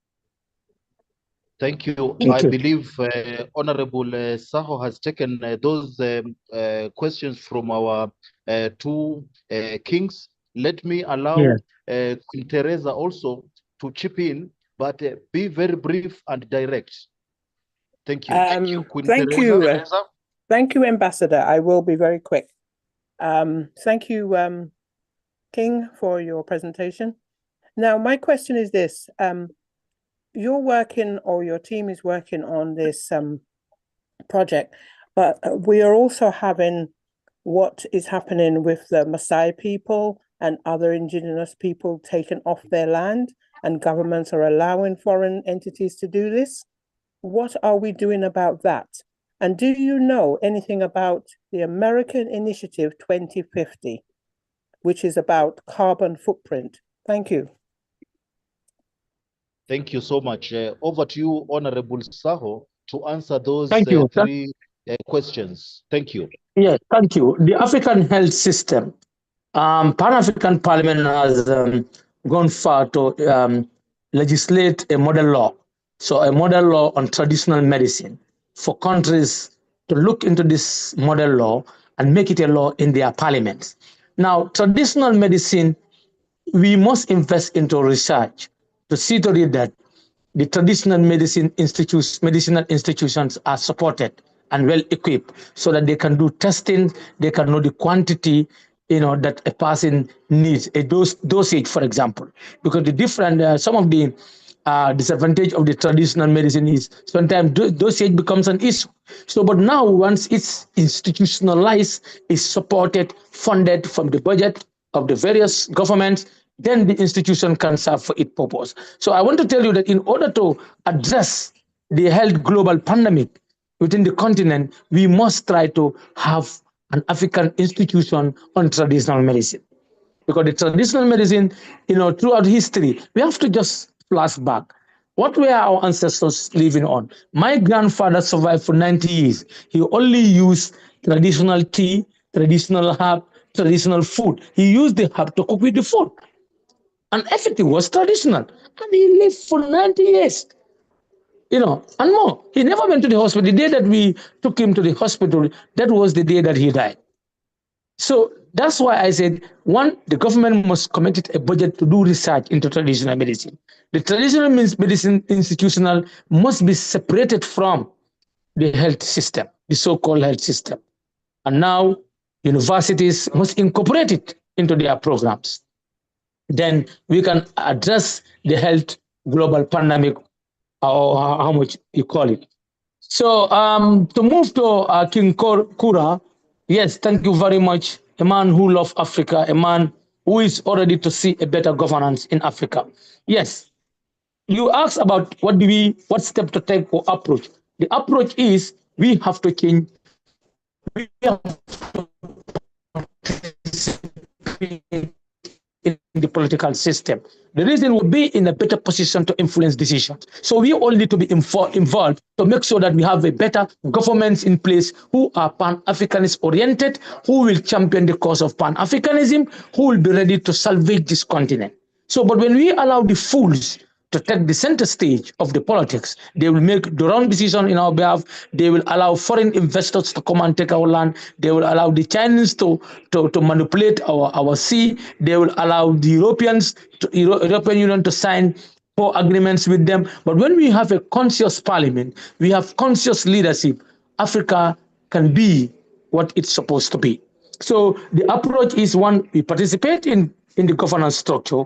Let's try to establish school support programs, whereby our people to be taught about Pan-Africanism, to be a subject, that should be taught in every Gambian or every African school in the world. We need to teach people about Pan-Africanism. That's the only way out. Because even if our generation failed to achieve, the generation unborn coming will try to fulfill the mission. So we must start somewhere to make sure that the sensitization, the education, the misinformation, the miseducation that is taking place, the curriculum, more so to the curriculum has to be revisited. We must graduate from talk and talk. We must graduate from when did the Europeans start coming to Gambia, Adviso Kadamosto coming to Gambia. Before Adviso Kadamosto, how was Gambian living? We were educating, we were trading, we were doing our farming system, but they introduced the so-called chemical fertilizer. Everything is destroyed now. Now, coming to the last question, the lands, the Maasai that you mentioned.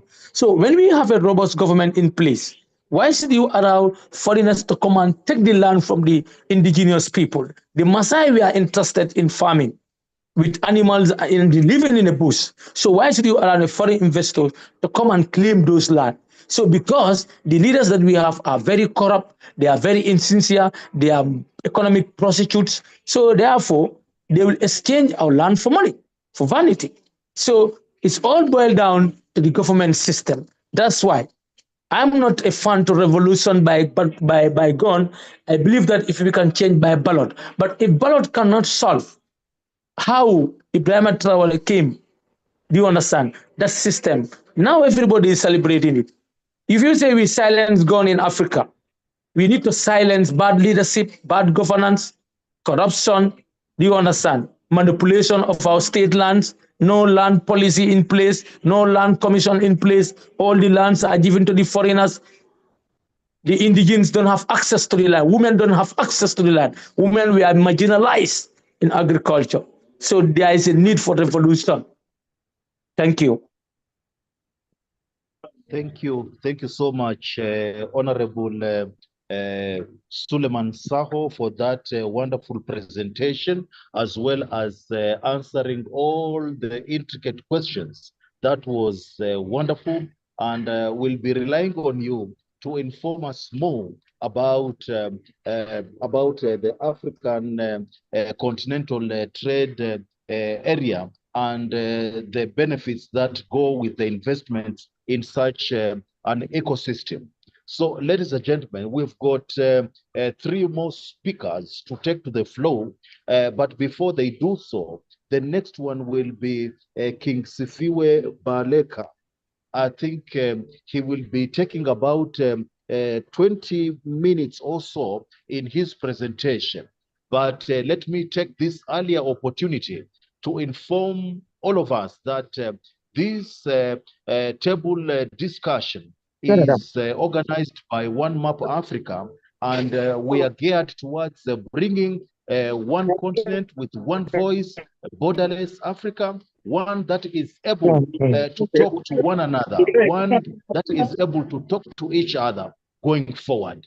In the month of November, we are planning to hold the first fashion festival in the city of Accra, Ghana. More details will be shared as we go along, but we welcome fashion designers, we welcome marketers, we welcome cultural ambassadors, and about everybody who can take part in this fashion festival, one of its kind in the continent of Africa. It is happening in the month of November, so you can get in touch with the Secretariat at One Map Africa or any other information that will be shared going forward. So keep it here in One Map Africa. Therefore, with gladness, let me welcome Queen Evelyn to read the brief the brief biodata of our King Sifiwe Balaka, who will be speaking about youth as the vanguard, cultivating and empowering the next generation of Pan-African leaders across various sectors. He will be talking in the next 20 minutes, and then we'll allow questions and answers. After that, we'll have two more speakers so that we close for the day, and it has been very successful so far. So, Queen Imelda, over to you as we welcome King Sifiwe Baleka. Thank you. Thank you so much once again, and thank you, Ambassador, for reminding us about One Map Africa that has brought to us this very wonderful event. And thank you once again for reminding us about our upcoming events. Please be part of it, join us, and let's see Africa to a different level. Now, ladies and gentlemen, allow me bring on board King Sifiwe Baleka. He is a Yale graduate and former world-class swimmer who emerged as a prominent strategist and advocate for global African reparatory justice and Pan-African unity. For over 2 decades, he has worked to strengthen the African diaspora as the 6th region of the African Union, advancing the right to return and citizenship for Afro-descendants in their ancestral homelands. He is currently leading a global campaign to seek an advisory opinion from the International Court of Justice on the reparations claim rooted in the diverse apostolic edict. Honorable Baleka serves as the Minister of Foreign Affairs for the provincial government of the Republic of New Africa and the Afro-descendant Special Envoy to Burkina Faso. He is also president of the Balata Baraza History and Genealogy Society in America. He successfully secured citizenship in Guinea for members of the Afro-Guinea descendant. A former head of communications for the Pan-African Federalist Government, he now leads a unique training certifying new African diplomats and civil servants organization. Dear members, in a very special way, join me to welcome King Sifiwe Baleka. Over to you. Abene, thank you. Greetings, Sawubona. Greetings to revolutionary Pan-African greetings to everyone here. All protocols observed. It is my honor and pleasure to be joining you from Ouagadougou, Burkina Faso, after having just recently spoke to the Minister of Foreign Affairs of the Republic of Burkina Faso, as well as the President of the Commission of the Alliance of Sahel States, where many of us see this as the epicenter of Pan-Africanism and the march forward towards a united African states. You know,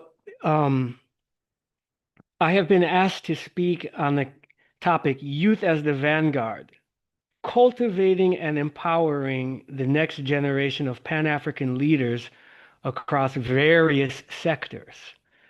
Now, let me say in the beginning that this is the first time I've been asked to speak on this subject. Normally, I speak on subjects in which I can offer solutions and things that I consider to be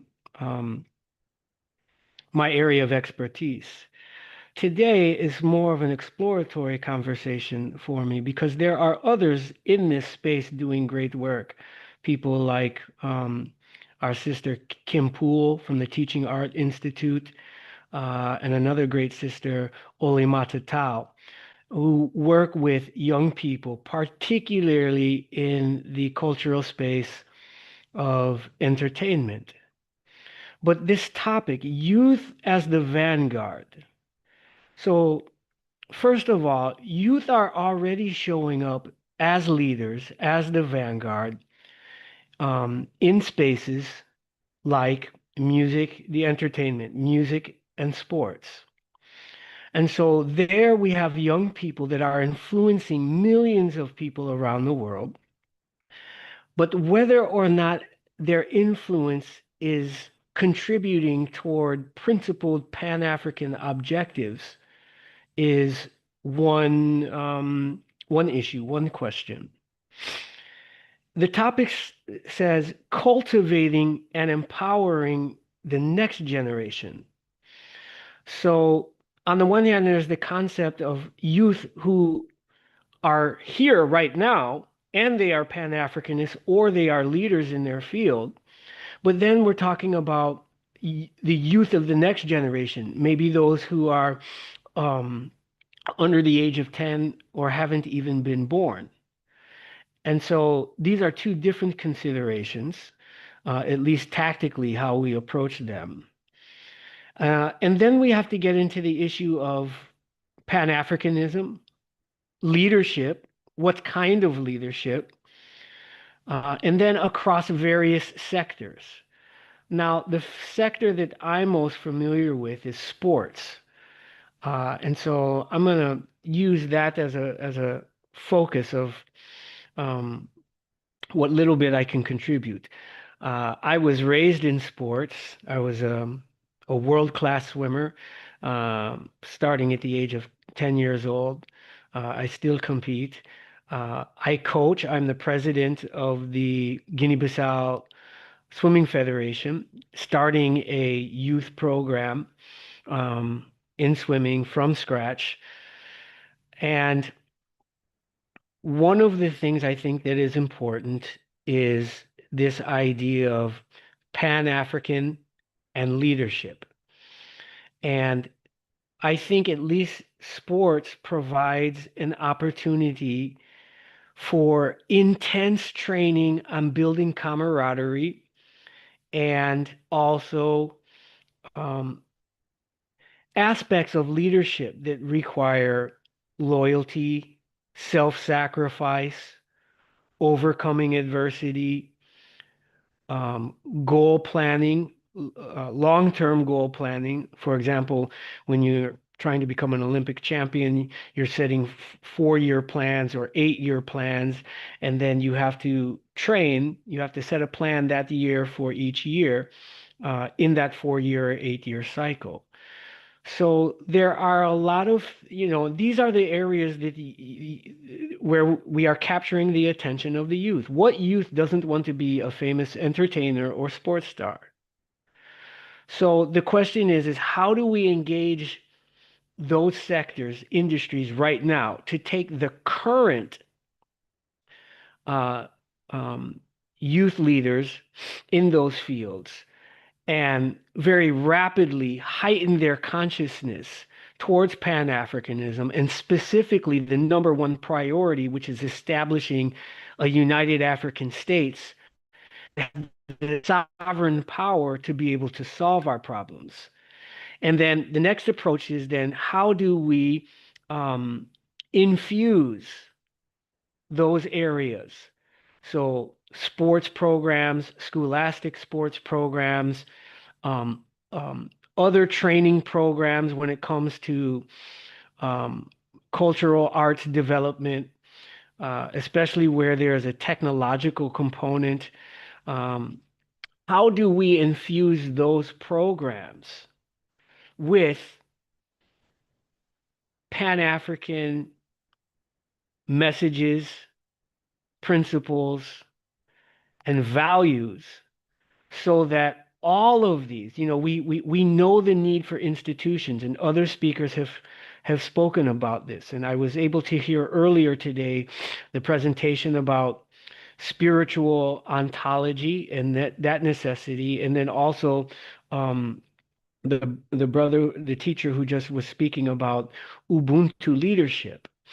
So how do we take that knowledge, right, and infuse it in whatever programs that exist right now that are producing, the person who knows how to run the video camera and the sound system, or is producing the beats and the music, or the training programs for football, and other sports.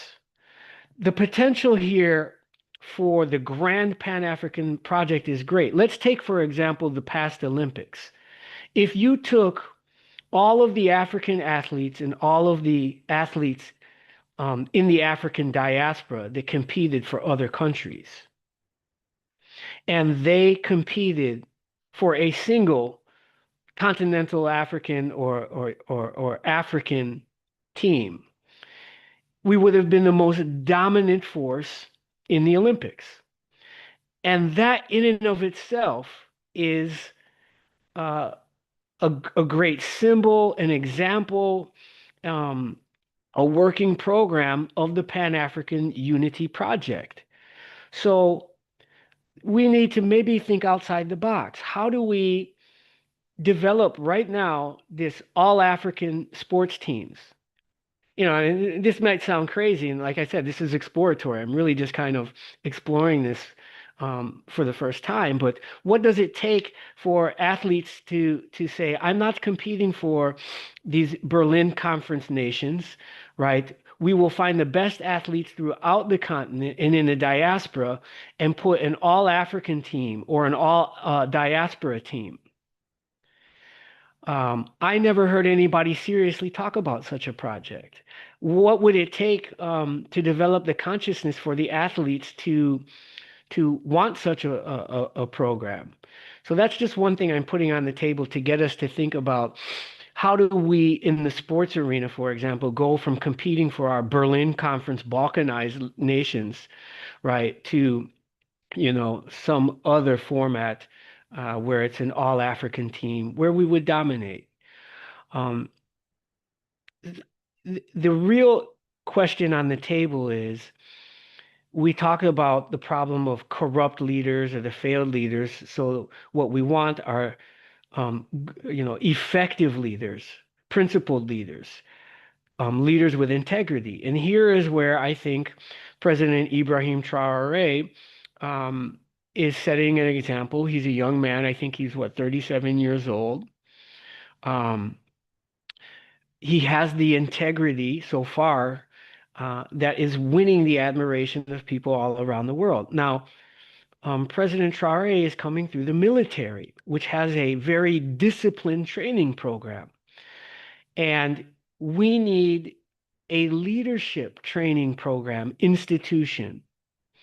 I came up through the Rastafari movement, and the elders talked about a holy order of commitment. And if you think about it, for example, the Nyabingi within the Rastafari movement came out of the youth Black faith movement. So we have to combine all of these things, because all behavior is governed by the mental processes or the information that produces the behavior. For example, you don't tie your shoe and then afterwards say, oh, my shoe's untied, I think I need to tie it. The thought always comes first, and then following the thought comes the behavior. So if you want to change the behavior from what we have now to greater principled Pan-African Ubuntu, integrity and unity, right? We have to change the messaging, the information. Now, if it's the mental processes and the messaging that governs the behavior, what is it that governs the information and the messaging? And that's values. Your values determine what information you give a high priority and you activate it, or what information you allow into your system, but you deprioritize it, you just put it on the shelf, and then what information you reject and you don't even implement. So if you want to change behavior, especially in our youth, we got to change the messaging. And if you want to change the messaging, you got to change the values. And so then the question is what is it that governs the values? And that's culture. We're not born with values, right? We're born and we start learning those values first and foremost from our parents, right? Whose values are kind of governed by the village and the community and then the nation. So again, the question of empowering, cultivating and empowering the next generation of Pan-African leaders, it all comes down to culture, which ironically, the vanguard of the culture is already the youth. They're the ones out there selling out stadiums and concerts, right? When as activists and diplomats, and we have 47 people on this particular Zoom, but these young people, they can organize a concert and they'll have 1,000, 5,000, 10,000, 15,000 people. Or they will be producing content on the internet that gets, way more views than the content coming from, older adults and elders that are, focused on political and social issues. So if we're looking, when we say Pan-African leaders, in a way that's sort of like saying champions. And again, in the sports context, my father once told me that if you want to become a champion, you have to surround yourself with champions, and whatever it is they do, you do that, because chances are if it worked for them, it'll work for you. So we have to, if our mission is to cultivate and empower Pan-African leaders or Pan-African champions, the current Pan-African champions of today have to find ways to give complete access to young people. Young people have to surround those effective Pan-African leaders, many of them gathered on this call today. But it has to be more than that. We need intense institutions that are geared to producing the behavior that we want, the behavior that is principled and integrity and is self-sacrificing and is a holy order of commitment to a Pan-African spiritual ontology. We need an institution for that. And then that goes to having the economics to support such an institution, having the media to promote it, that it can attract the best and brightest. I remember Amilcar Cabral said that leadership must go to those who have the clearest vision. And Amilcar Cabral also used sports in his revolution. When they had decided that they needed to go into armed struggle, Amilcar Cabral used the various football and organized practices and games throughout the rural villages, which doubled as fitness training. But then afterwards, that was they would use the political education classes. So I won't pretend that I have any definitive answers on this subject. Like I said, I'm a coach. I understand the value and working with kids and teaching them the value of that. If you're going to do something, if something is worth doing, it's worth doing your best and inculcating that spirit, because we want our leaders, and particularly those that are going to serve in our government as ministers or civil servants, we want the spirit that this is your calling, this is a service, and you are required to give your best. Sports can contribute to national or Pan-African unity, that development producing such people. It teaches you the importance of details. If you want to perform optimally, you have to get the details right. You can't make mistakes. And so this is just my contribution to this topic, that the youth are already in entertainment, right? Music and media and sports. We have to find a way to provide politicized training for them, and then set up the institutions for that next generation, so that while you're learning how to be the great football player, you're doing it in a context that you're going to play for the continent. and that any platforms that you get, it's not to serve the capitalist neocolonial interests, it's to serve the agreed upon interests that a united African states has set as policy. So let me just land there, and I want to thank everyone for giving me a chance to sort of explore this topic. I think it's very important because what 77% of the continent is youth, and that is they are going to decide, as we're seeing in regions like the Sahel, they're going to decide our reality in the next 10, in the next 5, 10, 20, 25, 50 years, and so on. So I yield. Thank you. Thank you. Thank you so much, Honorable Sifiwe Baleka, for that brief but incisive presentation. Is there a question to ask Honorable Sifiwe? Any question from the floor? Brother, I have my hand up, Ambassador. Go ahead. Go ahead. Go ahead. Go ahead. Thank you. Your name, please. Teresa. Your name, please. Teresa, it may not be coming up.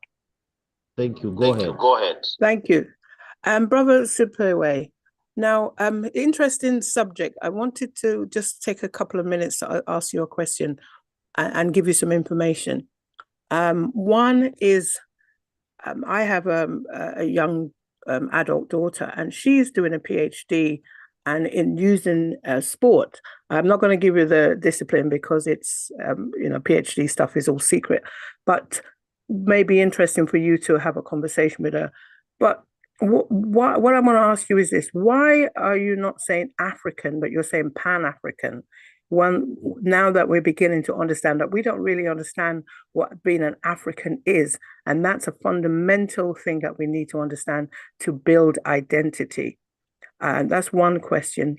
And the second part is some of the experiences I've seen her go through as a young person, trying to talk to people who are working in sports with other young people, is gatekeeping and blocking and protectivism because of funding and these kind of mechanisms. So this is the UK I'm talking about. I don't know about Africa. So how do we approach it so that the people who are already working with the young people don't gatekeep them because it's going to open up funding and opportunities to make money? Thank you. Thank you. Thank you, Queen Teresa. Papa Coco, is your hand up? Or it was that during is the correct. last conversation? My hand is up. Thank you, my brother. Go ahead. Go ahead. Go ahead, sir. Thank you. Thank you. Comrade Sifiwe, thank you for your presentation. I do appreciate that you said this is not your expert area. It's more of an exploratory for now.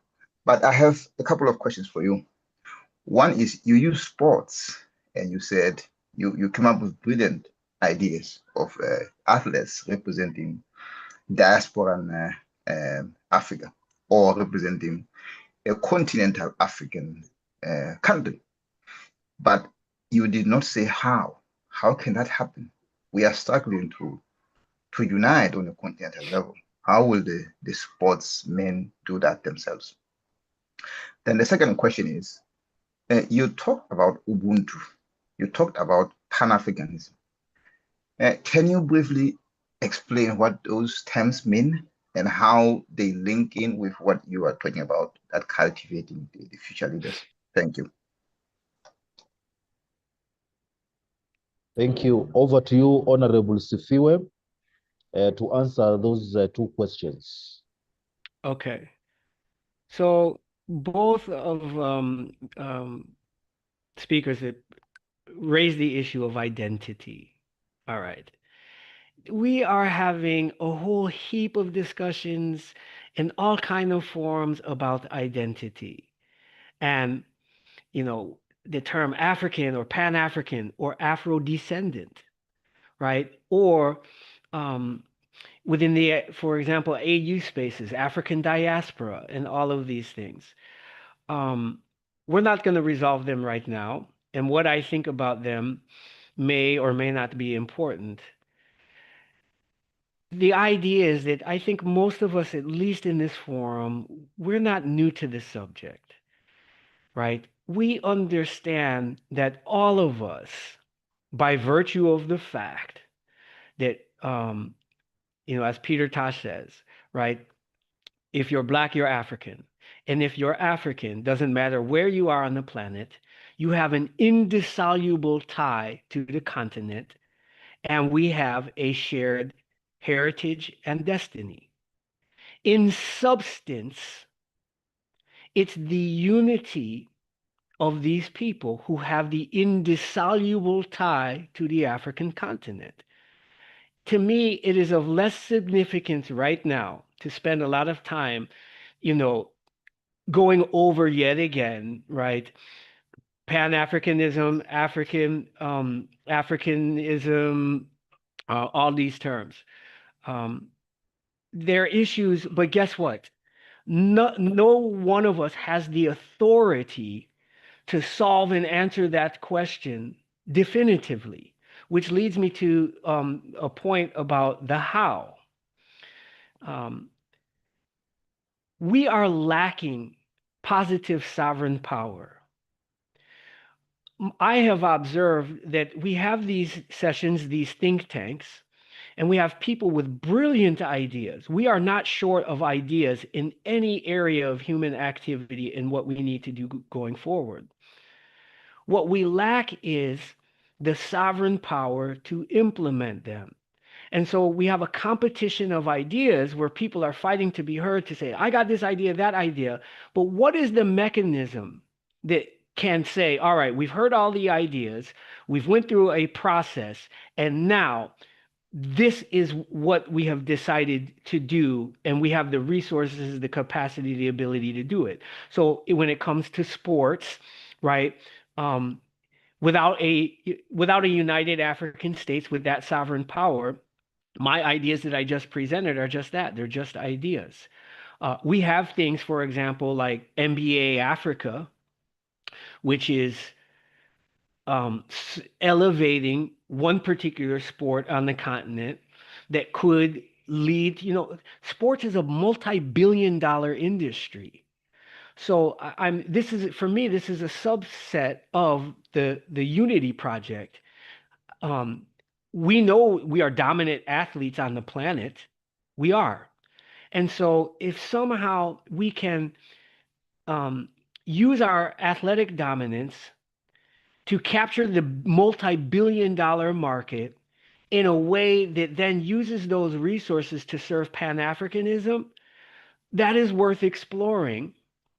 But whatever idea we come up with, how are we going to be able to implement it without sovereignty? So the political issue, the political sovereignty is, in my opinion, the prerequisite to the social, the economic, the military, the currency, the educational, the health sectors.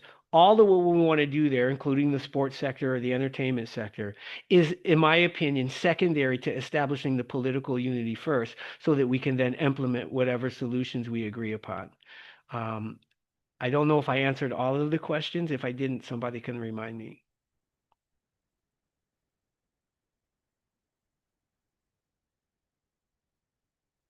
Oh, there was one other thing about the gatekeeping. But I think I kind of answered that. Testing. Thank you so much, Honorable Sifiwe Baleka, for a wonderful presentation, as well as thoughtful answering of the questions that have been raised. I believe the questions can be many, but in case there are, you can just pin the same on the chat box, and the same will be relayed. I don't think he answered my question on Ubuntu. Yes. Thank you. Go ahead. Yeah, I don't think he answers my question on Ubuntu. And again, with regards to gatekeeping, the question is much deeper than it looks at first, because most of the youth we have now, they are attracted to all of these countries for what they get. They get paid higher salaries than what they get paid in Africa. And again, we know the case of Kylian Mbappe, who his father wanted him to play for Cameroon, but the Cameroonian government, they decided his father had to pay for that, to play for Cameroon. So I don't think he answered that either. Thank you.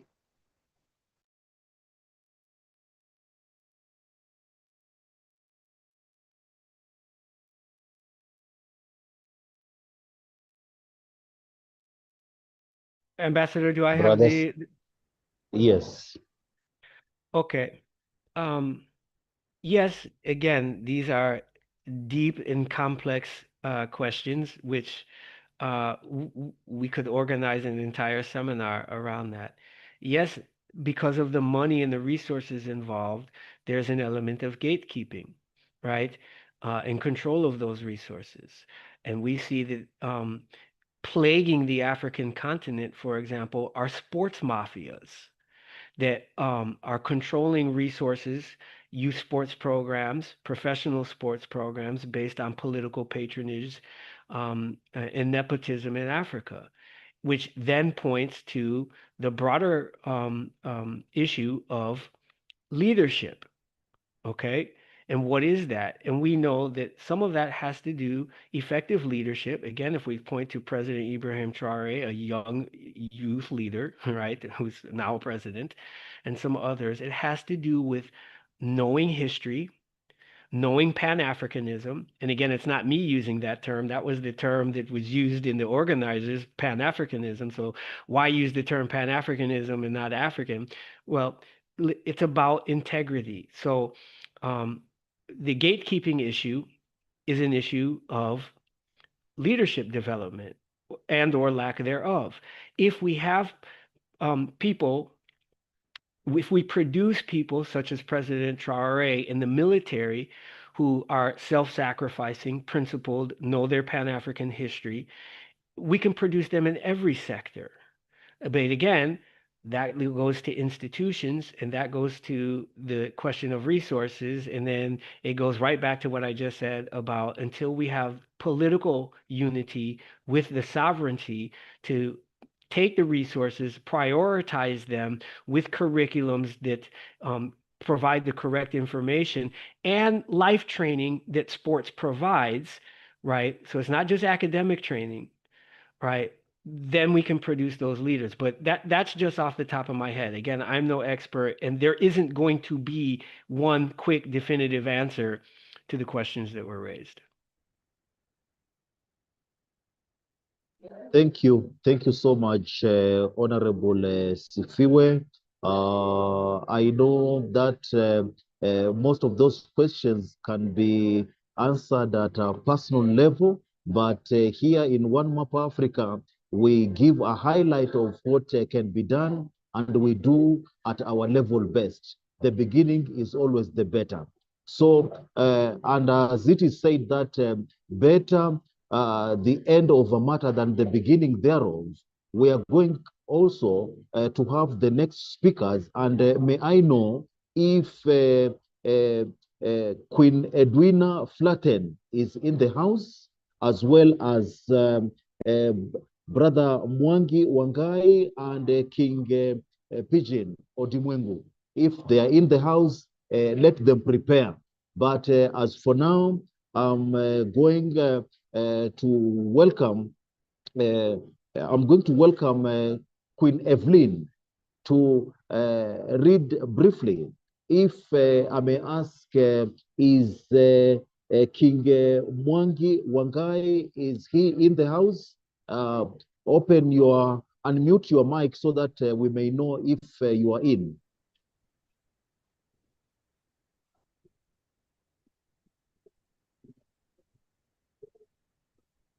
King Mwangi Wangai. Because he was to speak about strengthening democratic institutions and good governance, a Pan-African imperative. That's the topic that he was to take about.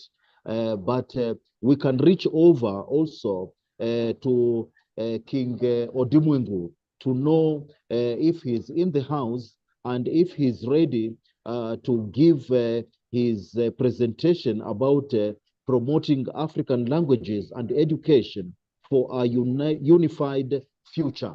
That is the unified future of Africa. So if King Odimwingu Pigeon is in the house, we Greetings. can give him the stage. Okay, excuse me, Ambassador. King Mwangi is in the house and he'll be speaking in the next 2 to 3 minutes. Kindly. So we take on King Odimwingu to present first, isn't it? Okay, thank you. Yeah, thank you so much. So it is my great pleasure to present to you our brother King Pigeon Odimwingu to give his presentation on promoting African languages and education for a unified future. And to set the pace is Queen Evelyn Emede from One Map Africa to read the biodata of King Odimwingu. Over to you, Queen Evelyn. Thank you. Thank you once again, Ambassador.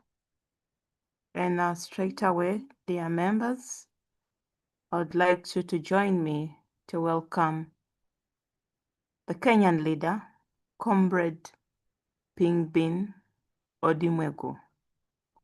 He is a Pan-Africanist, an educator, an advocate for good governance, a graduate of the University of Ebu. He founded the Accountability and Transparency Party and ran for president in 2022.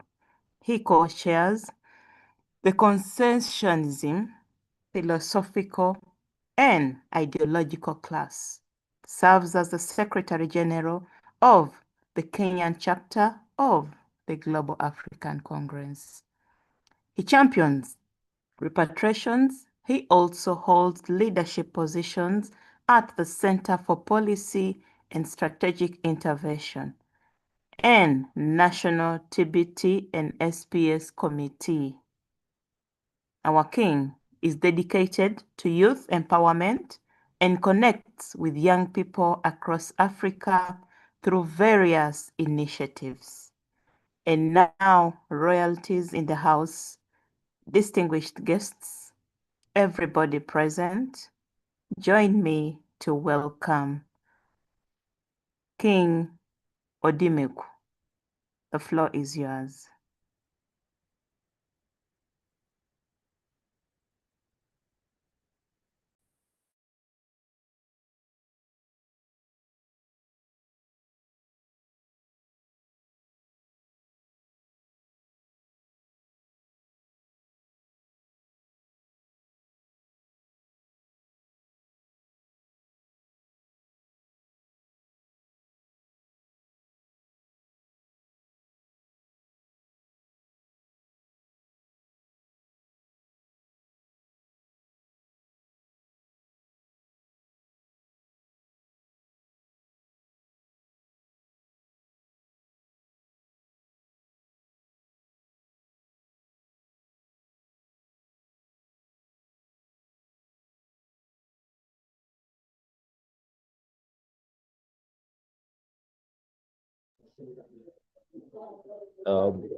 Is he I'm not in getting the house?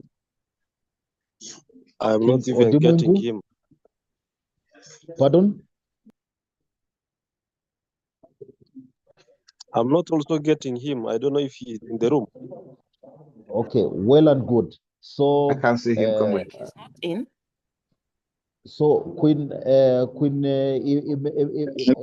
Evelyn, just kindly. in the waiting room. Maybe you can give him a minute or so to be up. I'm not sure. The MC, please, you can proceed while he's coming on or to sit, take his chair.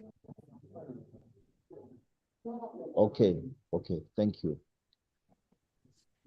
Meanwhile, studio, can you give us some good African music that can shake our bones to the excitement that we have come to the end, to almost the penultimate end of our conversation today. Studio, if you can awaken us in 1 minute also with an African captivating music that will take us to the next level.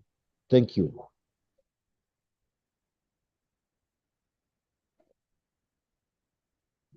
Hello, I'm around. Please. Okay, thank you. So you can go ahead, sir. Just go ahead. Thank you.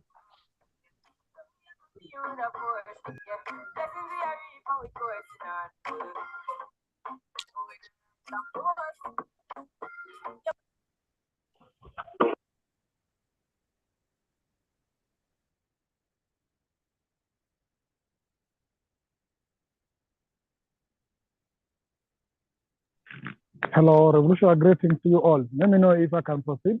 This is Pidgin Domingo. Yes, with all pleasure. You can proceed, sir. Thank you. Okay, greetings to all of you, to all comrades who have ever spoken before me, and to all members who have found some time to be with us today. Greetings to you all. It's our pleasure personally to be here with you. And my name, as I think has been said, my name is Pidgin Domingo. I'm from Kenya. And I'll be speaking on this topic about promoting African languages and education for a unified future. I really want to thank the leadership of One Map Africa and all the organizers behind this event, because there's been a repetitive stress on the aspect of language. Yesterday, we heard about language almost from 2 speakers, and language is appearing again. And I think I can also overemphasize the advantages or the need for us to have a language that is unifying and a language that can then help us achieve what we want. Now, Africa has so many languages, as all of us know. We have thousands of languages. For example, Tanzania alone has around 256 languages, which is then languages are actually carried with tribes, what we call nations. The white man calls those nations tribes, but he calls his tribe nation. That's one thing also we need to demystify. Because when you see the change of language, for example, when a white man calls our tribe, our nation's tribe, and call their nations or their tribe nations, it shows you something different. But that aside, I like to use a clear example, for example, a country called Tanzania. Tanzania, having coexisted with the indigenous languages up to 250, still has been able to be unified behind one language called Swahili language. Of course, the history behind that language, Swahili, all of us know, there's a lingua franca and a language that was created with the necessity. And that's why we need to examine the purpose of a language. Because if we are talking about language, is what is the purpose of a language? The purpose of a language is to ensure that one, people can then identify themselves as one people. So people speak the same language, see themselves as one people. When you go to those who are either speaking German, they see themselves as one people, irrespective of where they are. If you come, for example, some of our Africans are in diaspora. If you're coming from a community, for example, Akan, or you're coming from, example, a community, for example, the Buganda or the Baganda, and you get out there in the United Kingdom, for example, and you come across your fellow Akan, how do you feel? How do you, even if you don't know them, how do you feel? So that feeling alone is very important. Because if you get out there and find out that the person who is being beaten in the street in London is your fellow Akan, even alone being a fellow black person, but your fellow Akan, how would you react? And that's why we've seen, of course, conflicts within the continent, what we call tribal conflict. And there's a tribal conflict because one community that speaks one language feels that their fellow person has been attacked in another community, and they are ready to fight and stand in solidarity with that person. We have actually, at a continental level, been using our identity, our skin pigmentation. We are black. And therefore, as much as you can see any black person out there, you want to identify as your brother or as your sister. Now, how about if you could add one language? It's not a matter of which language you need to be, but if majority of Africans could be speaking one language, and some people have also stressed and suggested several times that Swahili can be a perfect language. We have Hausa and other languages as well. Now, if all of us could be speaking in Swahili, it could be easy here for us to interact, but it's very unfortunate that now, irrespective of our tribal languages, irrespective of the Swahili language, we are still speaking the colonizer's language. It's a shame to all of us. But again, the fact that the colonizers were very wise to ensure that they introduced a language, either be it English, be it Portuguese, be it French, so that they could be able to control us easily. And see how they used it. They ensured that we speak common language with their language, so that they could dictate us easily. They could pass their doctrines on us easily. They could tell us what they want easily. Now, if we want to communicate with each other easily, if we want to work together easily, if we want to move together as a community easily, the language can help us achieve that. And that's why I'm stressing the need of common language as a people. So this is something we must strive. But of course, in the age of globalization today, nobody wants to recognize themselves with their traditional language. Today, you give birth to a child in your own local, wherever you are, if in UK or you're in Africa. But if you give birth to a child today, what do you want your child to learn first? You'll be proud if your child speaks English and a very fluent English. You'll be proud if your child speaks not even Swahili, English. Even where we have Swahili, apart from Tanzania, who will be proud for their kids to speak Swahili, most of us will be proud if our kids speak English, if our kids speak French or Portuguese. Why? Why are we proud of that? Yet it's not our language. It's the language of somebody who actually exploited us, a language of somebody who massacred our brothers and sisters, be it Germans, be it French, be it Britain, be it whatever. They did a lot of harmful things to our people. And yet you are here, ready to entertain, to celebrate the language, and ready to teach our kids their language. We are doing serious disservice to ourselves and to the next generation. And therefore, beyond this, it's very important as a people, as a Black people, that we must be proud of our language. If we have to move to that what we call globalization, we are going with our culture. We are going with our language. Let them go in the UN and translate Hausa into the English they want to listen to. They go there in the UN General Meeting and they speak their French and it's being translated. The Chinese will never speak anything. They speak their Chinese and it's being translated. But if the Africans go to the UN, what do we speak? Their English. That's very shameful to us as a people. So we as a people must carry our language even if we're moving to the global stage. I don't care what the UN will do. If I'm a president in my country, let me go speak the Luo because I'm a Luo in the UN. Let them look for their translators if they want to listen to what I want. But this is a scenario whereby we are not proud of what we have. We are not ready to do what we want, but we are ready to speak what they want. So I'm a Black man, but because of I speak English, now I want to see myself like, yeah, I'm an English speaker. Those English that you speak has never stopped them from still being as Black. Even when you speak the same English they speak in America, in UK, but they still go extra mile, not identifying that we can actually speak their same language. They still see us as Black people. They still actually oppress us as Black people. So it's a high time that I'm saying that this generation of Pan-Africans have to embody the language. And this language, we as the current Pan-Africans, the mothers of Africa and the fathers of Africa, must learn a common language, be it Swahili.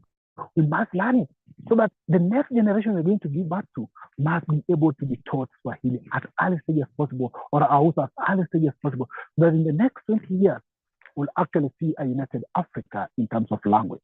Because these kids will be giving birth to today, in 20 years they'll be adults, and they'll be speaking the same language. So we'll not have a language barrier. Today, my brother from the West Africa, when they come to the East Africa, imagine the same Black people, but you can't understand each other. We can't. If I was to be put in a room with somebody speak French and I speak English, what will we do? Will we really even communicate? Imagine we share the same Black skin. Look at that scenario. But you want only to speak a white man language, the man whose in and its operation is not the same as us, but that's the language you speak to connect with each other. That's the language you're doing today. But beyond that, the reason why we insist on teaching and promoting our African languages is because language is a carrier of culture. And let's give thanks and let's remember forever great Ngugi wa Thiong'o, the scholars of this generation, those who are writers and article writers and scholars. We must start putting our work in our language. Ngugi wa Thiong'o led the way, because if you want our generation and our future generation to learn what you want and to understand what you're putting in, we can no longer keep on putting our words in English language. We must put our words in our local language so that our generation will build our words. I want to listen to a play in Nigeria that talks about Anyango or Wanjiku. Music, we must speak our language in our music. We must sing our songs in our language. Nigeria has been doing a lot of this in their movies. They're making their movies in their language. And the whole world, for example, I'm in Kenya, but I know what is Igwe. And everybody knows what is Igwe, even if they're not Nigerian. So this is how we can bridge the barriers on the borders, so that we can intentionally and deliberately advance our languages. Some people say that if we advance our languages, we miss globalization. No, Marcus Garvey said we are not seeking integration. We must first of all build ourselves, so that if you are going to integration, we're integrating with who we are. But you cannot move and leave our culture. There are words in my traditional African language that you not find in English. There are words in English that are very disrespectful. Even in French, very disrespectful. But in my language or our African language, they are not existing. Because it is not our culture is that people to be very disrespectful. And this is why I'm urging you, fellow comrades, that at this particular moment, we must be intentional and deliberate. We can actually achieve a one Africa if we can commit ourselves to learn one African language, this Swahili.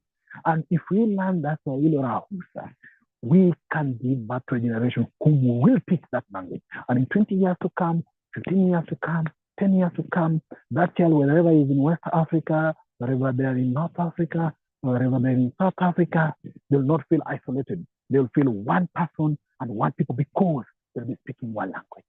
That's very beautiful. When white men meet in Africa here, they speak their language. When we go to their country, we speak their language. And even when they're in Africa, we still speak their language. What a shame is that? What a shame is that? That when a white man lives in village in Europe, they come to Africa, they speak English language, and they still find me very proud at how I know good English and I speak their language. We are colonized, and that is what Fela Kuti said, colonial mentality. We must do away with this mentality.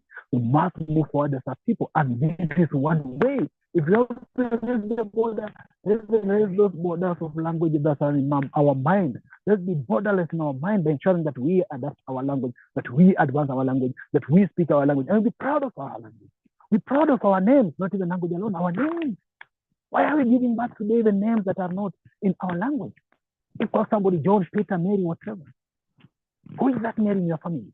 Who is that Peter in your relationship, in your chronicle order? Because we Africans used to name our kids after our ancestors, and we used to give back to our ancestors. So our ancestors never die. They always come back. They always reincarnate. But today, we name somebody else, somebody you don't know.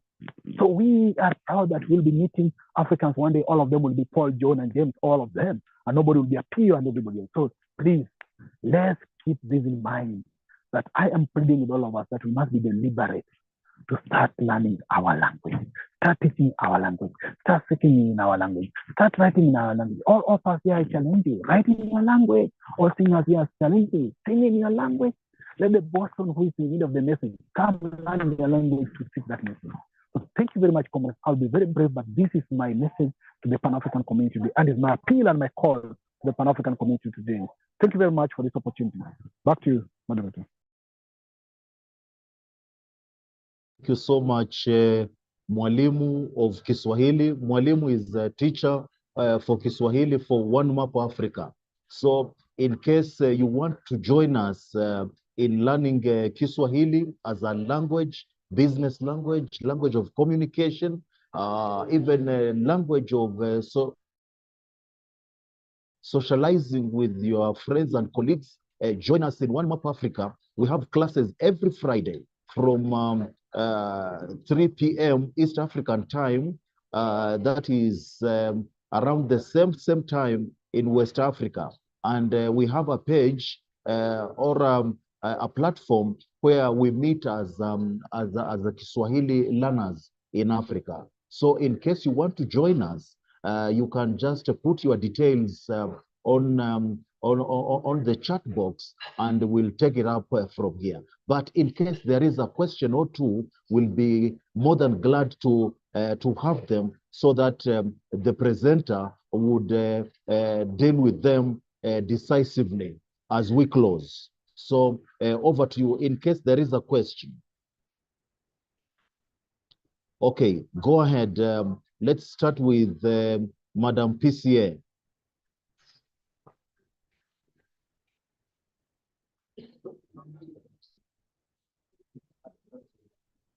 Madam PCA, your hand is up. Thank you, Ambassador. Thank you, Ambassador. The King Brother Wilton had his hand up before mine. So please let the King Brother speak, and then I will ask my question. Thank you. Thank you. Thank you. King Wilton, your question, please. Yes, it's a comment. I wanted to comment that. Thank you for the presenter. The other presenter before said that we should regionalize the language, which I think it is not a good idea, because the time we say, okay, let's take the Western people to speak, I don't know, this language, the others in the South, they speak another language, we are also getting divided. So I want to say that it is better we learn only one language, which is the Swahili language, because Swahili is very simple. It has only 5 vowel sounds. But other languages of Africa, like my language, Kakwa language, it has 10 vowel sounds. Learning it is very difficult. And the Swahili originating from Arabic words, it's also very easy for someone who speaks the Arabic language to learn Swahili. So what I would add is that I will need the contact of the teacher. I have a book of teaching of learning Swahili once I go back to my province, because right now I'm in Kinshasa in DRC. Once I go back, I'll make it PDF, so I'll share with him and share with the other people here to help learning Swahili quickly, because we need to learn this language quickly, especially those in the Western Africa, Southern Africa, and Northern Africa. East Africa, no problem. We can speak Swahili from DRC up to Uganda, Kenya, Tanzania, and whatever. Okay, thank you very much. Thank you. Thank you so much, King Wilton. Just put your details on the chat box, and the Secretariat will pick it up from there. Queen Portia, if you can take the floor. Thank you, Ambassador. I want to say thank you to King Brother Pigeon. Of course, I'm biased. He and King Brother Coco, I hold them close to my heart. They are saying and actually acting what they are saying, which is a good thing. I want to give a question to King Brother Pigeon, and then I want to give a comment to follow. I'll be brief. King Brother Pigeon, what I'm hearing for people who are middle-aged or older persons is the feeling that they can't learn the language because there's that negative phrase, you can't teach an old person new things. So what advice will you give to middle-aged people like myself and older persons who are very far removed, yet want to learn, but then they feel kind of like barred from learning, you know, that kind of stereotype? And then the comment I want to say, which I agree with everything King Brother Pigeon was talking about, I want to say something that actually happened that I saw. And I'm not going to mention the specific language, but I am going to mention the region, geography. So I saw a person who was walking, and the person had heard a group of people who were speaking a European language. And this person was African, of African heritage. And so this person, after hearing that European language that person who's of African heritage heard, the person went to those people who were speaking that European language. And in that moment, that person of African heritage said to them, they were a speaker of that European language. And I observed in that time that they had a pride to tell those people who were speaking that European language that, hey, I know your European language. It is really deep in terms of the psychology of what was done to keep us far removed from our languages, that we will now appreciate speaking a European language more than our African language. And know that there are many African languages. I yield.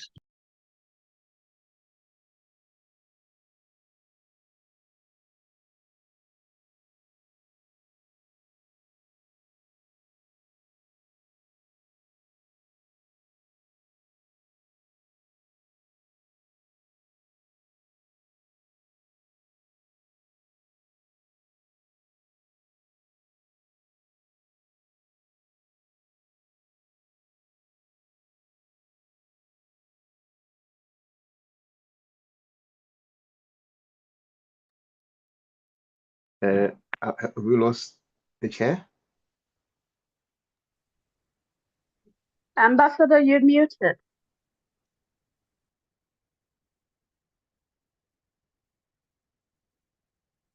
Yes, go ahead, sir. Go ahead, sir. Sorry for the That's all right, Ambassador. Thank you. mishap. Go It's ahead okay. with the question. Cheers. Cheers. Languages, the topic of language is very close to my heart, but we all understand why. I think when we were talking about language again yesterday, someone, no, it wasn't language, someone referenced the partitions that were done to us as Africans as being physical. They are not only physical. They are not only physical. Language is not physical. It's that one element which are barriers that have been erected by our former colonial masters, which continue to oppress us. They continue to oppress us. And I would like to say, Brother Pigbin has been doing this job for quite a while. And it saddens me when I go to some of his classes only to find 10 people or less than 10 most times. He has been doing it for CSG and he's now doing it for One Map. I don't know what the One Map classes look like. But the question is, why are people loath to learn? Why do we find it difficult to learn? And in the same spirit, why are our African governments not taking any initiative to institute the learning of Swahili in our countries, if it's an African Union language? It's a question which anyone can answer, of course. But for you, Brother Pigbin, I know we talked about this issue of regionalization, and I know what your position is. I would like to answer the brother who has come in to say Swahili is a Bantu language mixed with the Arabic language. So there is no representation of the western part of Africa, none whatsoever. So even if we say they should take it, we have to be cognizant of that. In that sense, then we need to have them have their own language that they can use to communicate in their region. We don't want to be, again, the new oppressors of the people. We can't do that. We have to have that unity within diversity. That is still my position. I would like to hear what you have to say, Brother Pigbin, about that. Thank you. Our presenter. Thank you. Ambassador, thank you. Can you hear me? Hello? Can you confirm if you can hear me, anybody? So that I can hear you, brother. Thank you. Yeah, I'll start. Thank you very much, Brother Kokon. Thank you very much, Sister Portia, and Wilson. I'll start with the question Sister Portia raised on this negative mentality that all people cannot learn language. That's a mentality. I'll just describe it as a mentality. Because language can be learned by the young and by the old. Some of people who speak different languages learn those languages at their older age. As long as we commit ourselves to learn a language, we can't. We can't. There are people who have been born in the French territory and they're starting to learn English today, and they're speaking English. There are people in the other side of where we have the color of the British territory, those who speak English, and they're starting to learn French at this age. So that's it. There's some mentality. Anybody in whatever age can learn a language. So that is not an excuse. Age is not an excuse. Language is the only thing that does not have any discrimination. Language is the only thing that does not have any barrier. Be it young person, be it old person, they can all learn a language as long as they commit themselves to do so. So that is what I was saying in regards to that. Now, in regards to what Brother Cook is also raising, it's very important on two aspects. One, of course, is raising a question to all of us Pan-Africans. One Map Africa is offering free Swahili classes. I have been running with the Conscious and Study Group free Swahili classes for the last almost 1 year or 6 months. And when even Africans know it is free, they still don't come for it. And we must ask ourselves, are we really ready for the unification? Because how ready are we for the unification if we are not ready to learn a language that unifies us? It doesn't cost you anything. We pay thousands of dollars to just learn, to have a degree that they give us in their educational university. Take years to be in their educational process that they have designed for us. But we cannot take a year or less than that free to learn our language. So Pan-Africans who are here, if you don't know Swahili, or if you don't know any language beyond your language, which is African, then you must ask yourself and you must recommit yourself that you are ready to push forward to learn language of African origin, another language. This element of whether we should have regional languages, I can move with one option, of course. For today, as we sit and discuss today, the Chinese are offering Swahili language as a lesson to them. The Radio German and Germany are offering Swahili classes. In US and in Harvard, there's Swahili classes going on. And in fact, as much as we wait, Swahili language may be the global language that will unify the whole globe. Because already in Germany, in Russia, in China, in London, in US, they're learning Swahili. Well, we who dominate the Swahili in terms of the Bantu community in Africa, Bantu form 30% of African communities, we who dominate the continent, who have majority of the words that are being learned by Chinese and Russia, are not yet ready to recommit ourselves and learn this language. Then very soon, the world will colonize us again using our language. The world will recolonize us again using our language. They colonize us using their language, and they're going to recolonize us using our language.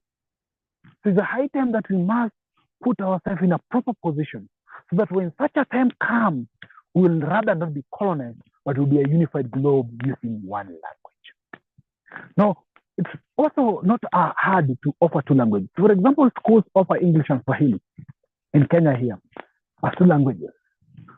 We can pick another language that is dominantly actually available in the continent that has majority of speakers and learn two languages so that we can speak them. There's no problem with that.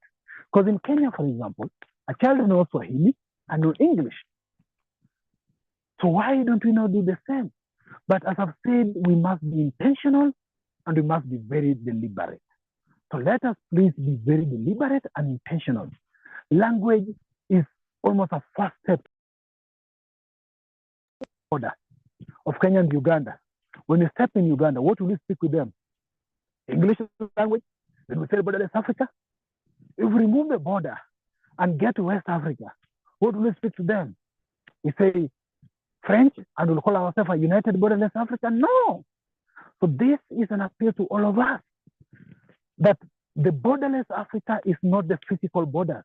It's everything. It's cultural, it's language, it's political, it's social, it's economical.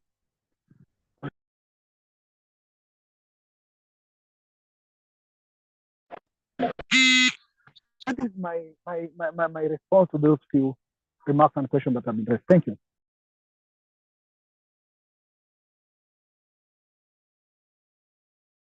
Sure. Thank you so much, King Odimwengu, for that incisive response to the questions.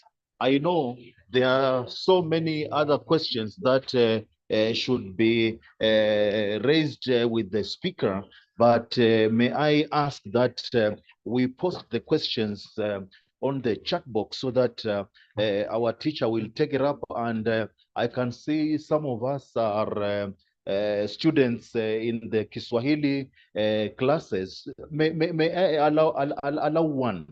Rehema, if you can shoot the question, it will be much better.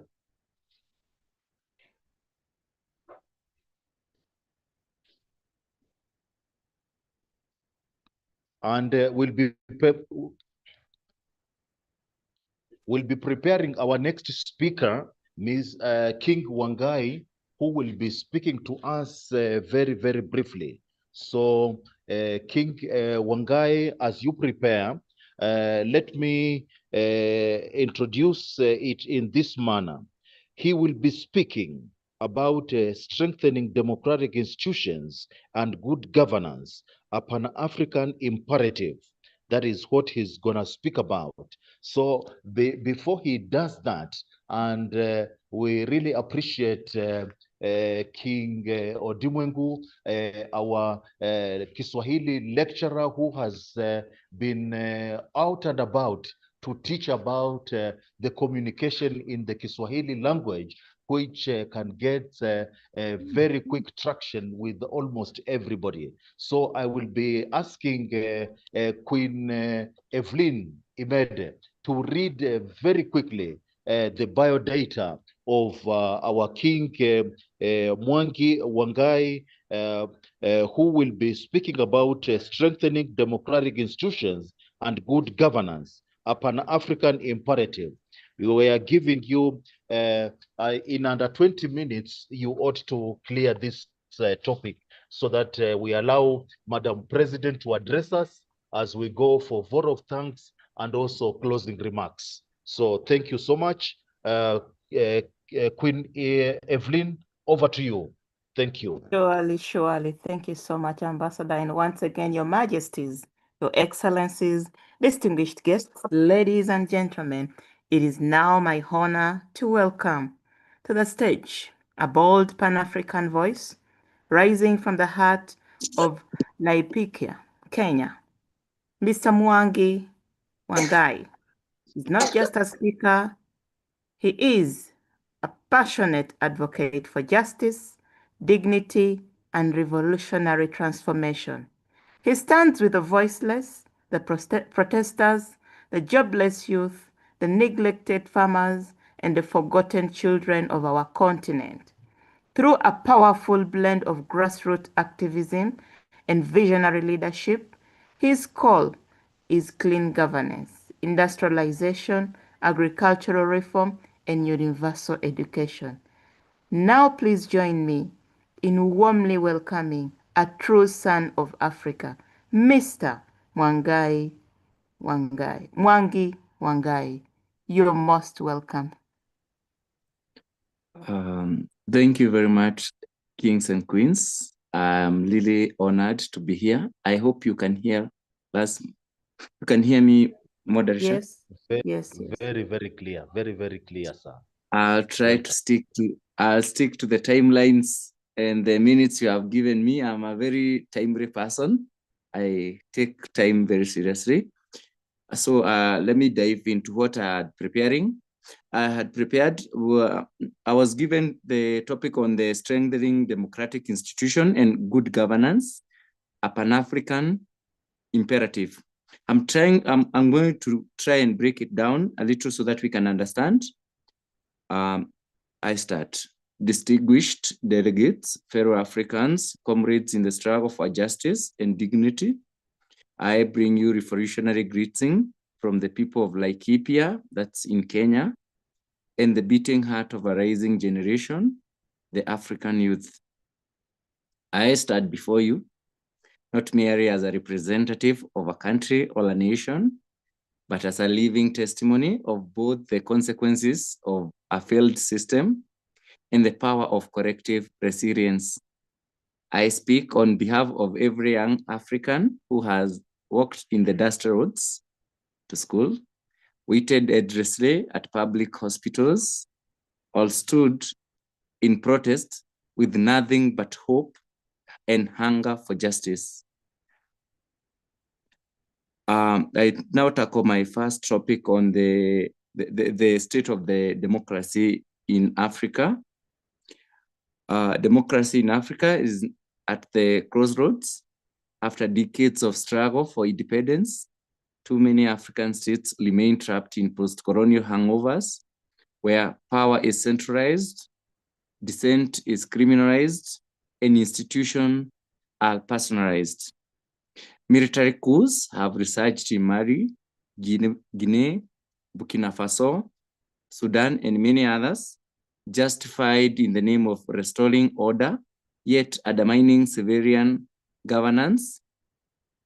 In several democracies, terms are limited. In several democracies, term limits are changed overnight. Opposition voices are silenced, and election observers are treated as enemies. My good people, you've seen what is happening in Togo currently. They are demonstrating against their president, Gasnibe, who has decided to extend his term limits. So we are very passionate on fighting this, because if we have to have democracy, we must have democracy that is from the people, to the people, and for the people. The erosion of public trust is now a continental crisis. Youths, who form over 60% of African population, no longer see election as meaningful.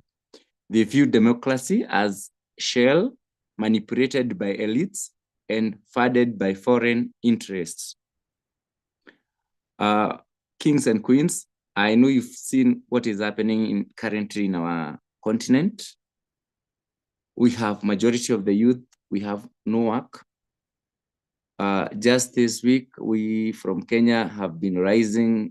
The Gen Z movement has been rising, protesting against bad governance, against corruption, against erosion of public institutions that are supposed to protect us. Because you find that, like here in Kenya, when you write a social media post, it is enough for you to get killed by police just because you criticized maybe the Deputy Inspector General of Police. And you find they give ridiculous things like that you hit your head against the wall, yet they are the ones who arrested you. But these are the things we are protesting against. And we are saying, in our language, our people say that where our parents never reached, that the Lord should help us to reach it as children. And the things that our parents never received or never attained, we should be the ones to get, not our children, but this generation. I now continue on my second topic on the Pan-African democratic imperative. True democracy is not a Western construct. African societies, long before colonialism, practiced governance rooted in consensus, community deliberation, and shared leadership. Yet today, many of our countries operate as electoral autocracies. If we are to rise as a continent, democracy must be re-Africanized, grounded in our realities, in our language, in our values, and in our aspiration as the people of Africa, not the Western democracies as they bring here. Regional bodies like the African Union, ECOWAS, East African Community, and SADC must transform. They can't continue to be a rubber stamp, flawed election, or remain silent in the face of atrocities. They must evolve into watchdogs of justice and champions of constitutional order. Pan-African solidarity must also take root beyond summits. The struggle for democracy in Senegal must be the concern of a Kenyan. The fight for press freedom in Uganda should rally support from Ghana, South Africa, Egypt, because our collective future is bound together. We must come together as brothers and sisters in Africa, not defined by colonial boundaries, but shared in our own aspiration as young people, as the youth, as the people of Africa, with one goal of elevating ourselves. My moderator, from where I come from, the county I come from in Kenya, we are still rearing from the colonialism, the neo-colonialism. You find like in our county that 70% of our land are still under British colonizers. Their grandchildren, we are still fighting this. You find that in our country, we have like a military base that is foreign owned. You have like British Army here, they have their air base, yet we claim as a nation, we are a sovereign nation. We can't be having this. We are still fighting this because they are doing bad things to our people. They are killing our people. They are degrading our environment. They are raping our girls and many other atrocities. And they go unpunished because our institutions are not yet strong enough to catch up with them. We have a case, for example, of a particular conservancy here in Laikipia County where we had British Army burning over 12,000 acres of land because they go and train in these conservancies. Now they burned over 12,000 acres. And when we took them to court, they were saying they are not supposed to be persecuted by the laws of Kenya. So they are justified to do anything they wish. They kill, they rape, and anything. That's why we are fighting for these institutions to be strong and for us to have our own inspiration. Because today, if I, Mwangi Wagaishi, tries to go to Britain and establish a military base, they will not allow it. If I try to go and get a visa at British Embassy Consulate here in Nairobi, I will not be given. I'll be asked for IDs from my mother and grandfather and many other nonsense they ask for us. So we must have our own identity and aspiration as a people. I wish to tackle my third topic on the pillars for strengthening democracy and good governance. And I start number one on the independent electoral commissions. Electoral bodies must be shielded from political interference and adequately funded. Digital voter registration, blockchain-backed vote counting, secure diaspora voting are no longer luxuries, but necessity. These are things that we must do as a continent, because if we can't have independent electoral commissions to oversee our elections, then I don't know where we are heading to. Second point on free press and protection of digital rights. Journalists across Africa are under attack. We must create constitutional protection for media houses, penalize government-led internet blackouts, and invest in local content creators who tell authentic African stories. My kings and queens, this week, last week, we had the commemoration for the Gen Z uprising here in Kenya. And the government ordered that the media houses be shut, not to televise the live proceedings of these things. These are some of the things we are saying. But fortunately enough, we went to the court and the court lifted that ban, because you can't be running the country like it's your personal house or personal kitty to be doing whatever you do. You find here, you always get some people trying to use the constitution wrongly or the power we have given unto them. On the authentic African stories, we need more creators, especially the young people, to come out and tell real African stories. We've seen that on TikTok. We've seen that on Facebook, YouTube, and several journals that portray Africa in good limelight. We can't keep being told of our stories. You are aware of how they distorted our history, because we simply could not write down our history. From that, we never invented everything. It's like Africa was just there and they came and brought everything here. Yet we are inventors of the many things. Like we had the biggest library back in Mansa Musa's kingdom. We had the creation of the pyramids by the pharaohs who were Black people, and many other things, including the Caesarean section that originated from Uganda. We must tell these stories so that our voices and our dignity can be restored as an African continent. So I encourage young people, wherever you are, my kings and queens, you encourage young people to tell positive stories of Africa. We have so many things here to talk. We've got wildlife, got everything. I keep telling young people here in our country to keep telling these things.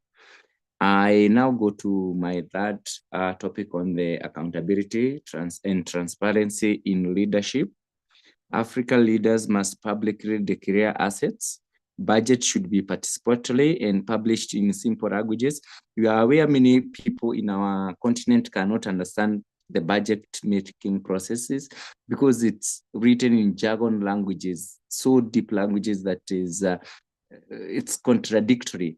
We must have this budget prepared in a format that each and every person can digest and understand.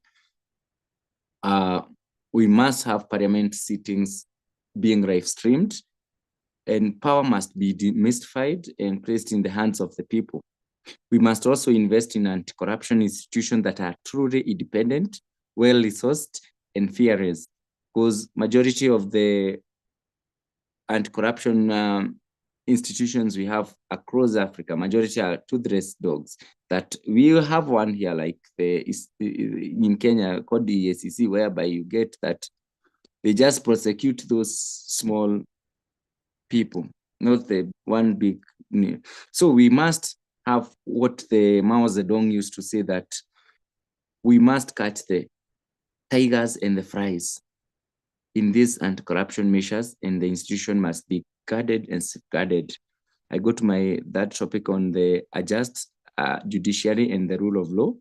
The judiciary must not be a tool for vendettas or protection of elite. Courts must uphold constitutionalism, safeguard human rights, and process public interest legislation efficiently. Why do I say this? Just this year and like a few months ago, our group of human rights activists visited Tanzania to go and appear and stand in solidarity with one of the Tanzanians opposition leaders who is arrested by the government of Mama Samia Suluhu. And when these human rights activists arrived in Tanzania, they passed through horrific things. Some of them were abducted, some of them were done some horrendous things that shook the nation. This is why we are saying that we as the people, we must come together and we have a just judiciary. An injustice in Kenya should be an injustice in Nigeria. It should be an injustice in South Africa and across Africa. We must stand in solidarity for our people. The African Court on Human and People's Rights must be granted enforcement powers, and its ruling must be respected by all AU members. My dear people and kings and queens, you know that we have an African Union, but it's more like a boys' club, big boys' club. It's like a club they go. It's not like it's a real African Union thing that helps us, whereby you get their decisions, nobody really respects them. Then you wonder why we have that. We must also avoid these instances of whereby we take our African leaders to Hague. We should have strengthened institutions that deal with these cases. One clear example should be the way Rwanda has done. They have this court that deals with the genocide perpetrators of the 1994. So this is the way to go. we need to strengthen these institutions so that we can also be having a nation that progresses well. I tackle my fifth topic on the youth and gender inclusion as a democratic bedrock. Democracy that excludes women and youth is incomplete. Quotas must evolve into empowerment pipelines that offers leadership, training, access to campaign, funding, and mentorship. We must institutionalize civic education across all levels, promote youth parliament. 2 more minutes. I'm winding up.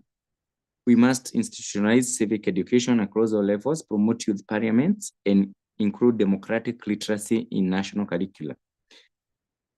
I now conclude with the Gen Z wave, continental awakening. Africa is no longer asleep. From the SRRs in Nigeria to reject finance bill in Kenya, free Senegal, and shut all down in Namibia. The digital content is rising. The destiny of Africa will not be decided in hotel conferences or signed away in memoranda. It will be won in classroom where civic duty is taught, on the streets where injustices is resisted, and in courts where the law is respected. Let us build institutions that outlive political cycles. Let us elect leaders who serve, not rule. Let us protect the public space, nurture public trust, and ignite public courage. My final is, our ancestors fought for our liberation with chains on their ankles.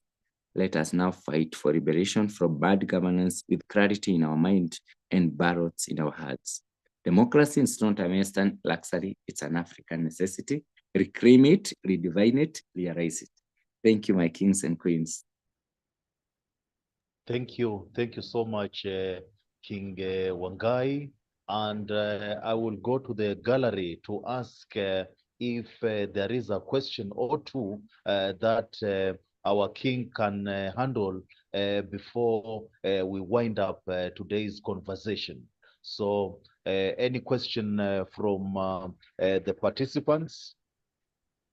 Yes, King Papa Koko Chacho from the DRC.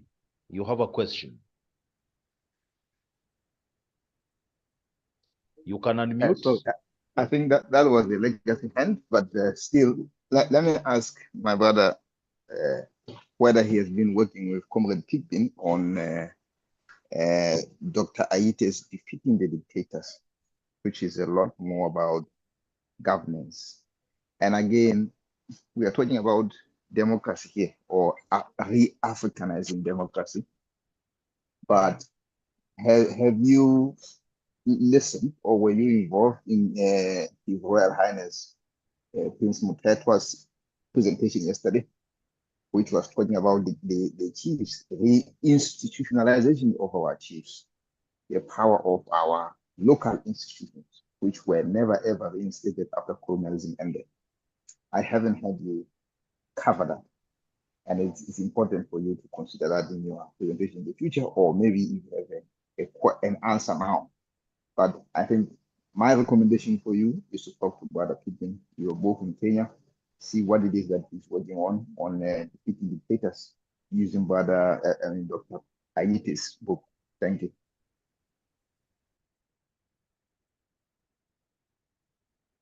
Much.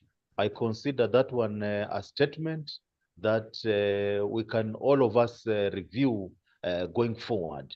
So let me take this opportunity to welcome Madam President of One Map Africa to invite a special guest that will speak to us in the next 10 or 15 minutes as we'll be closing the session for today. So, Madam President, over to you for that special invite. Thank you. Greetings, great family. Greetings. I say bravo. We've done very well. It's been 2 days. 2 days, and we've actually stood on our feet just for Africa, for Mother Africa, for our brothers in the diaspora.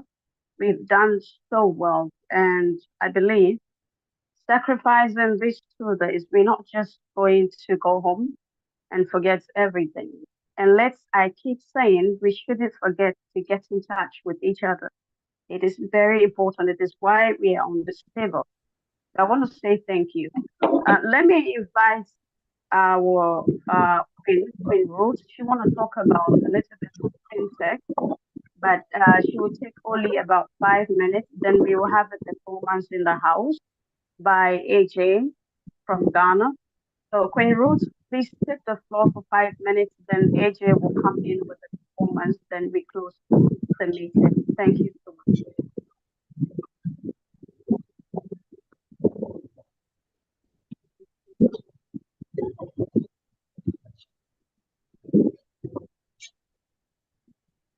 Is Queen Ruth in the house?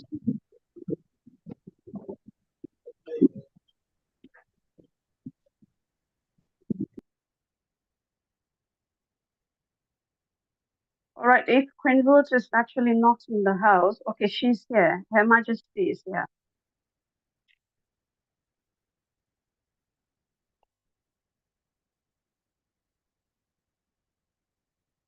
Her Majesty, please mute your mic. Unmute your mic.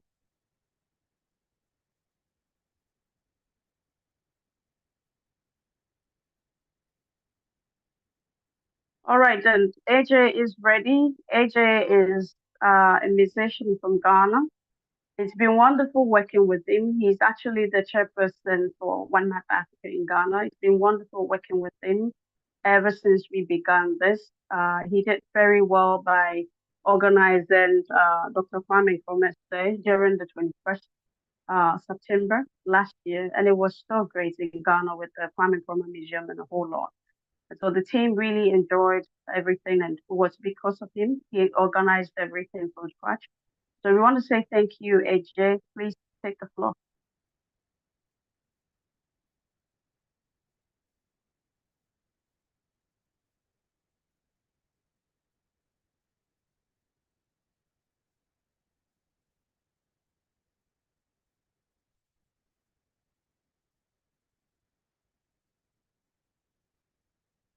I'm actually audible in the house. Yes, we hear you well. Yes, you are audible. We are waiting for AJ. Very, very audible, Madam President. Only waiting for AJ to come forth. Thank you so much.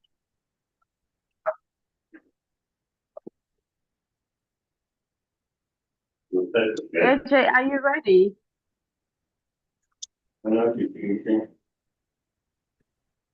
You can either sprinkle it or the other way, you shake a towel. You dip the towel in there. Towel then have a man to follow you and iron.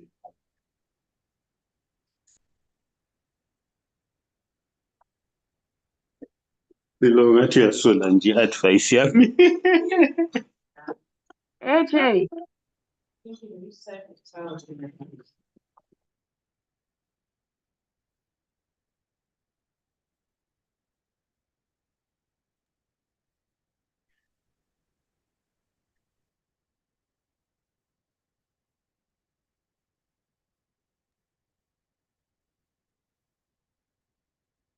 This is AJ in the house.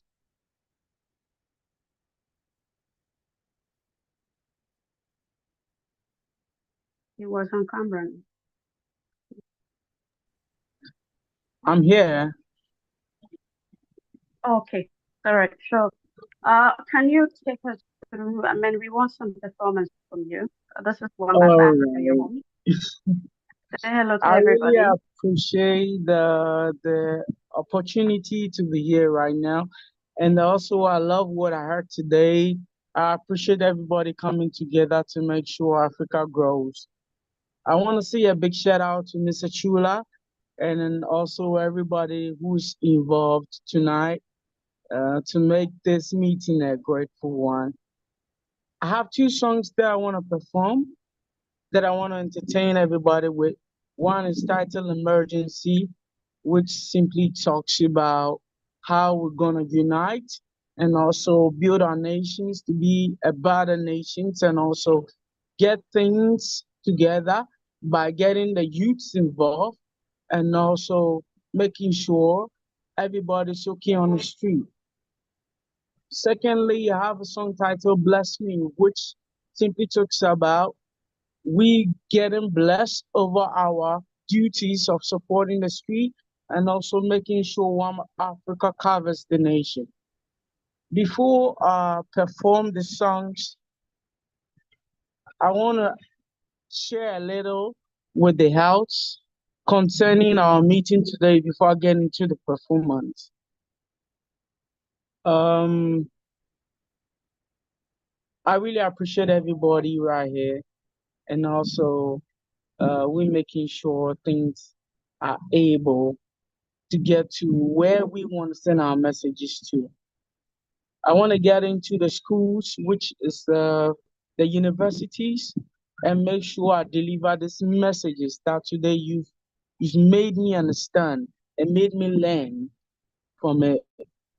And from there, I believe One of Africa is going to cross across the globe and make sure we erase the lines that divide us as Africans. So I want to, from there, proceed with my performance. If you're ready, this one is titled Emergency. I want you to listen to the lyrics and enjoy yourself wherever you are. God bless you, and let's enjoy this. Mon style is the slogan. So I'm ready right now. Let's take it from here. This one is titled Emergency. Are you ready, everybody? We're ready, listening. Bless you, sir. Yes, So yes, we are this ready. one is titled Emergency. So let's enjoy.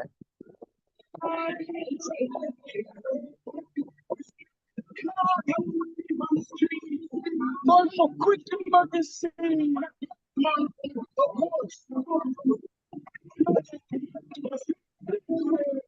Horse is tired. I want to keep it together. And I want to keep it to the boy. What is that? Want to treat it? Or what a bit about when even at this. Who want the city? And then who got the city?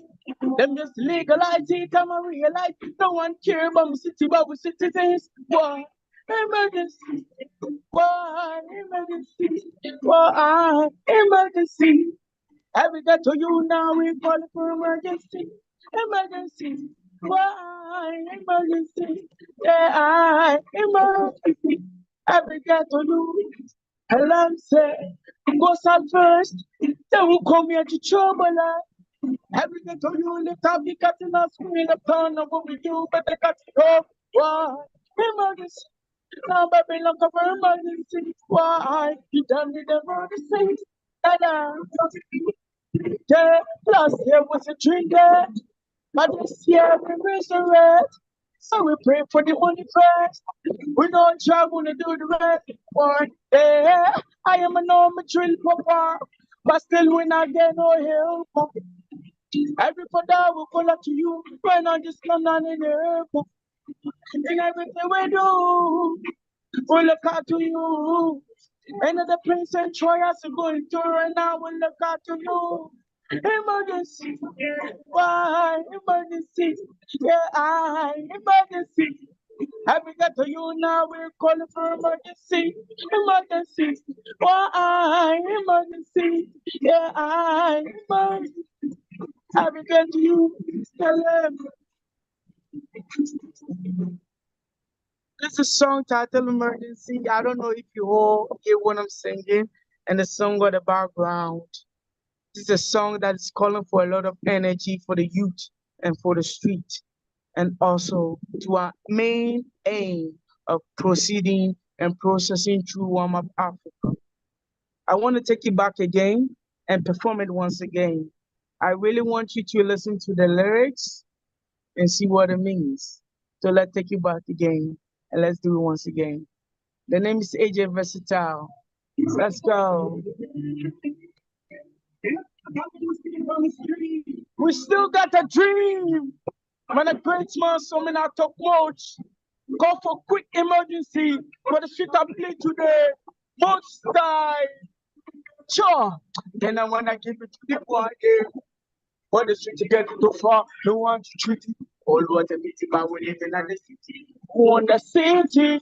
And then who go the city? Then just legalize it, come and realize no one care about the city, but we city things. Boy, emergency. Boy, emergency. Yeah, emergency. Have we got to you now? We call for emergency. Emergency. Why emergency? Yeah, emergency. Have we got to you? Tell them, say, go on first. They will come here to trouble us.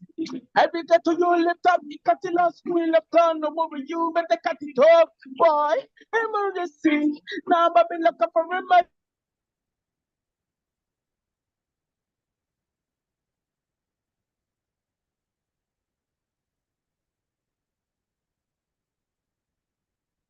Pray for the we don't struggle to the boy. Yeah, I am a number 3 for her, but still I get no help. Every for down will call out to you, when I just come down the and everything we do, we look out to you. And the present trials we're going through right now, we look out to you. Emergency, why emergency? Why emergency? I get to you now, we call it for emergency. Emergency, why emergency? Yeah, emergency. I get to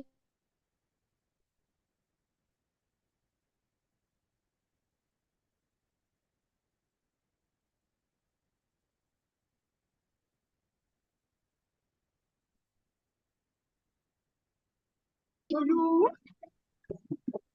And also, what is actually happening down here?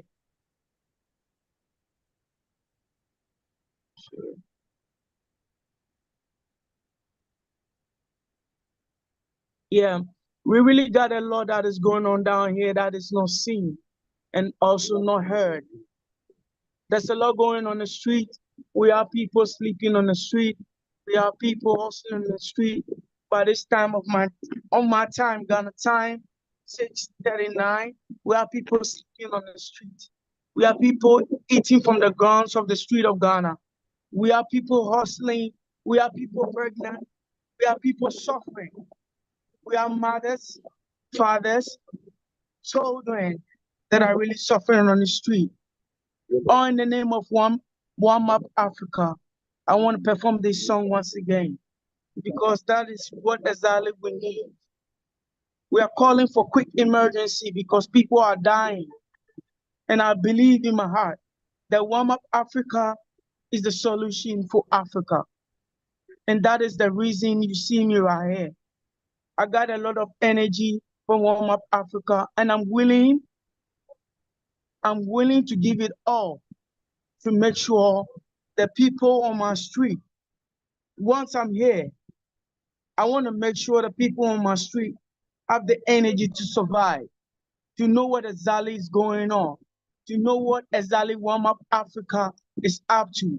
We are here to support them, and that is the reason why I'm here. For the last time, I want you to listen to these lyrics. It's not an emergency. It's really for the streets, for the ones that are cold, that have nobody to support them. So let's take it once again. The name is AJ Versatile, the one with the most style. Touch it once again. Yeah!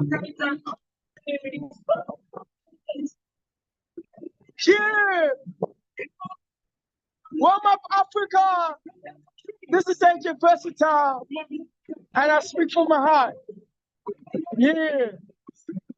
Everybody, sure, I want to give it to the girl. Then I want to give it to the boy.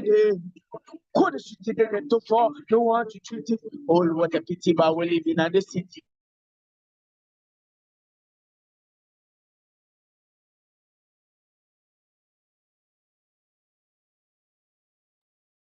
Who on the city? And then emergency. Why? Emergency. Have we got to you now? We're calling for emergency. Oh, emergency. Yeah, emergency.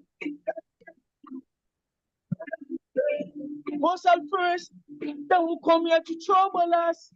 Every day to you lift up the cutting us, wheel upon the woman, you better cut it up. Why? Emergency.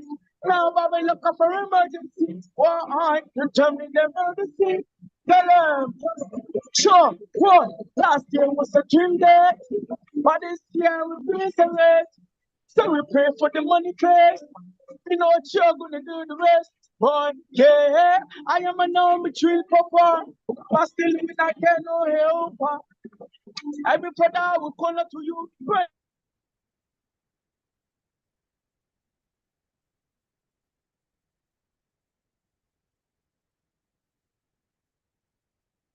God, emergency. Why? Why? Emergency. Every day to you now we call it for emergency. Why?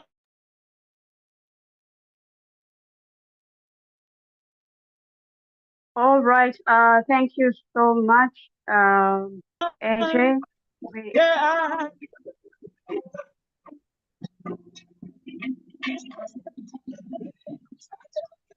AJ.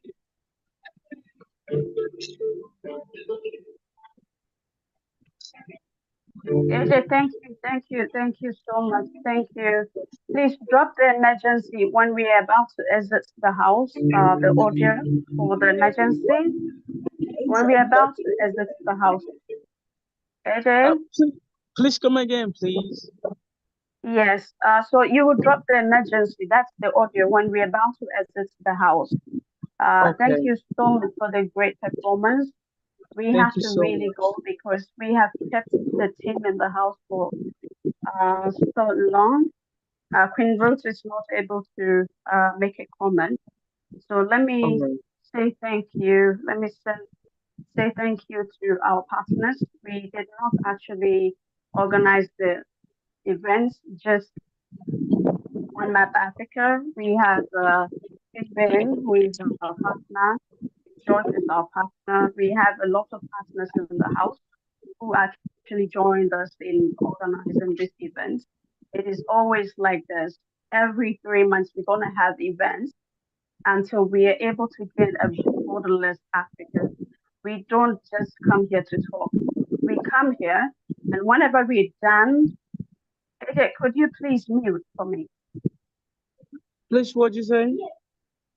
Kindly mute for me.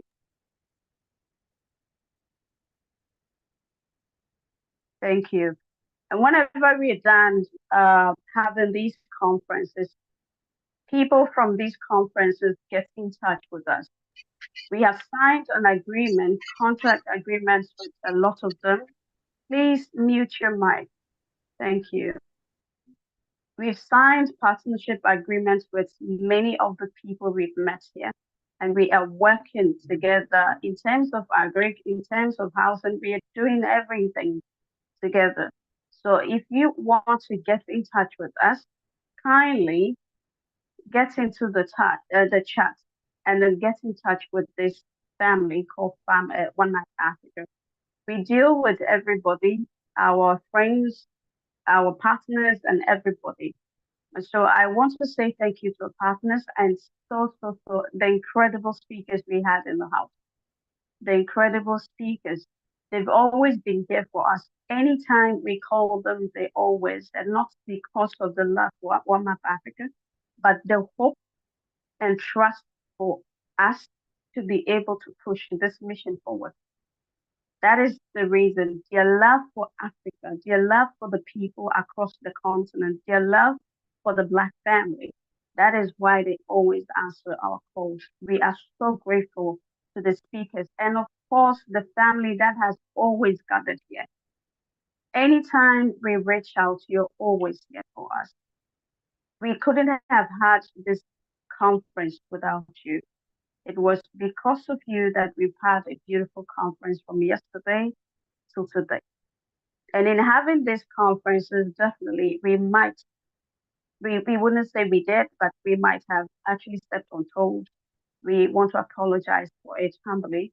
We apologize for it. Next time, we always go back to the drawing table to look at what we did and what we did not do. You can also give your input, give your ideas, become a partner for these missions and other missions that we actually spearhead. And you can also do that. Get in touch with us. Let's push this agenda forward.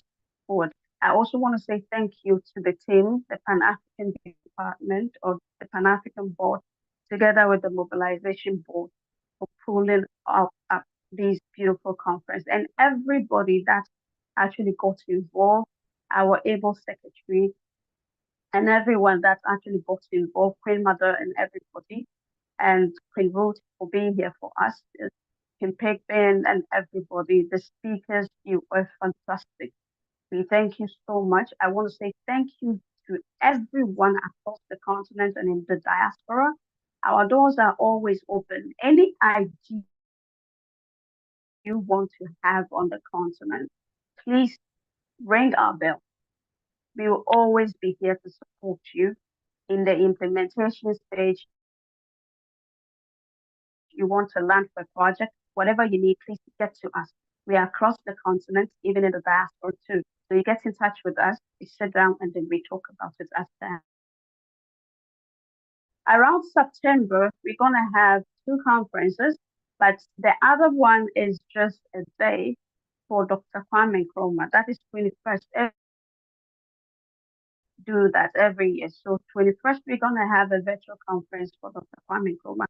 The next one is going to be the United House of Monarchs.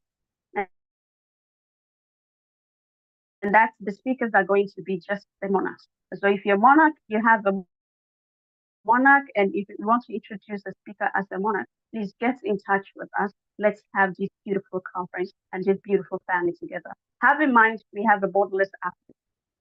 A Borderless Africa, we want to, our King Pigben was actually talking about languages and all that. If we trade together, we wouldn't have these problems with language. Our forefathers, I mean, my great-grandfather was speaking about 8 languages. Why? Because he was traveling to Burkina Faso, he was traveling to Togo, he was traveling to all of them. But look at us today, we can't, because I'm not dealing with Togo, I'm not dealing with Nigeria, I'm not dealing with, that is the problem. Once there is a border gone, there will not be a language issue for us. So let's keep pushing forward. With everyone that contributed, it was great. We usually have classes, we have trainings in the house. We have Pigben, who actually takes us through Swahili every Friday. We have Teacher Mitri, a great historian, who takes us through history classes in the house on Saturdays, twice a month. You can always join us.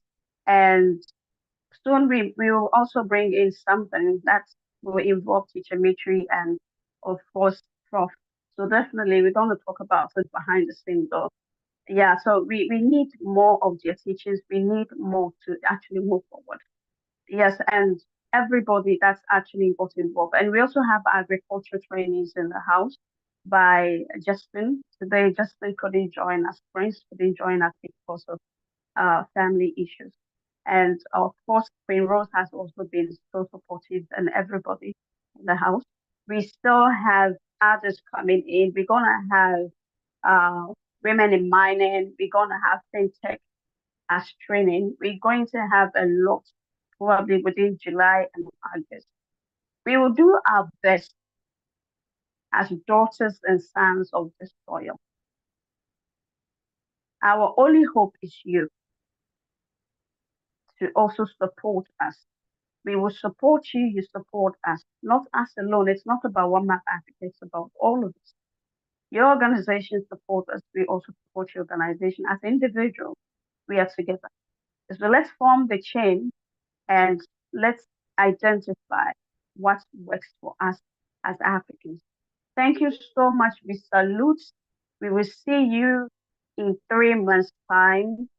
I am proud of everybody, and I believe we will move on very well. Thank you so much. Thank you, thank you, thank you, Asante Sana. Thank you. Thank you. Thank you so much, Madam President, for those remarks. They have really given us the roadmap of where we are going as we close. So, may I ask Queen Dr. Kordu if she's in the house to give us a vote of thanks as we'll be closing.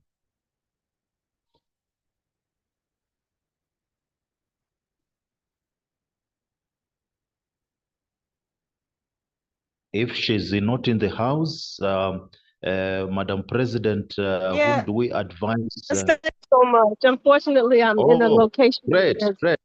there's a lot of noise, but I have been with this marvelous gathering for the past 2 days. And it's certainly an honor to be here on this platform, in this room, with these leaders and these movers and these shakers. And I'm looking forward to more and more with One Map Africa. Thank you so much.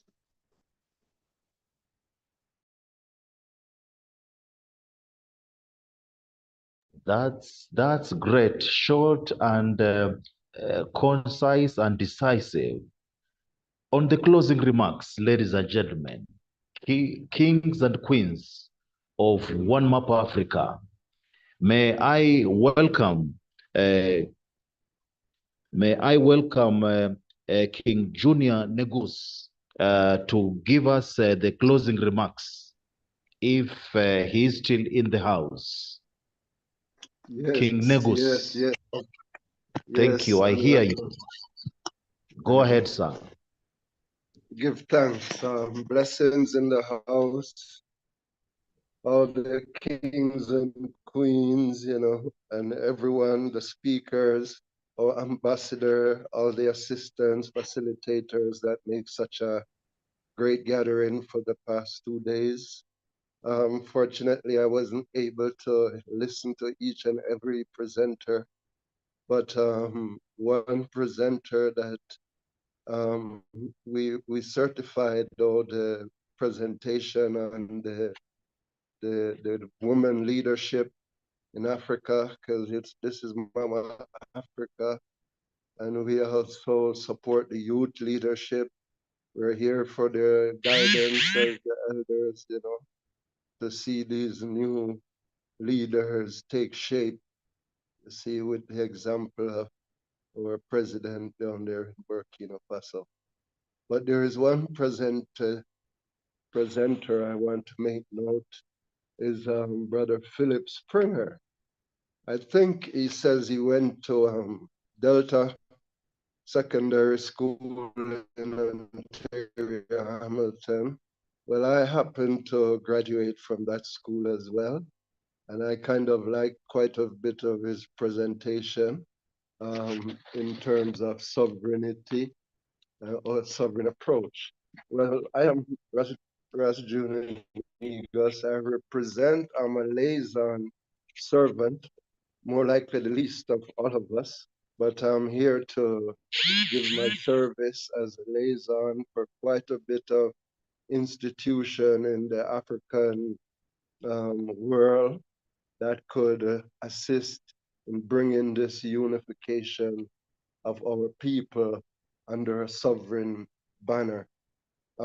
Starting with my, in Jamaica, the sovereign Maroon state, I am an information minister there, where the sovereign state in Jamaica called the Maroons did sign a treaty with the British Army, and from that we developed what is called our rights to create our currency, which is the Lumi. That currency is also in circulation. It's getting a struggle, but it is in circulation among the kings. I also stand to represent the diaspora African Rastafari Congress, which I'm an ambassador. I also represent in the Asian Council of the Rastafari movement, Asian meaning the Elders Council, who are the vanguard and custodians of I culture. I also stand to represent the Rastafari Nation Council here in Azania, South Africa. Likewise with the United Kingdom of Africa. But most of all, I'm here reaching out from the Ilanga Global Royal Kingdom Heritage, which I'm the international relation officer in that. So we're seeking to reach out to the different aspects. But in reference to Brother Philip Springer, her approach, there is many things that was mentioned in terms of reparation. Reparation is officiated even here in Zambia. I'm from Jamaica, but I'm in Zambia now. But reparation was officiated 2001 in Azania, Durban, where the international, where you could say, accept that, yes, there is a possibility to approach reparation. Now, reparation means to repair the damage. Now, the damage that was done was to Africa, foremost. I hear a speaker question, what was our mode of governance before we was invaded through the Berlin Conference? Our mode of governance was our kings and our kingdoms who govern our people and govern the land and obviously what's in it. So the first form of reparation is in repairing the damage, is to return our sovereign rights to our kings, because if our kings are stripped of their dignity, then there is nothing we can do as a people. So our first step must be empower forward our kings. The next thing under that reparation banner is to return the human resources that was forcefully taken from Africa to go and build the Western world. You see, so with that in place, we're looking forward through the Ilanga Global Royal Kingdom heritage to unify not only the African kingdoms, but a global kingdom, because as kings and queens, we were dispersed on a global level. So I am here to bring all the ends together. And thanks again for such a beautiful expression of African hearts, because we see all the hearts very enthusiastic about our coming together. And that's really a joy to see. There is hope if we continue in this form. Give thanks, Ambassador, and all the distinguished guests. Blessed. Thank you. Thank you so much for that vote of thanks. And on behalf of my co-moderators, Queen Evelyn and myself, Ambassador Zia, and all the admins and the technical team that has been working behind scenes and the secretariat, I wish to thank every one of you for attending this particular webinar, one of its kind, that is bringing all nationals of Africa from across the globe. We really wish to thank you all. And again, to return this meeting to Madam President for the official closure. Back to you, Madam President, for your last word, as well as for the closure of this specific webinar. Thank you. Over to you.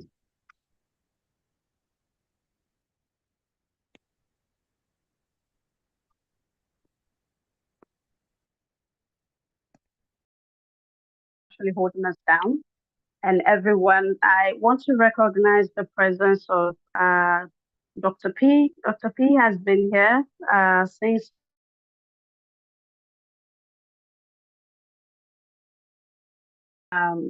coming today due to some personal issues. But definitely, I believe with our next event, he's going to actually show up. We have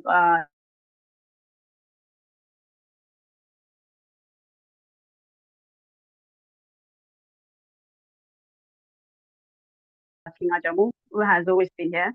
Thank you so much. Queen, I saw your hand up. Do you want to say something, please?